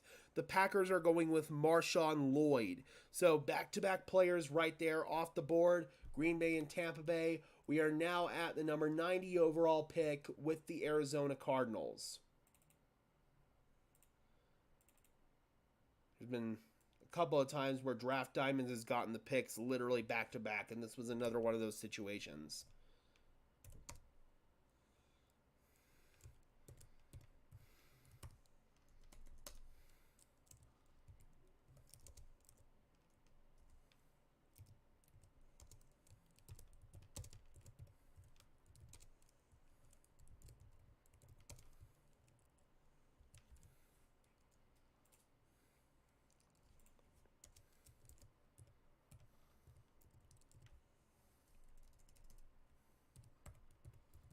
There we go.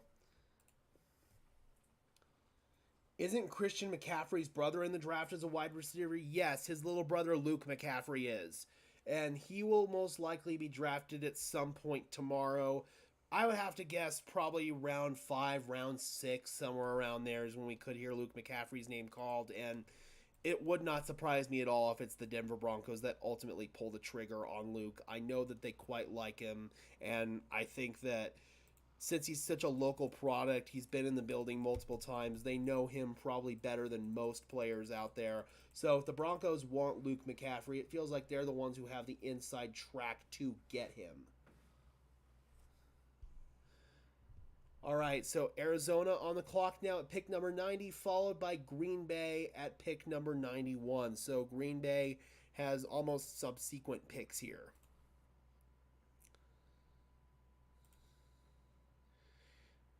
And we just got this tweet here from Ari Mirov that makes total sense. The 49ers don't seem to be likely to move Brandon Ayuk or Deebo Samuel at this point in time. It would have probably happened yesterday if it were going to happen at all. If not, makes that the Broncos do like Luke McCaffrey, and they do have a strong chance to bring him in at some point tomorrow. I would love to see that happen because I feel like he would work harder for the Broncos because of the history with his father than if he were to get drafted by another team. That's very possible, but I mean, knowing what I know about that family, they're all blue collar, hard-working individuals. So I think no matter where Luke McCaffrey were to go, he would put his nose in the dirt and become a really, really committed, high-level player just in terms of his work ethic and all that stuff. Just knowing what I know about the McCaffrey family. His brother Christian absolutely epitomizes that, as we all know. All right, so the pick is in for the Cardinals according to the TV. Let's see if Draft Diamonds or somebody has tweeted it yet.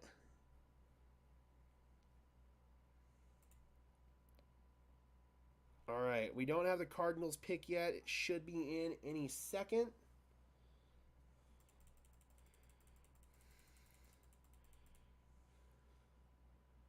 Who is going to replace Justin Simmons? So the Broncos signed Brandon Jones as a free agent at safety. They still have PJ Locke in the building. He's pretty much entrenched as one of your starting safeties. And they have Caden Stearns still, who is coming off of back-to-back season-ending injuries. If he can stay healthy, the Broncos really, really like what he brings. Okay, so the Cardinals are going with a corner here. Elijah Jones out of Boston College. Based on these highlights, yep, he's playing nickel right now.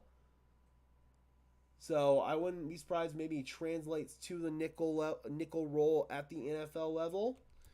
Very, very possible.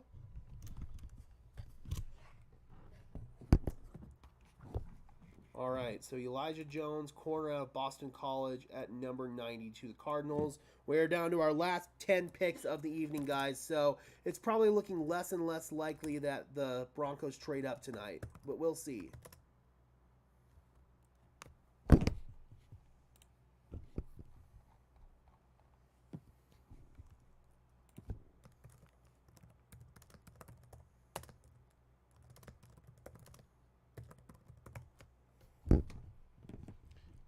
It also says pick is in for the Green Bay Packers, who have been quite active this evening.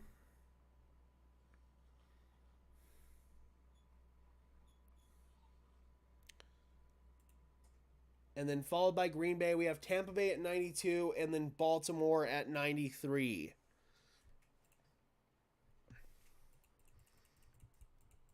Exactly, police to police. PJ Locke will be one of the guys who is in line to see a significant role on defense at safety for sure. Now, according to Eric Galco, the director of football operations and personnel for the Shrine Bowl, Jonah Ellis would have been a second-round pick if it weren't for his injury. He had a torn labrum last year that ended his season at Utah. So the Broncos probably wouldn't have been able to get Ellis if he didn't fall because of that injury. So in that sense, the Broncos are very, very lucky and very, very fortunate.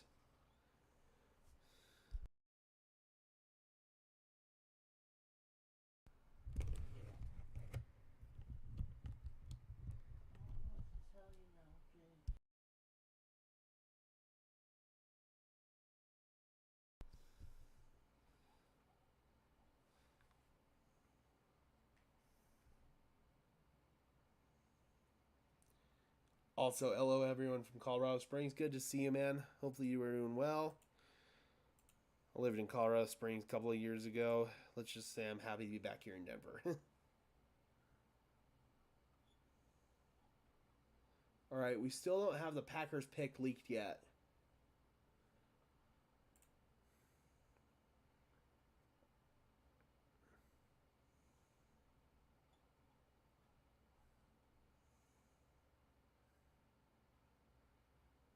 Oh my God. So the guy, Kieran Amigadije, or however you pronounce his name, on October 5th, 2020, he tweeted out, released the entire Bears offensive line, and now he's playing for the Bears. That is fantastic.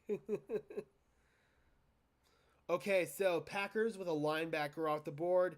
Tyron Hooper, the linebacker out of Missouri, goes off the board, number 91 overall, to the Green Bay Packers. Get a little description of Hooper here for you guys. Oh man, is he not even on PFF's big board?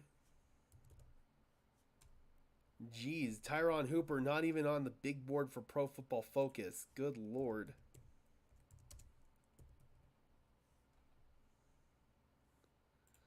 I'm going to have to dig a little deeper here, guys. Come to NFLDraftBuzz.com. So 6'2", 231 pounds for Hooper. He's a guy I will admit I have not heard a whole lot of. He had 54 tackles, 15 assists, 37 stops, and 2 breakups and an interception in coverage last year. Second team All SEC last year. So Packers add to their linebacking depth. I don't really have a whole lot to say on this. I don't really know a whole lot about Hooper as a player, but there we go. That is a position that Green Bay somewhat felt like they needed to address, and they address it right there with Hooper. Oh, it's Hopper, not Hooper. That's why I couldn't find him on PFF. Let's try that again. There we go. Despite his less than impressive measurables, Hopper is a good athlete with potential as a coverage defender and pass rusher. His play speed is a pro and con for him. If he can be more appropriate when to turn on the Jets and when to be patient, he could be a contributing linebacker and a special teams standout.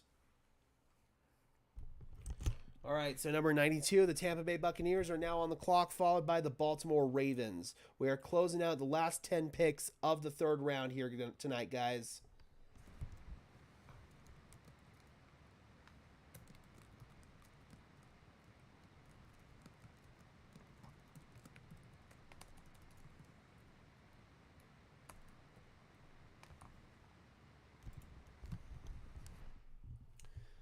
And again, as time goes on this evening, I think it's looking less and less likely that the Denver Broncos are going to trade back up to the third round, but you never know.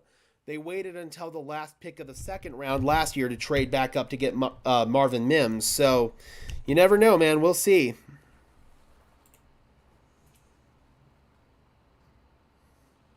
Skip Bayless is absolutely furious right now with what's going on in Dallas. All right, here's the Buccaneers selection. Buccaneers going with Jalen McMillan. The Washington wide receiver is off the board. Somebody I was hoping could maybe fall to Denver in the fourth round, but unfortunately was not meant to be. That hurts.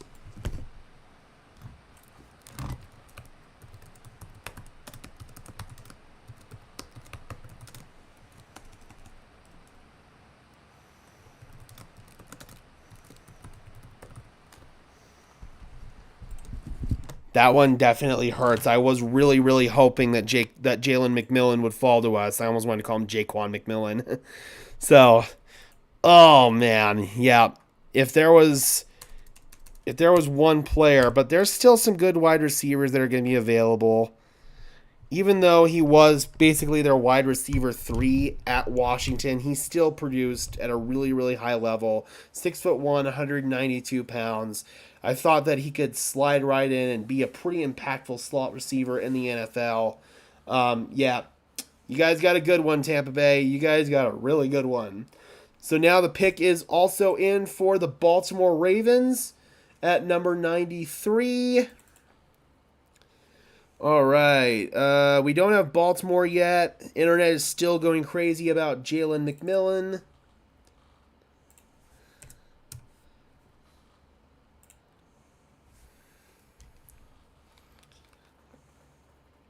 All right.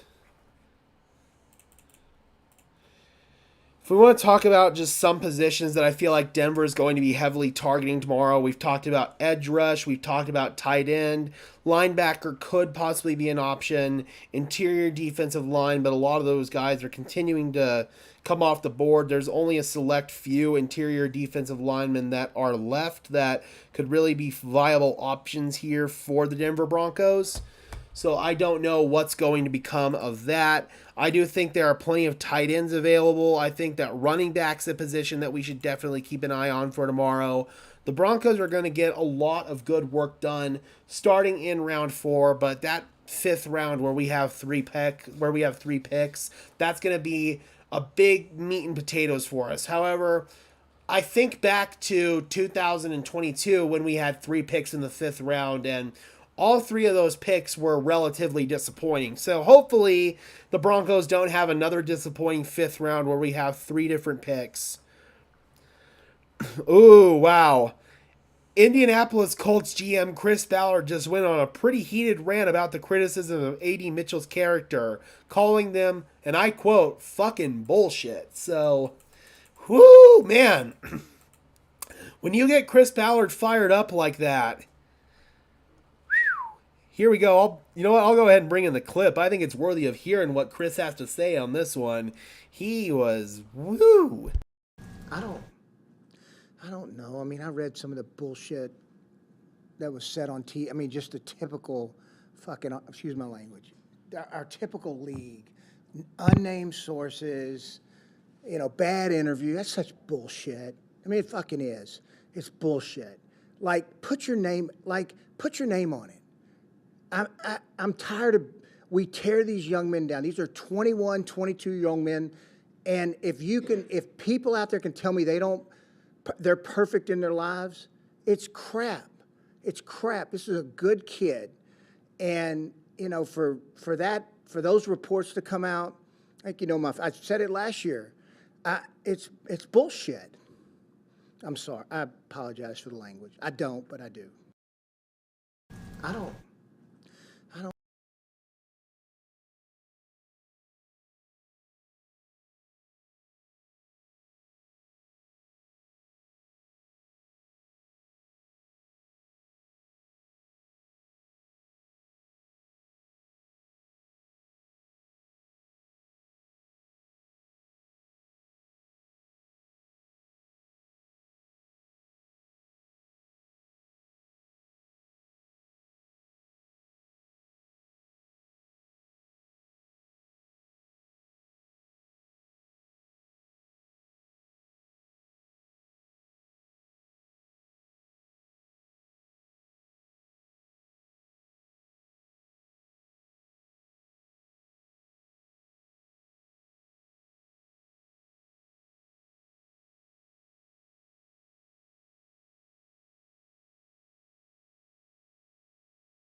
The Ravens continue to just have a masterful draft. Yep, I saw that, guys. I'm sorry. I fixed it. My mic fell down and it muted. I'm sorry. So Adisa Isaac goes off the board, number 93 to the Ravens, and then number 94, Jalix Hunt, goes to the Philadelphia Eagles. I like both of those players, and I think we're starting to see a little mini run on edge rushers right now.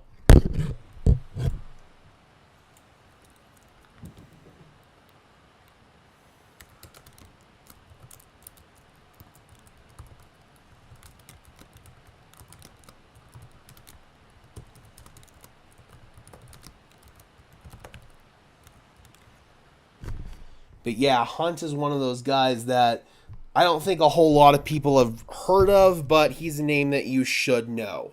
Small school guy out of Houston Christian, but I really, really like Hunt's game a lot. And Ravens and Eagles, back-to-back picks, both of them get really, really good players. So now number 95, Buffalo's back on the clock. We are down to the final 5 picks of the evening, Broncos country. We are getting down to the end of the 3rd round. Tomorrow, 10 a.m. Mountain Standard Time, the 4th round kicks off. We will be live all day long tomorrow for not only rounds 4 through 7 of the draft, but also undrafted free agency. All of those signings will start coming in literally minutes after the draft ends. Teams will be on the phone with those players trying to get their guys that may have slipped through the cracks that were still relatively highly rated on their draft boards. That happens every single year. Sometimes this talent falls through the cracks because of injuries, because of off-the-field issues. Sometimes they're just not quite noticed right away. Undrafted free agency is where you can find some really talented players, and as we know here in Broncos country, the Broncos have done a really good job historically capitalizing on that. If you guys don't remember, 4 undrafted free agents made the Denver Broncos' initial 53-man roster last year, and a couple of them became really big-time impact players for us, namely Jaleel McLaughlin. So the Broncos have a really good history with undrafted free agents dating back decades now. And I think that this is another situation where if one of the top players that's still on the Broncos board somehow slips through the cracks and gets to UDFA, then the Broncos will be more than happy to scoop them up. So Buffalo now on the clock, pick number 95, followed by the Jacksonville Jaguars, at pick number 96.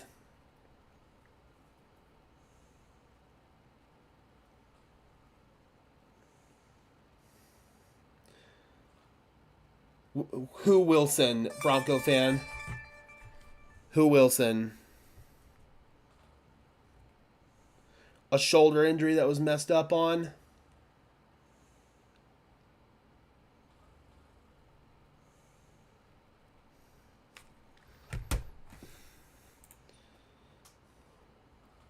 All right, the pick is in for the Buffalo Bills. Draft Diamonds is a Bills fan, so I imagine he's going to have this pick here really quick. Oh, Peyton Wilson? Oh, yeah.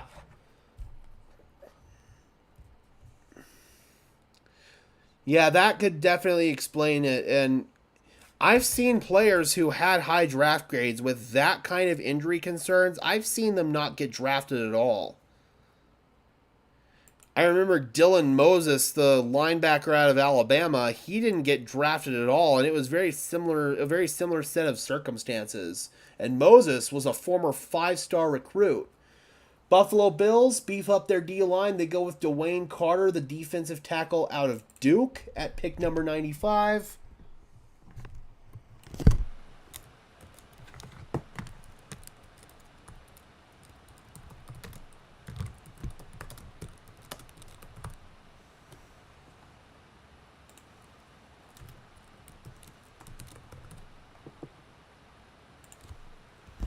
The Bills have opted to move on from a lot of talent on the defensive side of the ball.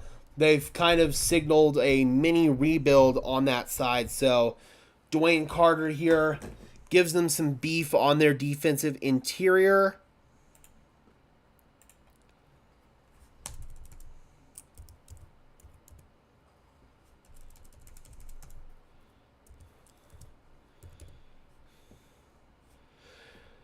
So for Carter, 6'3", 305 pounds, isn't an elite physical presence, but he is versatile, smart, and consistent in both the run and pass games. He's projected as a high-floor rotational player with starting potential. And now number 96, the Jaguars pick is in. We are rotating through this rather fast here.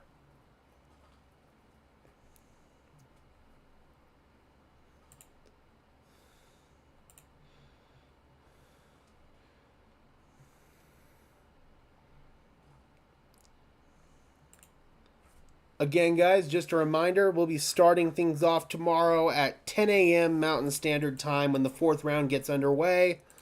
And we'll be streaming literally all day long through the end of the draft and through undrafted free agency. So I hope that you guys can tune in for that at various points tomorrow. I know that it's going to be a very long stream, so wouldn't be hurt at all if you guys didn't stick around for the whole thing, but Definitely would love it if you guys could dip in, especially when the Broncos are making their picks. We'll be having a lot of action tomorrow.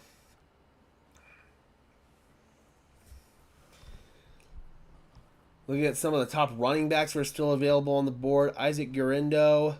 Ray Davis is still available. Mel Kiper's top 2 wide receivers that are still left are Troy Franklin and Trevonta. I missed the other one. Sorry. But Von Baker and Johnny Wilson at 3 and 4. Jatavian Sanders and Theo Johnson are the top 2 tight ends that are left. Cade Stover and Jared Wiley are number 3 and number 4. So some really good tight ends that the Denver Broncos could still target here on day 3.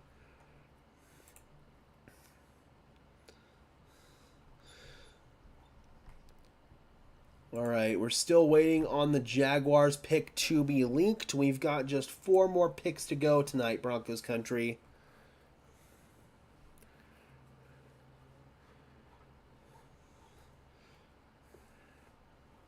So overall, what would you guys grade the Jonah Ellis draft pick for the Denver Broncos at number 6 overall? Do you feel like that was a good pick? Do you think that they reached? Do you think that there was another player who was on the board that they should have maybe drafted there? Let me know.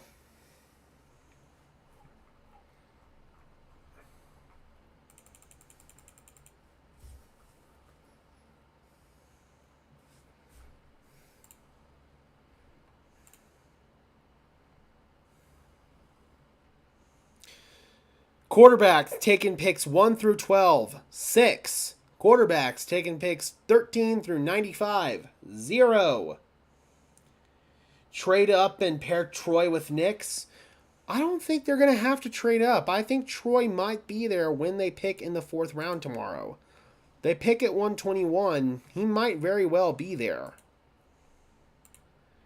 If not, then only trade up just a little bit. I have higher rated players on the board that are most likely going to be there ahead of Troy Franklin, including guys at the wide receiver position. I'm not willing to get Franklin quite that high. There's a reason why he has fallen this far. I would much rather go ahead and get somebody on the level of maybe a Jermaine Burt. Oh no, Jermaine Burton's gone. He's already gone. But a Javontrez Walker even, a Javon Baker, a Johnny Wilson, Malik Washington. Those are all guys that I kind of have rated a little bit higher than Troy Franklin. So I don't know, man. If they are going to add assets to the wide receiver room, even Benjamin Albright is saying that Franklin is probably not going to be the top target for the Denver Broncos. Yeah, that's insane that the reports are coming out that Peyton Wilson doesn't have an ACL in one of his knees.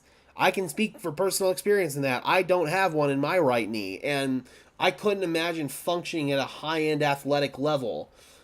So the Jacksonville Jaguars take a Florida State corner, Jerry Jones, at number 96. Number 97, the Cincinnati Bengals are now on the clock.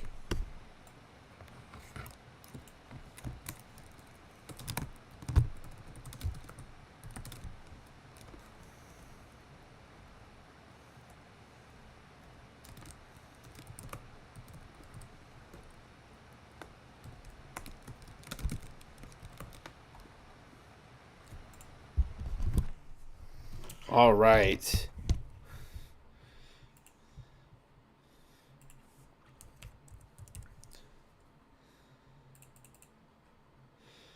So for Jerry Jones, 6 foot, 191 pounds, age 22, about to be 23. It took Jones a while to find a home as a slot corner, but since then, he has shown valuable skills that should translate to the NFL. His quickness, both physically and mentally, projects well to the slot as a rotational defensive back or as a starter in the nickel. So now we got number 97. The pick is in for the Cincinnati Bengals as well. Just 3 more picks, Broncos country, and then we are done for the evening.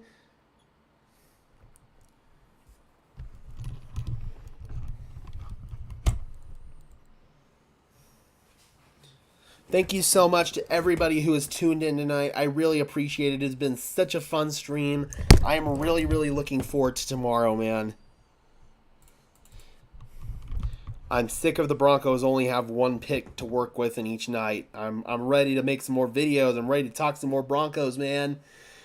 All right, so McKinley Jackson, the defensive tackle out of Texas A&M, to the Cincinnati Bengals at number 97.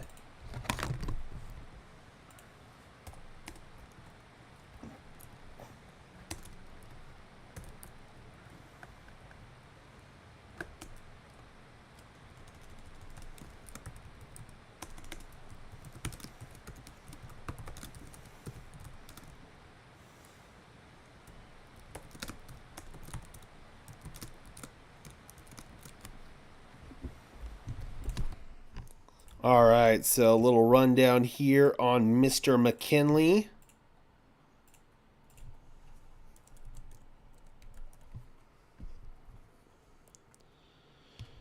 6'2", 325 pounds, age 22, slippery, one-gap, penetrating defensive lineman who can play nose and 3 technique in a 4-3 scheme. A lack of arm length limits his pass rush / starter potential, but he can be successful as a depth pass rusher in rotation and seems to be really solid against the run. All right, number 98, Pittsburgh Steelers pick is in. These last-minute picks are really starting to fly off the board here.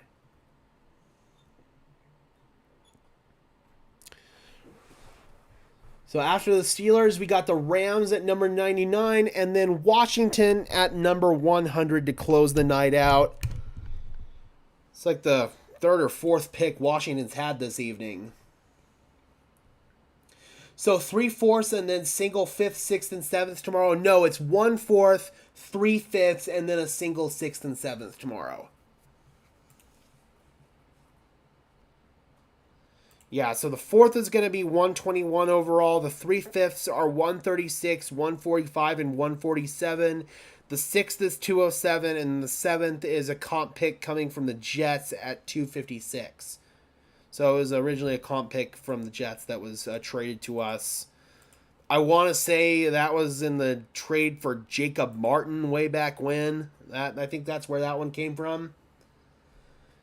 They've also ended up with picks from the Panthers, the Jets again at, or maybe that came in the Zach Wilson trade. That's what came in the Zach Wilson trade. And then 145, that's another Jets pick. And then 207, 6th round pick from the 49ers. That one, I want to say, came from the Jonas Griffith trade. So some of these picks are dating back to trades that the Broncos made a couple of years ago with the different regime. Some of these are like ramifications from the Nathaniel Hackett trades, or even Jonas Griffith was a trade that was made in the Vic Fangio era, I believe.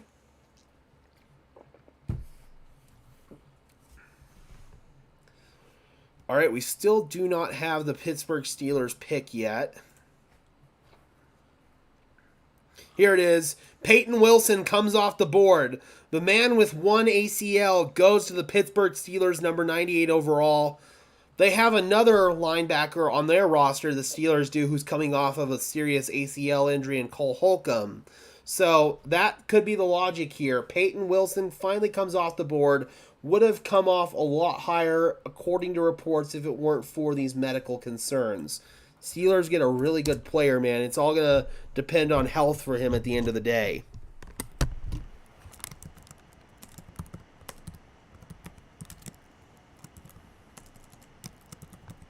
Exactly. Speak of the devil.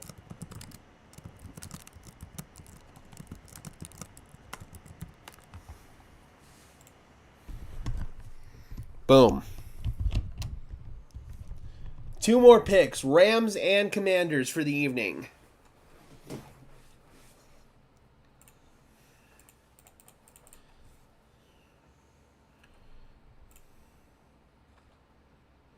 All right, we got the Rams pick. With the 99th overall pick, the Rams select Cam Kinchens, safety out of Miami.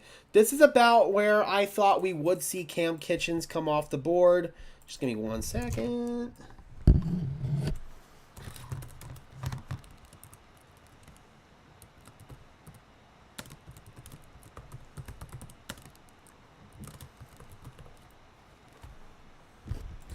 All right, Cam Kinchens. Really, really intriguing player.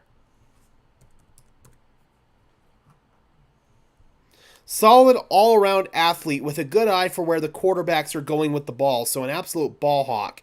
He possesses great ball skills to come down with interceptions when he anticipates throws.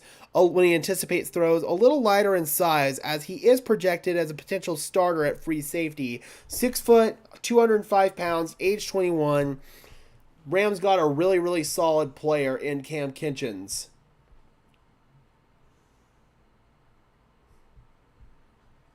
They're showing some Peyton Wilson highlights on the TV right now. How this man played at that high of a level while having one ACL, I don't know.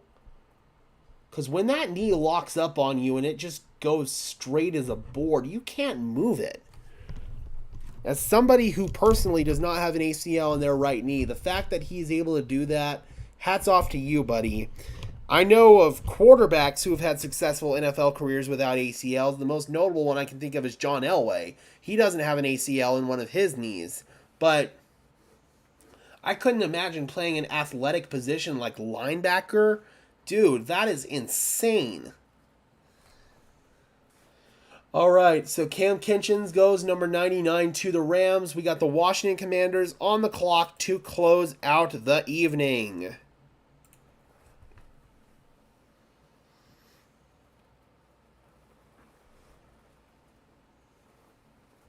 And that's good, too, because I've been sitting for too long. I also think that this Jonah Ellis move, this tweet from Zach Seegers just pointed this out, actually. That was what made me think of it. That if the Broncos did indeed have a vision for Drew Sanders at edge rusher, that's probably no longer the case with the selection of Jonah Ellis.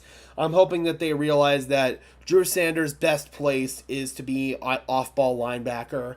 With the selection of Jonah Ellis, I think that the Broncos might start to realize that. I really hope so anyway. Otherwise, this edge rush room is going to be filled with a crap ton of Robins and no Batman whatsoever. I'm getting real sick of the Rams. Hey, man, you got to give them credit. They're well run. Stan Kroenke's done a good job with that organization, and got to be honest, Stan Kroenke's done a nice job running pretty much most of his sports teams lately. The success is there. Dude's got a lot of hardware at this point. Got to give Stan Kroenke and the Rams credit where it's due. I mean, obviously, I know a lot of people here in the Mile High City don't like Stan Kroenke, but he's brought in this city 2 championships between the Avs and the Nuggets, and I believe his lacrosse team's also won too, so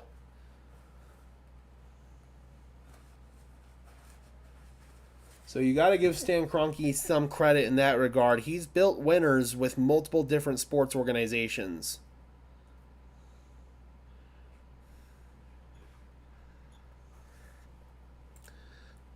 All right, do we have the pick for the Commanders?